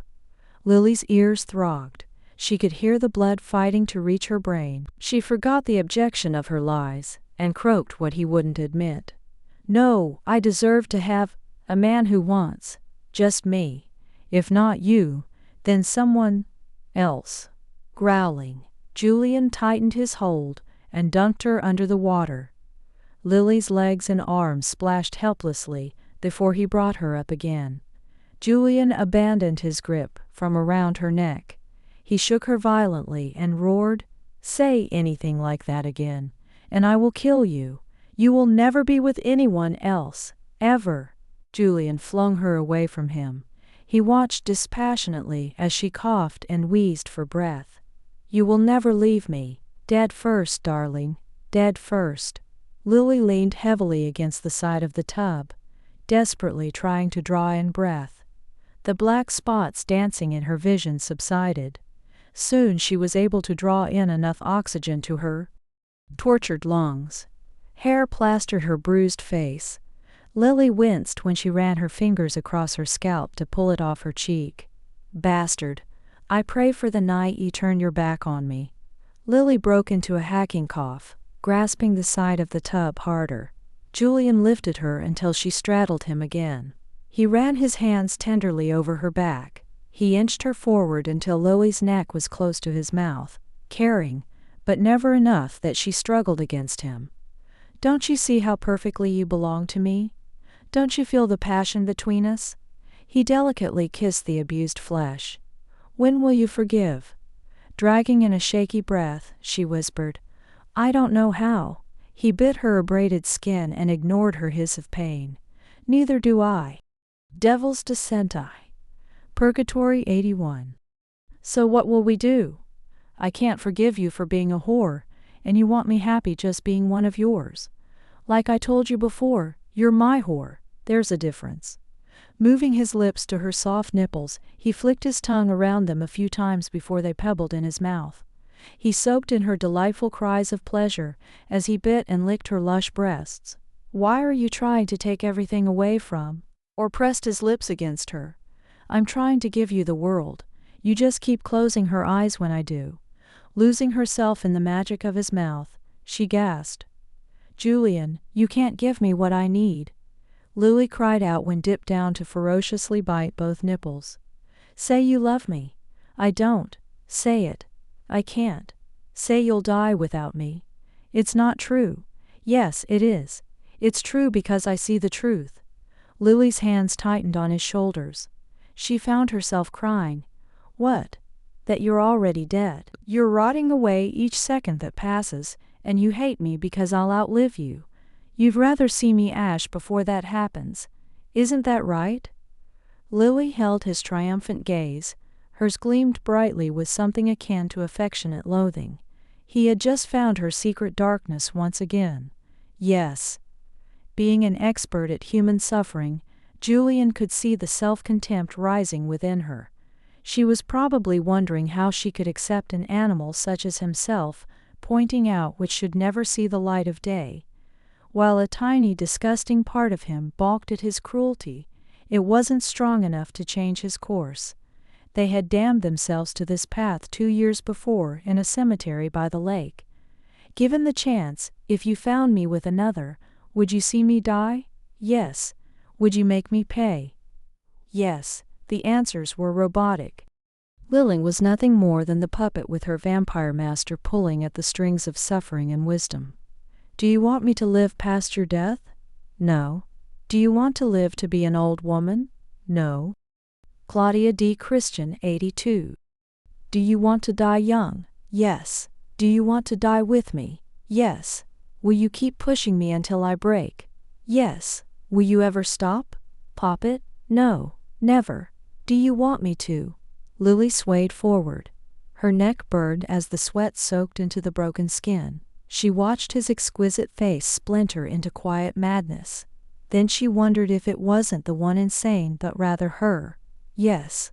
When it all ends. She started to shake. Her mouth gaped open. With sticky hair, fevered coal gaze, white skin and wider mouth, Lily had never looked lovelier to Julian. Kiss me. She stared into his eyes. All she could see was a tiny reflection of herself. That's how she felt. Tiny, insignificant, and dirty.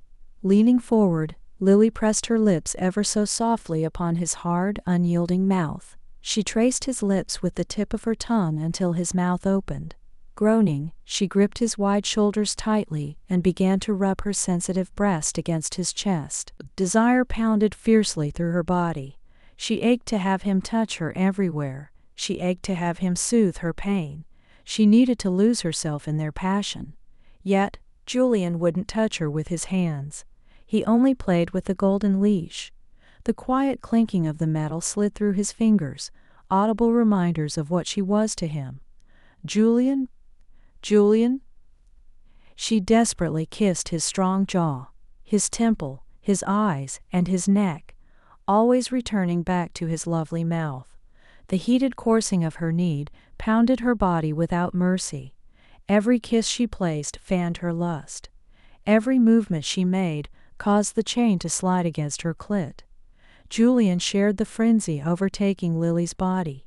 His purposeful coldness inflamed her like he hoped it would. Lily's short nails dug into his shoulders, while she panted and mewled against his neck. When she bit down, he had to clench his jaw from letting out a grunt of ecstasy. He could see that her passion was not just born out of sexual desire, but also out of the desire to forget his words, to forget what he had discovered about her. But demon that he was, Julian could not let Lily forget. "Will you kiss me like this when you kill me?" Devil's Descent I. Purgatory 83.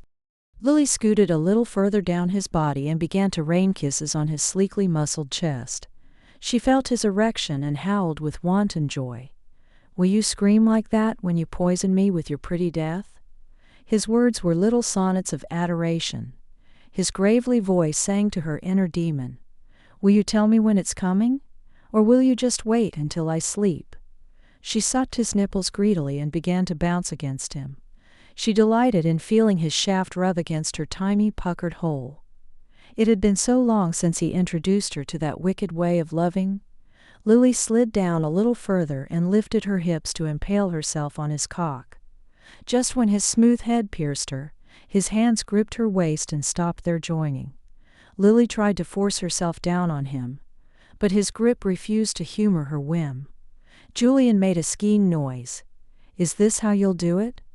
Will you fuck me, make me scream, before sending me to hell?" "I love you," she gasped while pushing down. Julian acknowledged her pledge with a reckless grin. "I kill myself a little bit more every time I go here." He looked at her hungry, secret mouth.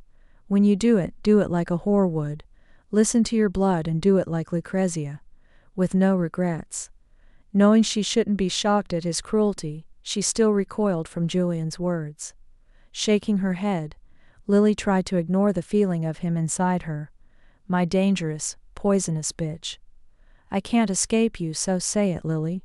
Say I'm your whore." Julian lifted her up and down only minutely, but enough that she began to pant with desire. Her tattered pride bled. "I'm your whore." Her whisper ended with a shout when Julian impaled her on his shaft. The pain in her heart grew along with her sexual desire as Julian continued to torment her. "Promise it, Lily. Promise me. Promise you'll do it like a whore." "Yes," she moaned in great jagged gasps. "Will you be my whore, Lily?" He asked her so sweetly, so lovingly, as if he wasn't breaking her heart. "I already am." "Ah, that's right. My whore. A whore with no morals or regrets." Twisting both of her nipples until she cried out from addictive pain, he grunted, "You like being my little whore, Lily?" She squeezed her eyes shut and breathed. "No, I hate it." Claudia D. Christian 84. Julian jerked her leash down until their lips were less than an inch apart. "Liar, admit it. You love being my whore, bitch, or whatever I choose to make you. That way you can blame me for letting you be yourself." Not giving her a chance to deny it, he captured her lips and began to devour her bruised mouth. Their hips frantically churned against each other as they both fell to their destructive passion. Lily rode Julian as furiously as Julian pumped into Lily. Water splashed out of the tub to soak the floor as their cries grew to intensity. Julian suddenly stood up. Lily wrapped her arms and legs around his torso. Expecting him to step out of the tub, she was surprised to feel her body crash against cold tiles. Julian moved his arms down and hooked a leg on each forearm. Savagely, he pounded into her body, filling Lily with his special brand of pain and pleasure. He dug the chains deeper against her with each slam of his hips. Lily clutched the back of his head. She began to cry as the sensations became too intense. This only seemed to incite Julian to double his efforts. He lifted and pulled her against him as if her tears meant nothing. The pain outweighed the pleasure in no time at all. "Julian, stop, you're hurting me." When he didn't respond, She began to beat at his shoulders. "Stop it, damn you." His body never faltered. Relentlessly, he sawed in and out of her, relishing in her sobs of anguish. "Will you do it now, Lily? Will you end it for us now? Will you behead me both ways?" Lily finally broke. All his empty poetry led to this moment. "It was only a game," she screamed. "I never meant any of it. Daniel never meant anything. I wanted you to hurt me because it's the only time I feel alive. I don't want to die, and I know I'm dying, Julian. Something is killing me from the inside. I don't know what it is, but I'm just numb. I can't feel anything. I'm so scared. Please, Julian. Please help." Julian pulled out of Lily and tossed her onto the floor. In a flash, he straddled her face and pried her mouth open. He shoved his cock into her warm mouth and thrust his hips back and forth. He fucked her lovely mouth, delighting over the sounds of her gagging and muffled tears. Devil's Descent, Purgatory 85.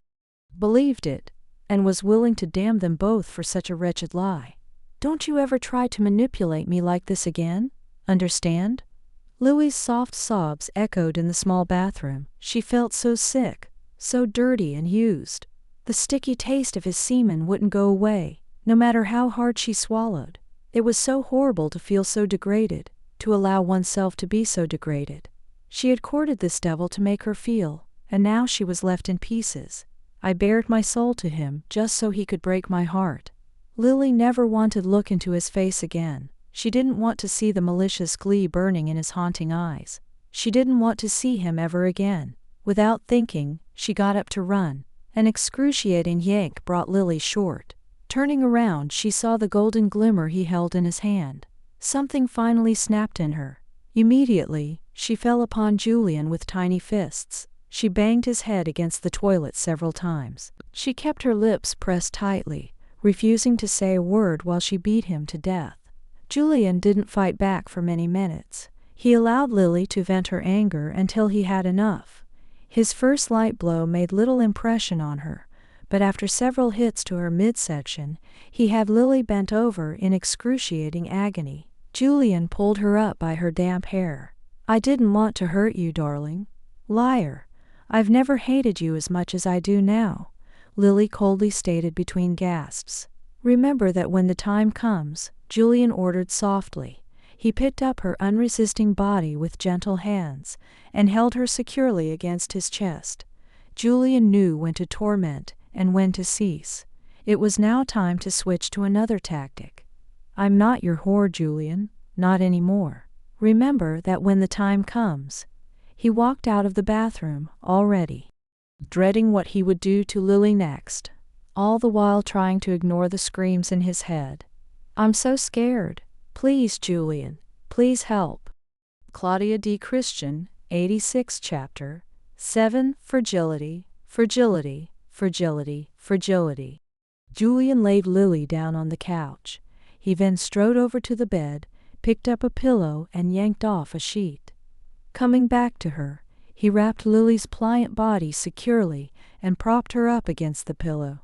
Julian crouched on eye level. "Are you hungry?"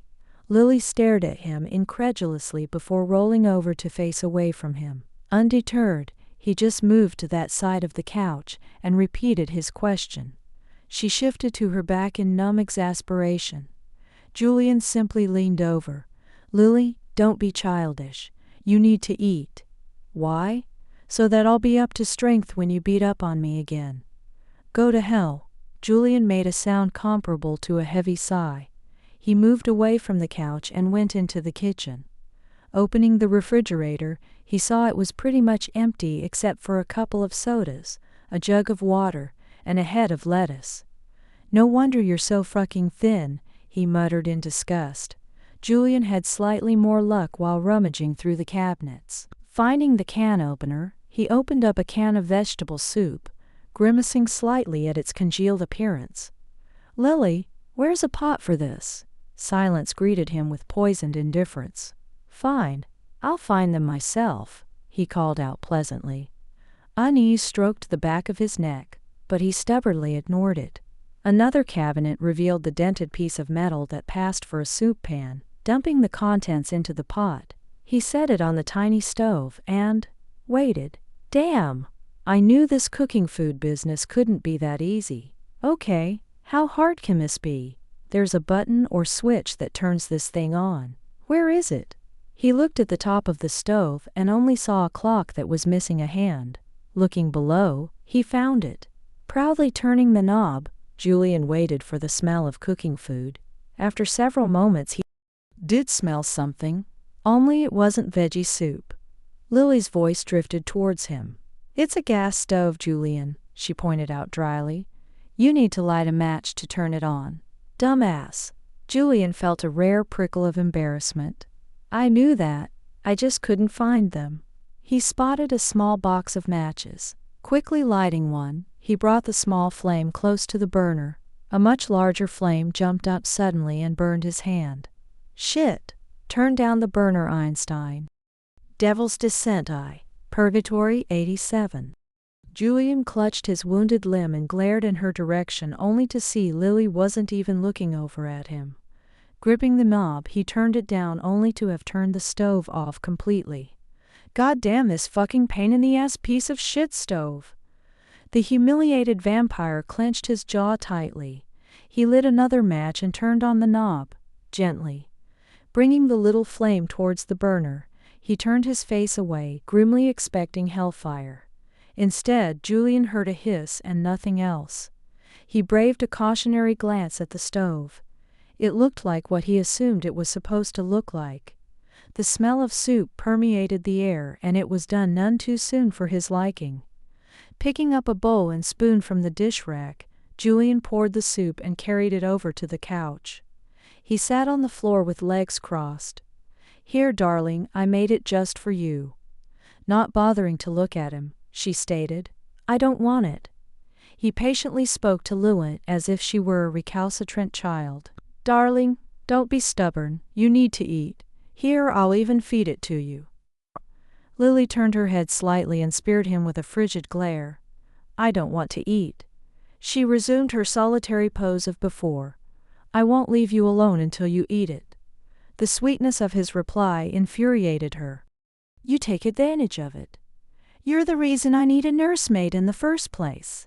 I don't want you, and I don't want your fucking soup. God damn it. I just went through hell to make this for you, and you damned well better eat it.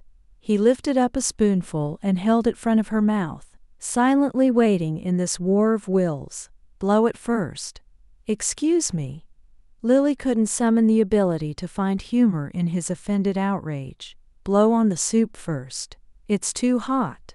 She watched as he complied with her request. Several moments of tense silence passed before Lily sullenly opened her mouth.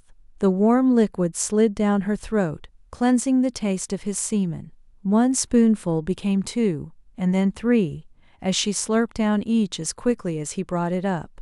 Lily didn't even realize how hungry she was until now. Claudia D. Christian 88. Neither of them spoke. Both were just content to do their separate tasks of feeding and eating. Julian eventually lifted the last spoonful and waited for her to swallow, before asking if she was thirsty. Lily shook her head. She graced him with a vicious glare when he asked again. Julian got up with another sigh. Picking up the empty bowl, he took it into the kitchen. The morose vampire looked over at Lily. She looked so tiny and fragile. So broken. Did I go too far? Something inside him rebelled. Oh hell, what now? Was he supposed to feel guilty for screwing his woman the way they both liked it? He's a fucking vampire. It's what he does. It's what his purpose for being is supposed to be. Why should he feel guilty? I'm evil. I may have certain passions like a human, but I am not a human. I'm a dirty pureblood who happens to have an unexplainable attachment to a mortal, scratch that. A resurrector reject. But I'm still me. She fucking asked for it by playing little head games like that. Bitch. Besides, I've done worse. He passed an elegant hand across his brow. He had done worse. Much, much worse. So why were Lily's screams still echoing in his head? Something is killing me from the inside. I don't know what it is, but I'm just numb. Julian was tired. Tired of all the bullshit and tired of his ego. Standing alone in Lily's tiny kitchen, he could see the futility of his actions. Stupid games, stupid lies, and stupid actions born from a stupider creature who should have known when to give up the ghost. Julian believed he finally felt an inkling of what Lily must have felt when his weaker side disappeared. Lily was now his ghost. He already knew it as soon as he saw her dancing tonight. Lily Walker died once upon a time, only Julian Douglas was too blind to see it. She feels numb because she's just like them now, mortal and weak. As a resurrector, the constant adrenaline rush and power gave Lily omnipotence and a higher connection with life. But she's a husk now. Her spirit is flirting with the other side, looking for a way out of this prison. There's a reason retired resurrectors don't live long. They can't. Julian now suffered a malady unwanted by him, but all too familiar. I'll outlive Lily. He kept his sight trained on the woman-child slumped on the couch. The 3 words recycled through his mind. I'll outlive Lily. I'll outlive Lily. I'll outlive Lily. Devil's Descent Purgatory 89. The irony didn't escape Julian. Even if he didn't want to acknowledge Ian's presence, choosing to think of that pathetic personality as one born of madness at the hands of a fanatical torturing priest, Julian couldn't shut out his memories. Those 3 words had haunted Ian long before he ever had hope of Lily growing old enough to return his affections. And now they had found another host to possess. Even though I can't smell death on her, doesn't mean she's safe. It's not her body dying, it's her spirit. Julian dumped the forgotten bowl into the sink. I'll outlive Lily, and there's not a fucking thing I can do about it. So what do I do? He could bury his discontent by focusing on the present task at hand, breaking Lily. It would be easy. After all, he had already reduced her to feeling like a whore. She now hated both of them, him for the obvious and herself for not being able to stop it. He could continue the degradation, proving that Lily would always be nothing more than his pretty toy. So why did it feel empty? Why couldn't he feel the anticipation he always would before? Because she's right. It's not the same. And I'm an idiot. Julian stopped over to the couch, determined to concentrate on the challenge of Lily Walker. He forced himself to school his features into a pleasant mask as he sat back down on the floor. Lily didn't even acknowledge his presence. Julian reached out to stroke her hair, only to stop in mid-action. Don't touch me. He drew back his hand and let it fall to his knee. All right, Lily. Will you look at me? Lily kept her eyes closed. She didn't want to hear or speak to him. Darling, at least talk to me. You know how persistent I can be. You might as well give in. Give in? Isn't that what I always do for you? Whether I give in or not, you still carry out whatever twisted plan you have for me. So just do it or leave me alone. He winced at her dull tone. You know I won't do that. I can't leave you alone. So don't even ask it of me. Lily sat up and looked at him. Her soul's sadness peered out from beneath the shadows of her obsidian stare. Why can't you? Is it because you need to prove to yourself how beneath you I am? Julian once again reached a hand towards her head. He hesitatingly placed it on her hair. When she didn't move away, he began to run his fingers through the tangled black locks. I want and need you. Claudia D. Christian 90. Because you're you. He sidestepped her last question, and they both knew it. But I'm still beneath you, aren't I? Lily asked sadly. And not just because I'm human. I was just as much garbage when I was the resurrector. Julian's glib tongue deserted him. So I'm not some normal girl to be doing this, am I? His fingers tightened in her hair. No, you're not, but you're my girl. You always will be. Lily jerked her head away and spat angrily. Because you own me. Because I'm just a pretty whore to you. Just your little poppet. Have you ever thought that maybe I'm tired of being your doll? Looking away from him, she charged. You had no right to do what you just did to me. Julian stared at her profile for several moments. I can't take back what happened, Lily. She turned and looked back at him, face carefully blank of all emotions. He reached for her slim hand, squeezing it with firm pressure when she tried to pull away. He brought it up to his mouth and kissed each fingertip reverently, all the while looking deeply into her pained eyes. I do see you as my property, as my beautiful whore, my doll, and my sweet little poppet, but I see you as so much more than that. Julian ran his tongue down her palm and laid a heated, open-mouthed kiss to the center. I see you as the most exquisite creature I have ever seen. I see you as the light that balances my darkness. I see you as the missing half to my worthless existence. Lily clenched her eyes tightly as she felt the burning of her tears. It sounds good, Julian, but I'm not always as stupid as I act. Don't call yourself stupid. I shouldn't call myself stupid, but I can let you tell me a load of crap, and that makes everything okay. Geez, that makes so much more sense. Why can't I get it? Must be because I'm stupid. Julian glared at her with frustration before getting up and walking over to a window. Looking out, he stood in silence for several minutes. When he saw a lone figure stumbling along the street, he thought of feeding before dismissing it from his mind. He couldn't leave things the way they were tonight. And I definitely can't feed from her. Not when she's like this. It was important for Lily to feel her love for him again. He just didn't understand why. How many times had she dragged herself from his bed, emotionally and physically beaten, and with him not even lifting a brow? Lily, I understand why you think I'm bullshitting you. I'm not making any excuses for what I've done. I'm not begging for your devil's descent. Purgatory. 91. Forgiveness. I wouldn't change what I've done, but that doesn't mean that it always has to be like that. Why does it even have to be this way? Because of what I am, Lily, he replied wearily.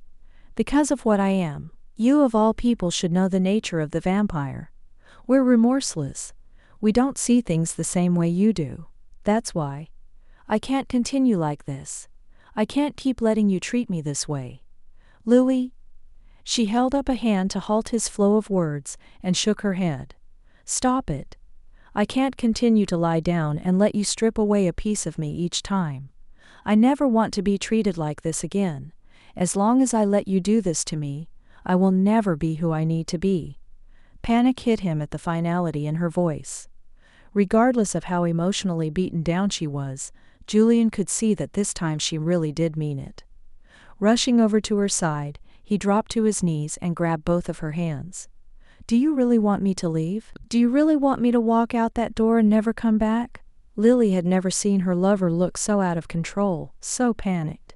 She'd almost be willing to believe she saw sincerity in his eyes, but no, Julian was right. She did know the nature of the vampire. Lying was what they did best. That and seduce. Do you really want me to leave, darling? Did you hear nothing of what I just said? I need you, Lily. I need you like I need blood to survive. Don't do this to me. I've thought of nothing except you for 2 years. Stop it. I've craved nothing but you for 2 years. Shut up. I don't want to hear this. His voice dropped to a husky whisper. Did you know that I went insane when you left me? I couldn't believe that my darling girl was gone. I tore Vickery Hill apart looking for you. I didn't want to believe you would leave what we had. That you would leave me to exist without you. Julian, you fucked other women. You lied to me. You made me believe that I was all you wanted, which obviously wasn't true. And then you left me to die. No.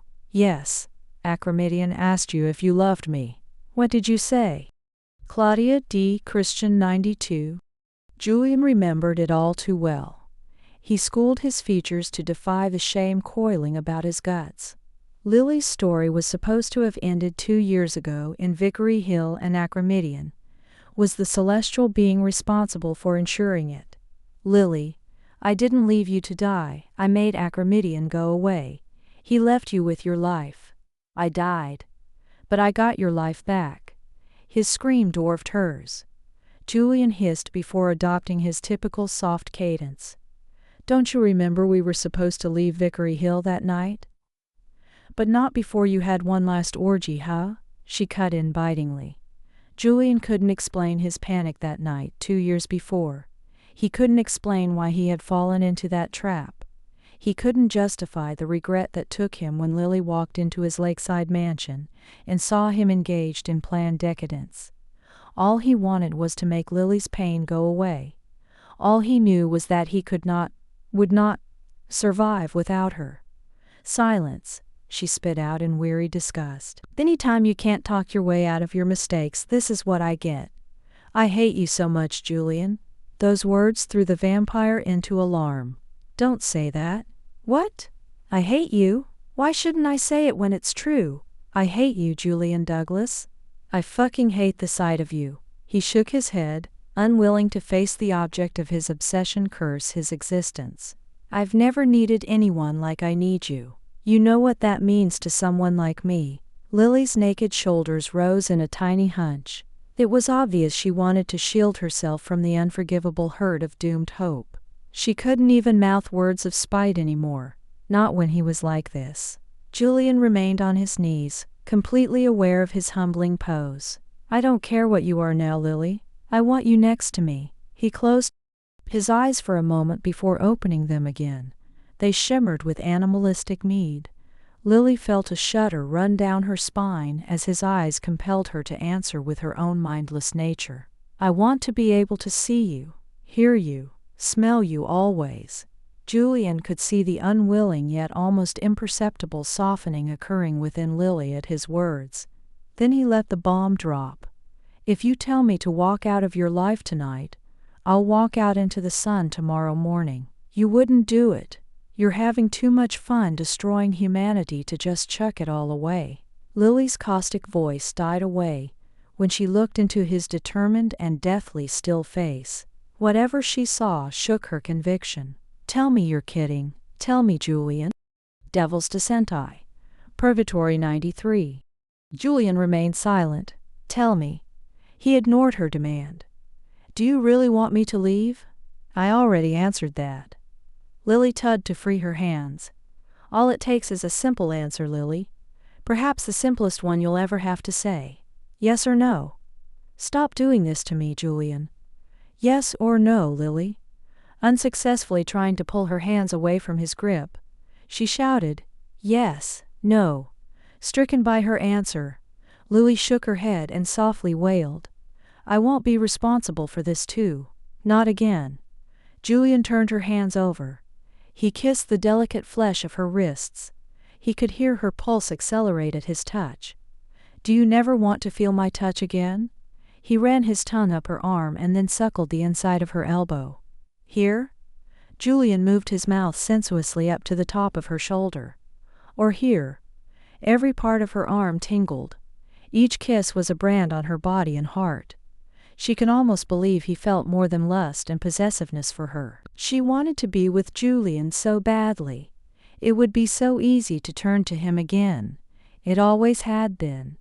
Lily moaned softly when his mouth kissed and nibbled her lobe, flicking his tongue inside her ear, before trailing down her nape. All it takes is a word, one word. Stop playing with me, Julian. Her words begged him to stop, but her tone enticed him to continue. Yes, no, one or the other. His smooth hands ran down her back, encountering the almost forgotten leash. Julian pulled back from her with no small amount of regret. His fingers unhooked the chain, and then removed her collar, putting them down on the couch next to his broken little doll. Lily's neck looked horrible. There were scratches from where the collar dug into her skin when he jerked it too hard, and when he strangled her. Finger bruises dotted the flesh obscenely. They reminded Julian that this was be forever. No more remarkable healing powers, no more supernatural strength. Never ever again. Julian enveloped Lily in his arms and nuzzled her abused neck. He had to control his rages in the future. He never wanted to see his handprints on her neck again, unless it was something she asked for, but that would be an entirely different matter. Tell me, he begged in a haunting appeal. Lily sat in his embrace, shaken and terrified of what could happen next. Claudia D. Christian 94. Julian would never do it.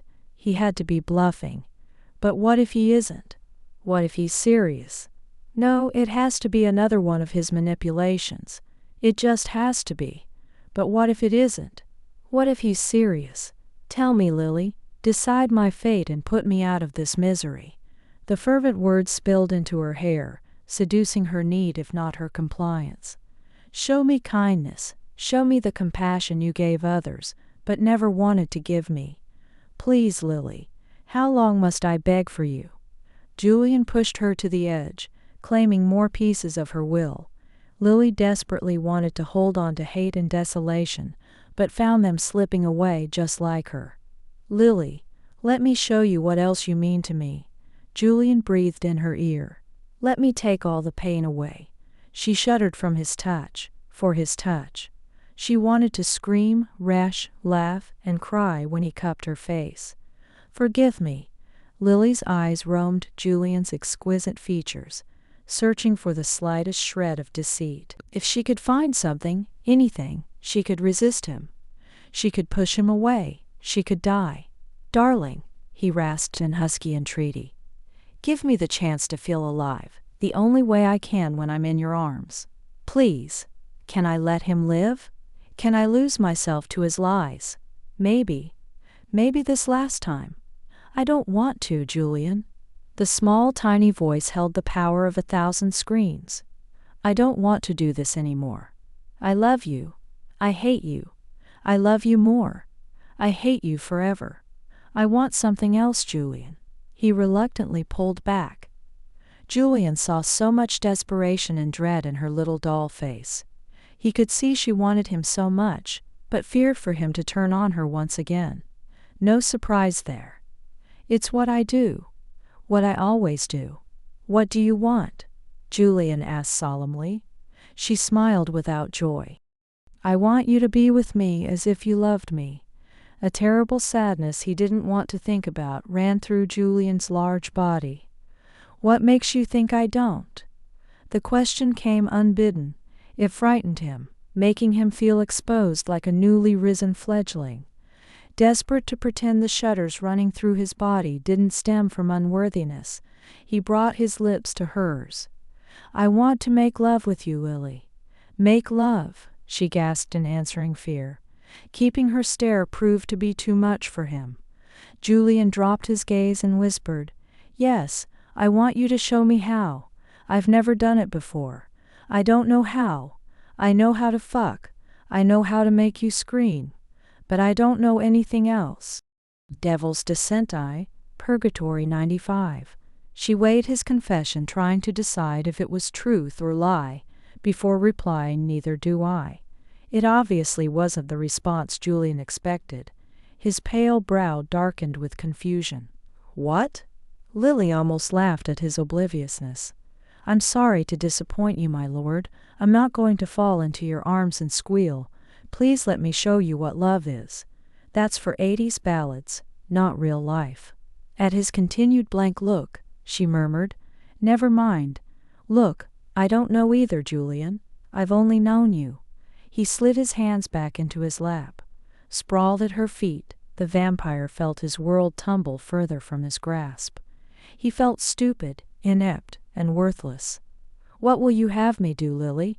I asked for you to love me, and you want to give me sex instead. You want more. Darkness pulsed inside his cravings. He suddenly knew what to give his beautiful girl. Recklessness dominated prudence. I know what you want, Lily. What? She whispered, eyes liquid with incessant longing. I can give you forever. Forever. She drew the word out as if its meaning was foreign to her comprehension. I can remake you, Lily. I can protect you from what you fear.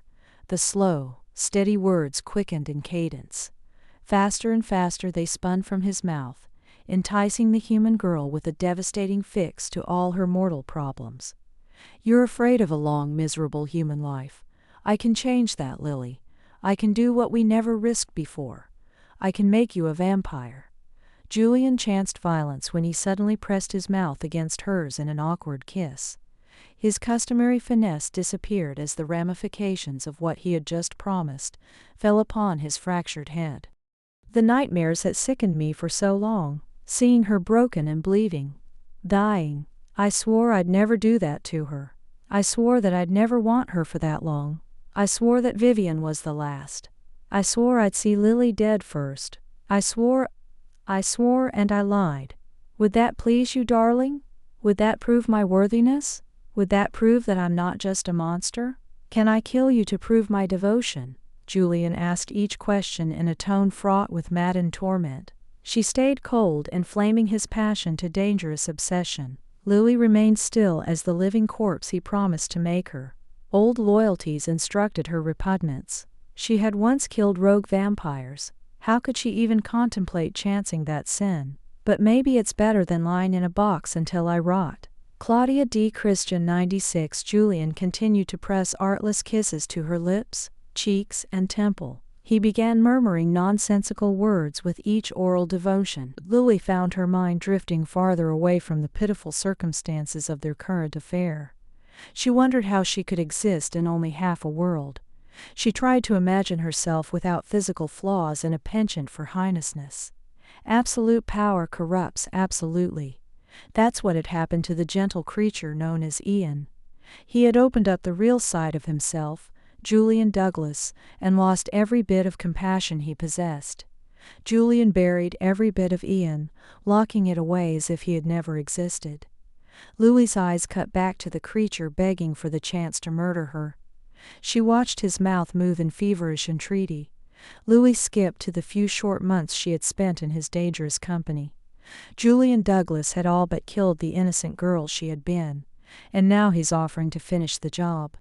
Her fingers crept up his naked neck. Lily smiled with morbid glee when he froze. Something akin to fear flashed once in his beautiful eyes. He waited for her declaration, transparent in his virulent need to have her agree. Lily stepped off the edge and fell into the void where right and wrong ceased to exist. I would die for you. She meant it. She already died 2 years before. Now she wanted to make it permanent. Julian's entire world began spinning again, purpose giving it momentum. Relief weakened him, but not nearly as much as the words Lily had just spoken. Julian kissed her fully, afraid she would renounce her promise and more afraid that he would keep it. Forever. This means forever. He picked Lily up and carried her to the small bed. Reverently he laid her down before following. His hands delicately stroked her arm. He refused to think about her warmth or how much he would miss it once she transformed. Will it hurt? Yes. He placed his cool hand on her stomach. Slowly he rubbed back and forth, occasionally tugging on the chain and circling her hips. He watched in fascination as Lily's pulse quickened. Will you tell me before you do it? Do it. 2 words that was suddenly worse than the dreaded 3. She'll stop being Lily. She'll be like me. 2 broken pieces forced to make a whole. I was tortured into submission, bringing forth a personality fraught with goodness in order to make the agony go away. It'll be the same for her. Except instead of clean, I'll make her dirty, and there'll be nothing to stop her from making a personality fraught with evil to make that agony go away too. Julian suddenly despised his bargain. He hated the impulse that had led him here, and he hated Lily more for agreeing. There had to be a way out. He softened his tone with false nobility. Darling, we don't have to do this yet. We can wait. No, I want it tonight. Now I don't want to live another day with this numbness inside me. Determination tightened her jaw. It has to be tonight. Julian chafed under her resolve. Are you sure? In response, Lily drew his dark head down and hungrily kissed his firm mouth. Her tongue traced the outline of his lips before boldly delving past them. Lily's hand played with the back of his head, running her fingers through his soft hair. She pulled away and licked his jaw. Lily chanced looking into his gaze. She watched crazed heartbreak flit across his face. She was almost tempted to believe she had seen it. Lily, however, knew better. He's already regretting it. I love you, Julian. She barely hoped to have this small power over him. I can make you love me too. I don't care if it takes forever, Julian. He didn't even blink. Lily lay beneath him, believing he wanted something else for his help. She let out a shuddering breath. If you do this for me, you won't ever have to see me again." "What?" Julian rasped. "I know that, for whatever reason you like fucking me. You can do it until you're tired of it, me." Red stained her cheeks, reminiscent of forbidden fruit. "You can walk away. I'll leave you alone. I won't make you responsible for me. You can live your life." Julian blinked. Once, twice. "Have you lost your fucking mind?" The bitter words made Lily curl away from him. He ruthlessly pushed her onto her back. "I want to give you forever, and all you can think of is leaving me." "No. Wait. You're misunderstanding." "No, I'm not. That's what you want. A life without me. It's what you always wanted from the beginning. You even admitted it tonight, and I was too stupid to know you really meant it." "No." This time it was Lily who smashed her mouth against his, pouring her desperate passion into a violent melding of lips and tongues.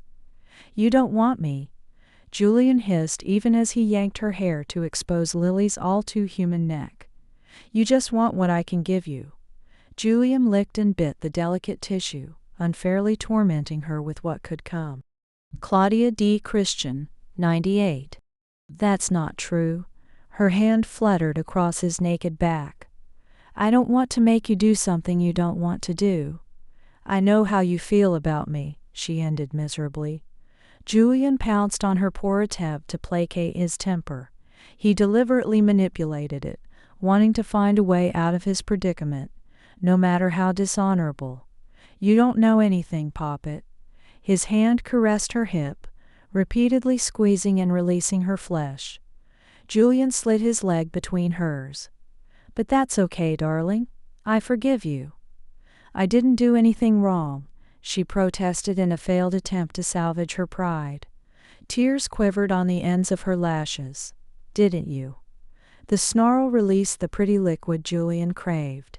He watched the crystalline river snake its way down her pale cheeks with spiteful satisfaction. He absolutely hated what Lily made him feel. He was tempted to just drain her and be done with it. "Fuck her until I'm done." Why doesn't she just admit that's her agenda? "Fine. Make her a little bloodsucker, set her free, and I don't have to watch how quickly she gets torn to shreds out there without me." An image of Lily's lively body suddenly flashed in Julian's mind. He turned his face away. Julian's guts twisted with intimate pain. The obsessive fear for Lily's safety had haunted the vampire longer than he would admit. He had often forsaken sleep rather than risk the nightmares starring Lily's gruesome demise. Now he was willing to give it to her? What the fuck was I thinking? Darling, I'm sorry. I promised to make love to you, and instead I've made you cry. Forgive me." Julian bit his lip. Perverted shame took him down the familiar path of emotional restitution. "I'll make you forget this stupidity. I'll make you find a way to like your new life. We can still be together.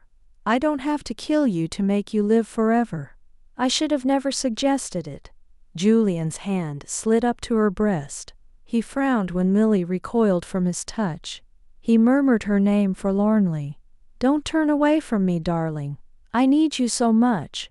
I'll make you happy, Lily. I'll make it all go away. Trust me. It'll be okay. I swear." She catered to the raw panic in his voice at the cost of her own. "Okay." The whisper belied the rejection festering inside. She kissed his cheek, knowing what would happen next. Julian flashed a smile full of gratitude and empty confidence. "This is why I adore you so." Unwittingly, his words probed an old wound. He adores me. That's the best I can get from Julian. It's so painful to know I'll never hear him say the words. Lily's morose musings came to an end when Julian trailed his hand down her body. His fingers encountered the soft hair. Devil's Descent. Purgatory 99? Remembered the first time she had shaved it bare for him. He smiled and continued with his beloved task. Lily moaned and arched her body when he delved into the warm, wet flesh. She let out a small cry of disappointment when his fingers slipped away. Julian shushed her and murmured, "I won't be gone for long."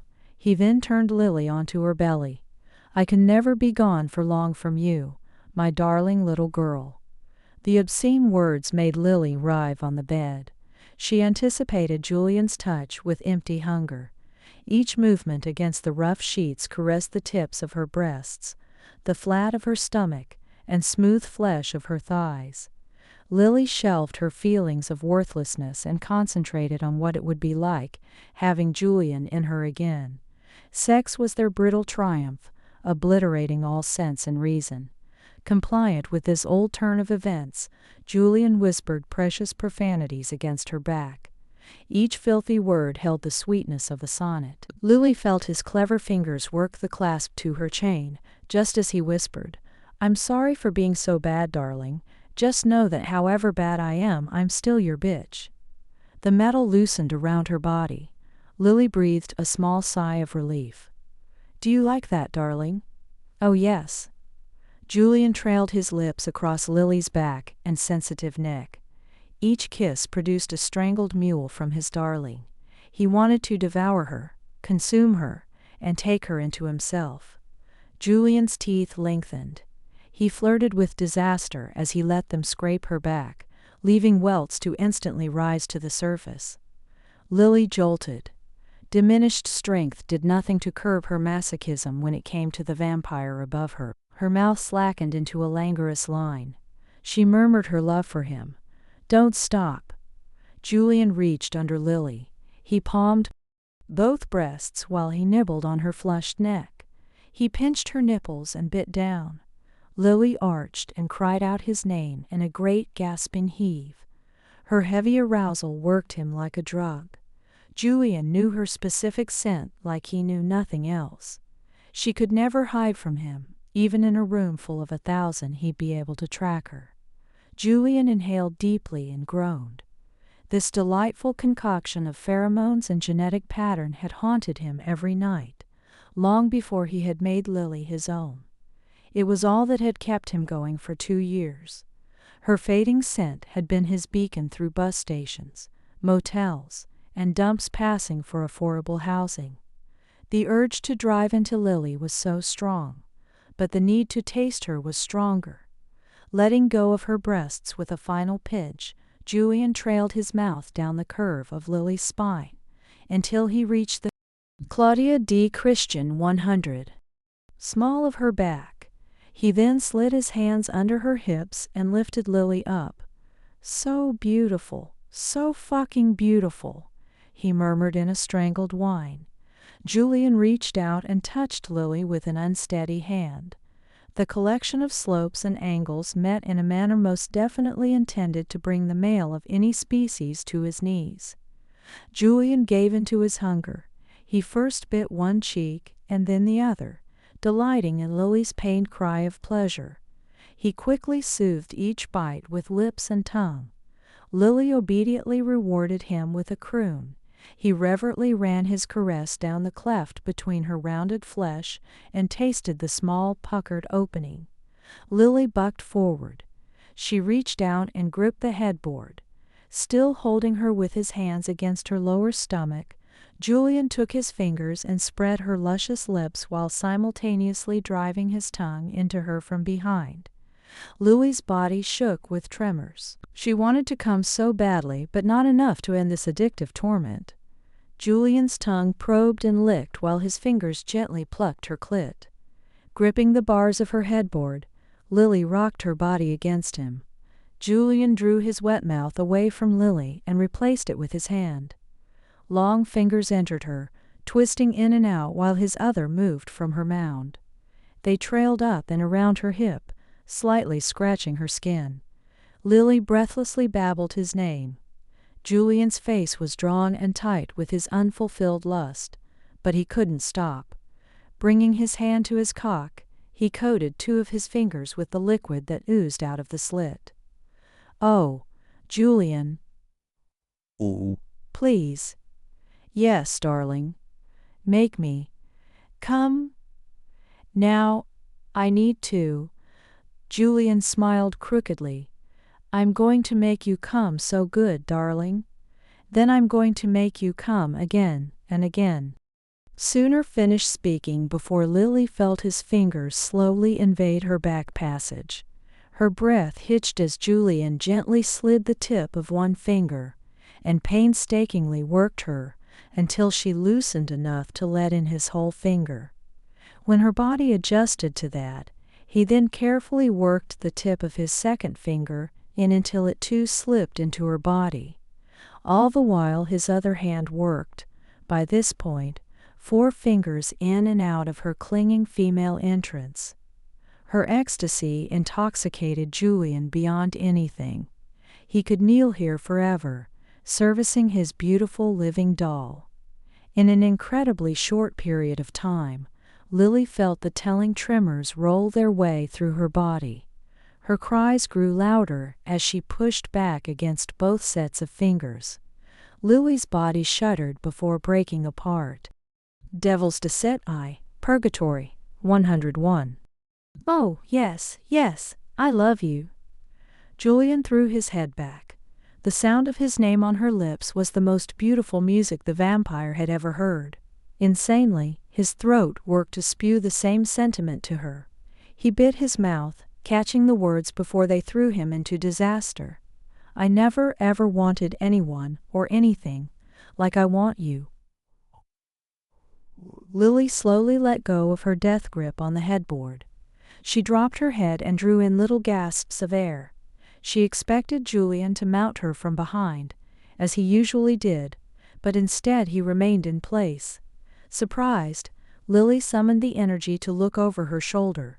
Julian's throat worked violently, his eyes clenched and one elongated fang digging dangerously into his lips. As the intoxicating effects wore off, Lily's body awoke to an even hotter desire. I want to make him burn. She moved forward, causing his fingers to slip from her body. She trembled delicately from their loss. Turning around to sit on her heels, Lily encircled her arms around his lean waist. She laid her cheek against his cool stomach and breathed deeply. I love you so much, Julian. I've loved you forever, long before I even knew your name. Lily pulled back and looked up. Julian's eyes pulsed with primal intent, dancing between Arctic blue and feral yellow. Her eyes slid to the thick shaft arching out towards her before locking her gaze with his again. Lily understood the rules of engagement between them. Julian had no intent of making her take him in her mouth. Her lips twitched with inappropriate mirth. He waits for the oddest times to act like a gentleman. Why couldn't he have acted this way an hour ago? Lily chose to erase the previous act of debasement the way she always did. She captured his mouth and savagely bit his lower lip. Julian hauled her against him, uncaring of the borrowed blood dribbling down his chin. He moaned in plea when she broke off their kiss, and groaned in bliss when he felt her mouth travel down his body. Lily laved him with fervent, wet strokes, trying to consume her unnatural lover. He hissed in a jubilant mixture of masochistic pain, as her teeth scored imperfect crescents into his flesh. When she reached the jutting head of his enormous cock, Lily moved forward until her lips met the tip. She flicked her tongue with a courtesan's touch before enveloping him in her mouth. Julian's soft groans filled the air as his darling bobbed up and down his length. He resisted the urge to grip her hair and slam her head on his cock. Instead, he kept his fists clenched helplessly at his sides and let Lily set the pace. And what a delightful pace it is. Claudia D. Christian, 102. She alternated her strokes from slow and teasing to fast and hungry. When she deep-throated him, Julian wanted to spill right then and there. Her small hand cupped his balls, and her other hand dug into his ass, forcing Julian to thrust forward once before controlling himself. "It's all right," she whispered, with a little smile. "I don't mind." Julian gave in, immediately following the steady rhythm of her mouth. Lily knew exactly how hard, how fast, and how much to suck to bring him to the brink of orgasm before drawing back and starting over again. He never ever tired of this. Coming, fighting, hating. It was all he ever wanted. All he ever understood. Julian Douglas didn't exist as much as he survived. Tomorrow would find him hauling this delicious bit of humanity out of Montreal, and on to destination unknown. She would probably fight him, but it was an unavoidable circumstance. He knew Lily didn't understand his situation, and in essence, hers. He also knew that tomorrow they'd be running for their lives, but tonight belongs to us. Julian chanced looking down. Seeing Lily's dark head working furiously up and down on his cock was enough to drive him over the edge, regardless of her teasing. He dug his fingers into her shoulders. "Lily, I'm going to—" She gave his garbled warning no heed. Instead, she redoubled her efforts, coaxing him to give her what she craved: total control. "Lily, I don't care." It was all the permission he needed. Julian worked her until his world came to a glorious stop. He shouted while she moaned softly and swallowed. Julian barely finished before he thrust his hands under her arms and pulled Lily up. He kissed her luscious mouth and tasted himself on her lips. The vulgarity of it all made him hard again. Wrapping her arms around his neck, Lily kissed him back with all the passion burning in her body. She tumbled her fingers through his hair and whispered between hungry kisses, "I want to know you. I want to know everything about you. I want you. I want to be with you. I want to be you." Julian growled low in his throat. He wanted to deny her. He needed to deny her. He couldn't give her happiness. Not this kind. Lily continued to court him with baby whispers. "Make me like you. I'm so ready to be done with this. I'll forget everything if you do this for me." Julian brought her down beneath him on the bed. "Shut up." Lily's hands restlessly roamed down his back only to entangle themselves once more in his hair. She slid her tongue against his width. Devil's Descenti, Purgatory 103. Obvious delight, uncaring of his ill humor. "I want you so badly. I want to make love with you so much. Forever." He stared down into her wide, obsidian gaze. "You'll be the death of me." Fatigue tied the vampire with dangerous threads. He couldn't deny her, but he couldn't commit this sin too. Suddenly, suicide seemed rather fetching. "We don't have to go any further. We can just end it here." Lily ignored his fatalistic proposition. She didn't comprehend the terrible finality of it all. She nipped his chin with little teeth. "Julian, make love to me first." The fight went out of him. Julian closed his eyes and nodded wearily. She was right. Killing themselves was just another one of many stupid ideas he entertained. "You're right. This is how it should be." Misery fired him from the inside, perversely making him want to fuck them both into oblivion. He settled his mouth against her neck. Julian moved Lily in position for his penetration and lifted her hips with one arm. Lily's flesh muffled his tormented groan as he slid inside her easily. "Soon it'll be over. Soon I'll pay for my sins. Soon my little poppet will be gone. I should have never looked for her." Oblivious to the maddened melancholy possessing Julian's mind, Lily clasped her lover with eager arms. She turned her head and ran her lips over his wrist before latching her mouth onto the inside of his arm. She bit down and tasted herself. Julian instantly fell into frenzy. His thrusts became less controlled and more brutal. He shouldn't care about useless honor when Lily felt so good and lovemaking with her felt so good.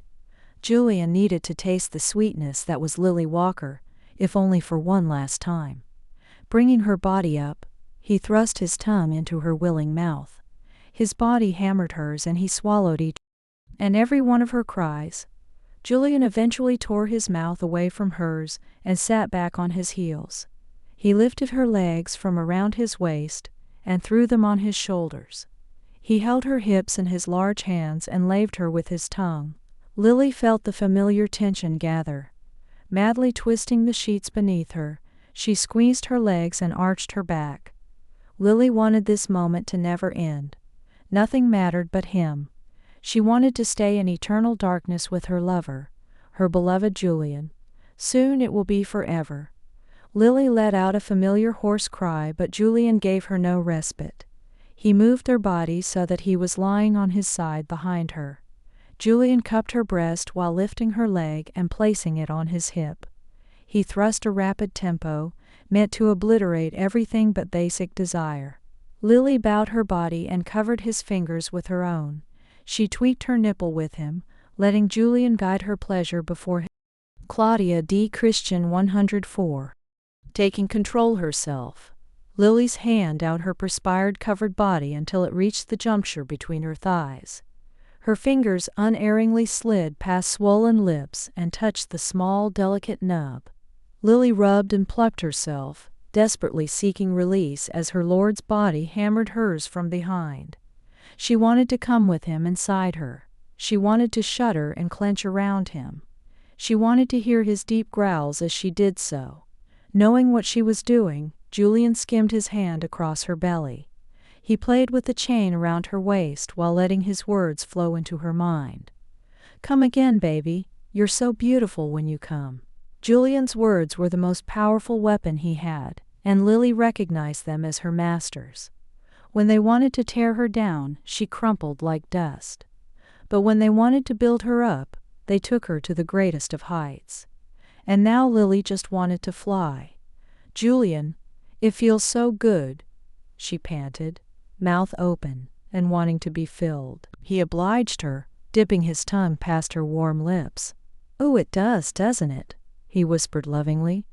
"Imagine how good it'll feel when you come all over my cock." His sinful words were exactly what she needed to push her over the edge again. Lily screamed his name and let go. Julian growled fiercely as her silken muscles closed around him. Lily's body beckoned with mortal temptation. He leaned over. The vampire could hear the crimson river rushing down through her veins. His mouth widened with instinctual hunger. Julian could have given in to that lovely seduction, letting himself go as well as her. Instead, Julian shook his head violently. He needed to prolong his involvement of this profane premeditation. He pulled out of Lily's limp body and settled on top of her. Drinking in her little contented mools with his lips, Julian gently thrust inside her again. Lily languidly linked her arms around his waist. He slammed into her welcoming body faster and faster, until she was again moaning loudly with each thrust. Julian felt as if he couldn't get in deep enough. He wanted every inch of himself inside Lily. "Darling, wrap your legs around me." Obedient, she wrapped her shaky legs around his lean waist. She looked at Julian's face and smiled savagely. He was fighting his natural impulse to tear her throat out. It was then she knew that her time had come. The shadows couldn't pull down at her anymore. Death couldn't stalk her as prey anymore. She didn't have to run anymore. Ever again. Lily pumped her hips up and happily offered her neck. She knew exactly what needed to be said. "Do it now, my lord." Devil's Descenti, Purgatory 105. Julian let out a strangled groan of denial. "Now, Julian, please," she gasped brokenly. "Please, do it." He shook his head, all control turning to dust. Lily's little doll face reddened. She sought the siren call of pleasure, even in the throes of soliciting death. "Oh, please, please." Julian's eyes melted to gold. He panted. "Not yet. I love you. I love you so much. Make me over, my lord. Make me yours." She babbled the words without shame, without reprieve. She was a monolith in her ambition, and would never be stopped. "I love you, Julian. I want to be with you forever. I need you forever. Please." Julian once dreamt of many things. He dreamt of death. He dreamt of power. He dreamt of eternity. Now he dreamt of redemption. Emitting a roar, he lunged forward and sank his fangs deeply within his lover's slim neck. He sucked greedily, taking Lily's very soul into his. He could almost see a million memories become his. Julian saw the little girl Lily had been by the lake. He saw himself through her eyes. The vampire saw kindness when he should have seen death. Julian Douglas watched as the little girl smiled and took his hand, not Ian's. He heard her whisper, "I want to be better than what I am." "So do I." The words were wet, drowning in Lily's blood. Julian opened his mouth widely, and Lily fell back into the bed with a faint thump. "So do I," he whispered again. "This madness has to stop." Leaning over her on his arms, he studied the pale woman. It was like seeing her for the first time. The feverish eyes staring at him were not what he remembered. A tiny crimson bead rolled down his chin. He felt every millimeter it moved and shuddered with disgust. Lily's weak moans pleaded for something he could not give. Why not? It was then Julian knew what he had denied for so many years. All he had left to give her was the one thing he never knew he was capable of sustaining. Love. Julian Douglas loved Lily Walker. He loved her more than power, more than pride, and more than blood. He always had loved her, even when he cursed her with every bit of his will. I could die from this. Knowing this now, God damn it. He also knew his twisted psyche better than anyone else. He knew what he was capable of doing. Now that temptation had taken root for Lily's immortality, he'd never let it go. It would gnaw at him, worrying his newborn conscience, like a tasty bone. Eventually, he Claudia D. Christian, 1-6. Succumbed to it, and he now understood that he loved Lily too much to see her destroy herself. I already saw it with Vivian. I took a precious girl, a resurrector, and helped make her a vengeful wraith. She immediately killed everyone in her village just on a well-nursed whim. No wonder Nephilim extracted their vengeance on me. And this happened to Vivian when she was happy and healthy. What would become of my Lily in her present state? Julian already knew. Lily would become absolutely remorseless. All the sweetness in her would turn into venom. I love her, and I'd see her dead first before that happened. This is why I have to leave. I can't be with Lily knowing this. I'd kill her within a week. If he were a better man, he would have shared his gift. He would have let her wear his withered heart. Instead, Julian Douglas did what he did best. He destroyed that which he needed more than anything else in the world. Begin at the beginning and go on till you come to the end. Then stop. Julian chanted the phrase several times in a breathless whisper.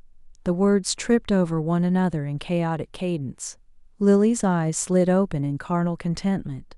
She watched his lips move, but was too enthralled to recognize the danger in him. Finally, Julian intoned, "It's time." "Time?" she murmured tiredly. "Yes, it's time to end this." Julian lowered his head and kissed her damp brow. He waited until she opened her eyes. Frozen in painful inertia, he stated very firmly, "I love you." Lily jerked when she heard the 3 words. It could not be possible. He could not have said those words. "Julian?" He continued to stare at her. His mouth quivered as he said it again. "I love you." Her heart clenched in painful euphoria. He had never said this to her. Lily had always prayed for these beautiful words, but to actually hear her heartstrings come true. "You're so beautiful, Lily. You always were. Even as a little girl you were so beautiful. I miss her." Confusion marred the unsuspecting lover's bliss. "I don't understand." "I know." His fingers feathered down her cool cheek. "You were so innocent of what I would do to you. I wish I had slit your throat and left you to drown rather than do this to you." Lily's joy crumpled. Fear replaced it.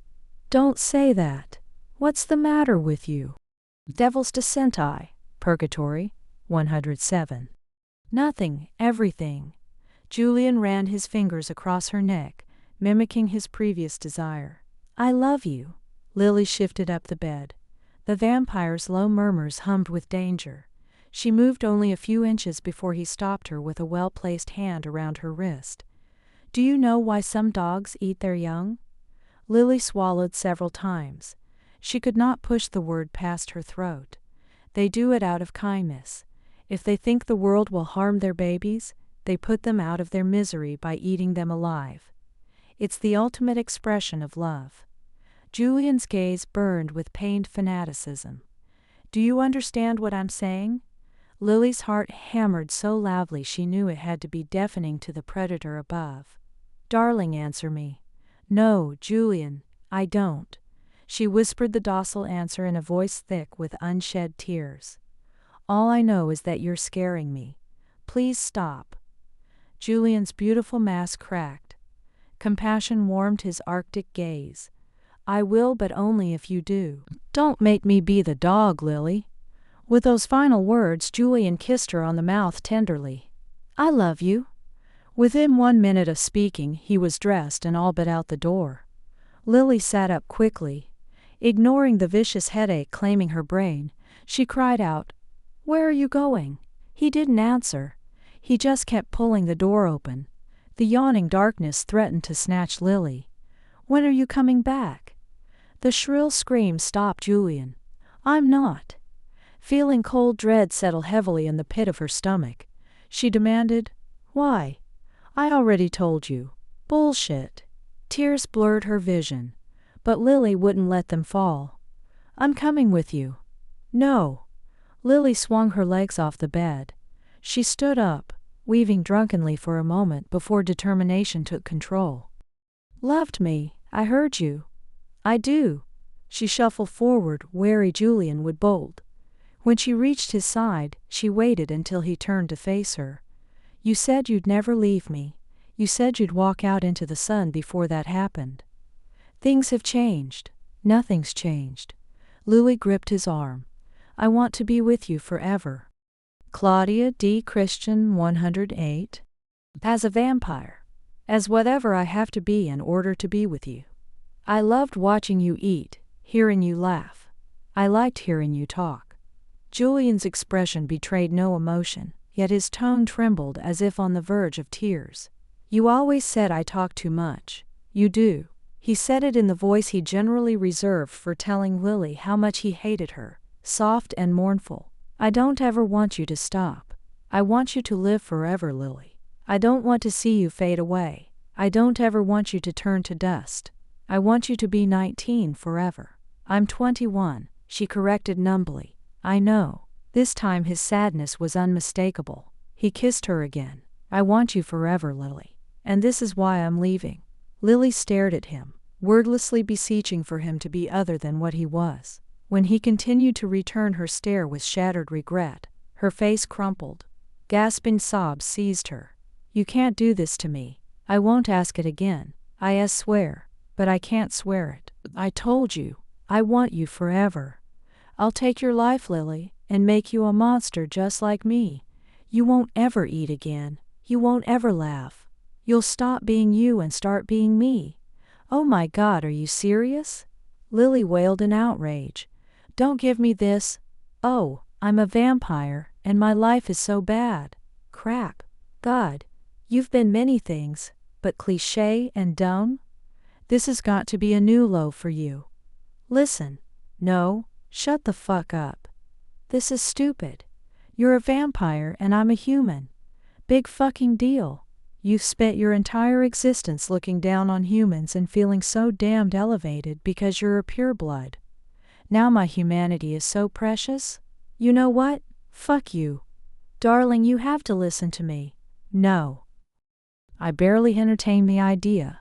I always reasoned to myself it was because I hated you. Now I know different. Please don't. She grabbed his lapel and pulled herself up. She kissed his chin and rubbed her damp cheek against his neck. Julian, don't be this cruel to me. I want you so badly, girl. Julian moaned the confession as if in a great amount of pain. I want to keep you forever. Then why are you abandoning me? Lily's tears stopped. Desolation whitened her face, making her dark eyes burn with dangerous will. Is this your sick vengeance for me leaving you 2 years ago, Julian? Tell me you love me, and then walk out. Devil's Descent, Purgatory 109. He shook his head and lamented, If only I was that wicked. Lily pressed closer to him. You are that wicked. Not this time. Then what is it? It's wrong. You've never cared about right or wrong before. I do now. Liar. She narrowed her eyes. Don't tell me you're turning into some whiny Eurofag who hates his vampirism? Julian shrugged off the obvious dig at his ancestry and manhood. No, I don't hate being a vampire. I rather enjoy it. Then why deny me? Because, Julian sighed. I like you the way you are. Bull, you're afraid to turn me. She stated it as fact. You refused me, but you made Vivian. Vivian was the last. Lily shook her head in pained realization. Because you loved her too, didn't you? Julian remained silent. Lily's sob echoed in accusation. Damn you, Julian, you have to take everything away from me. Even this. Julian understood very well where this was going. No, Lily, that's not true. Yes, it is. Even your love is second-hand. Even the first resurrector you ever fucked wasn't me. It was Vivian. I coveted Vivian, but I didn't love her. Not how I love you. Damn you, I hate you. She slammed her fists against his chest. He didn't fight back. You've never loved me. I do. The taut whisper stilled Lily's blows, but not her outrage. I love you so very much, Lily. No, you don't. If you loved me, you would give me what I want. Her petulance matched her rage, transforming Lily into a very dangerous creature. You took Vivian when she was a resurrector, and turned her. You were tortured for a year, and went insane because you wouldn't give up where she was. You gave me Ian, and then took him away. Now you've given me love, and you're taking that too. I hate you. They would have killed her. Julian stated it simply. And so you were not willing to die for Vivian? Yes. Julian knew he damned himself with that admission. Her eyes flared with uncontrollable fury.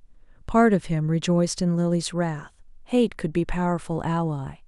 Lily could use it to take control of her life. Yes, but for how long? How long do you think Lily will last in this world? She's already a shell of the girl she used to be. It's only a matter of time. Claudia D. Christian 110. The other part of him wanted nothing more than to sob at the truth of his thoughts. You'd die for her, but you'd let me die instead. The poisoned words were the only warning Julian received before Lily's hand arced between them. She slapped him 3 times. You're so worthless.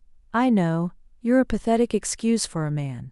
Yes, you sicken me. I hate you.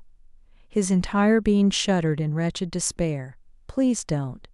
Lily's face mirrored Julian's. Misery etched their mark across her brow. Her eyes glittered with instability. I still want you.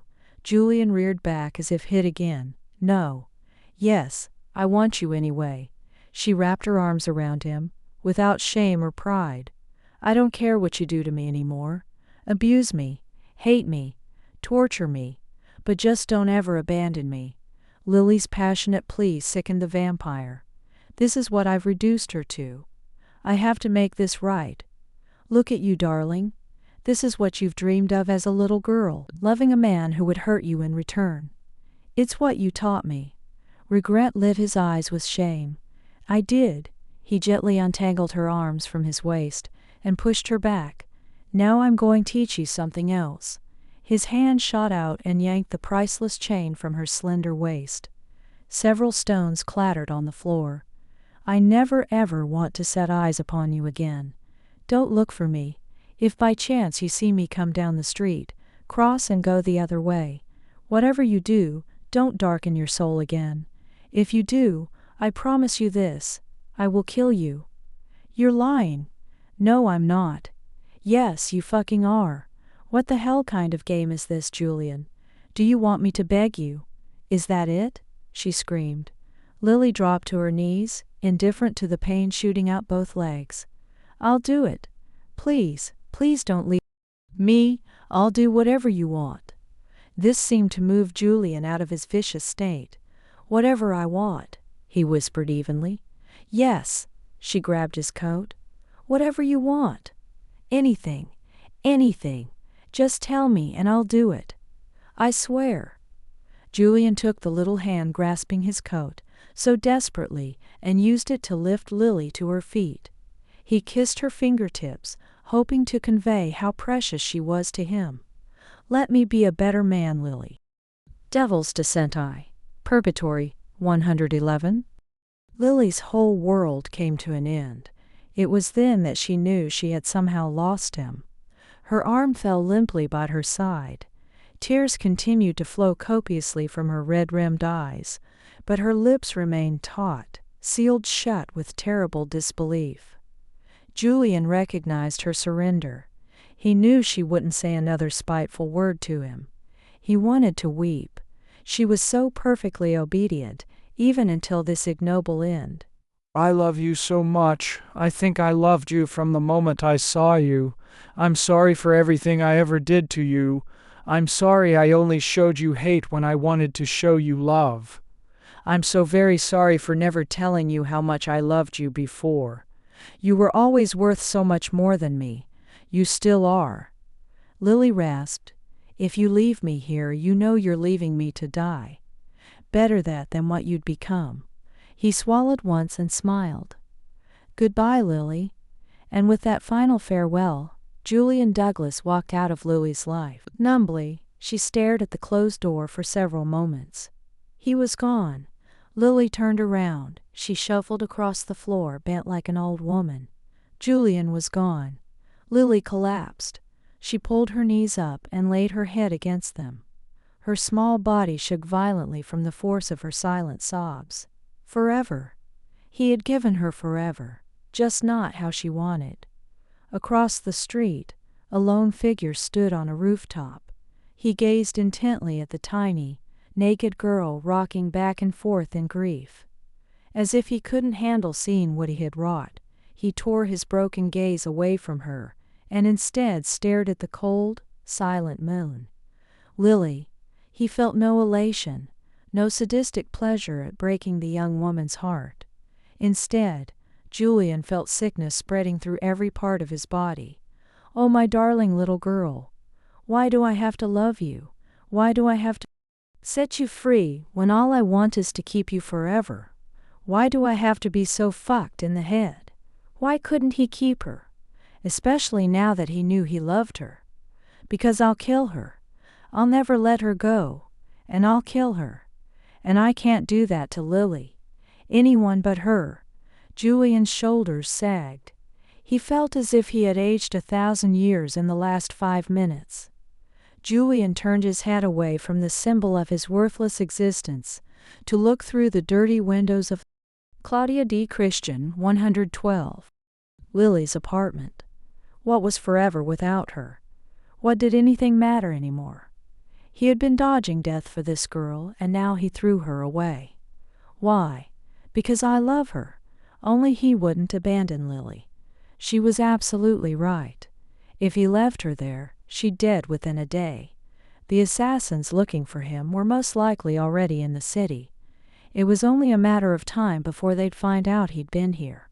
So now Julian had another reason to exist. He'd keep close, watching over Lily until the day she died. He'd kill for her and he'd live for her, but never again would he be with her. The weight of his newfound honor dropped him to his knees. "I love her. Oh God, I love her. Lily? Lily, I love you. Please hear me. Please, please, please." Julian fell forward. Gravel dug into his immaculate flesh, but he cared for nothing other than his own perverse pain. A low animal whine erupted from his very core. He didn't want it to be this way. His fist tightened as his back bowed. He could walk in there, take her, and never come back here again. He could restrain himself. He would because he had to. It wouldn't matter how many times she begged. It wouldn't matter how often she cried for her youth. He'd never give in to her pretty pleas. He was stronger than her mortality. He was stronger than his own sickness. But then what? What would he do when the first flush of youth faded, and her death was more than a distant beacon? What would he do when the threat of losing Lily outweighed his need for her beautiful soul? How long before the shell was enough just to keep her by his side? Julian bawled like an inconsolable child. Several minutes passed before he wearily lifted his head in time to watch Lily make her way to the bed. He saw her pick up a pillow. She held it against her face, breathing in deeply before flinging the hapless object across the room. Her form wavered as more tears filled his eyes. When she threw herself across the bed, he mimicked her actions. Lily's screams reached his ears, mingling with the ones echoing hers. He didn't care whether anyone heard him. The glittering gold chain still in his fist dug against his cheek. Lily's scent entered his body and inspired another terrible scream. How can I exist without her? Lily never heard the wounded shrieks tearing apart the night. Instead, she lay curled on her side, staring blankly at a wall. Her heart had shattered into a million pieces tonight. By abandoning her, Julian had crushed each piece beneath his heel, so there was no hope of repair and healing for Lily. Devil's Descent. Purgatory 113. The shadows abruptly shifted, turning black with malice. Lily watched as they took form. She told Julian she'd die if he left her there. He didn't believe me. He didn't care. Letting her mind drift back, she remembered when things first went so wrong for her. She remembered when she first fell under Julian's cruel, dark spell. She thought about how she lost her will, her strength, and her very soul to a ruined vampire. Lily's nose twitched. The stench of rotting flesh filled her lungs. She didn't care. Instead, she stared in apathetic fascination as the twisting mass rose to the ceiling. "It's time," he said. Julian was right again. She hadn't always been so weak when it came to him, but even so, she'd been ripe for his plucking. It's funny how it always ends and starts with, "I love you." Darkness fell over her. "I love you." It's what I said to Ian. I killed him when I said those words, and I didn't even know it. I love you. Julian killed me with those words, and I bet he knows it. A large black hand touched Lily's shoulder. Her flesh turned to ice. Lily's body twitched once. Author Chat. Thank you so much for taking the time to read Devil's Descent, Volume 1. I hope you enjoyed reading it as much as I enjoyed writing it. For those who wonder if this is the end, hell, no. Volume 2 will take you back into Lily and Julian's past. Eventually we will return back to where Volume I ended. Until then, the author's intellectual property rights are protected by international copyright law. You are licensed to use this digital copy strictly for your personal enjoyment only. It must not be redistributed commercially or offered for sale in any form.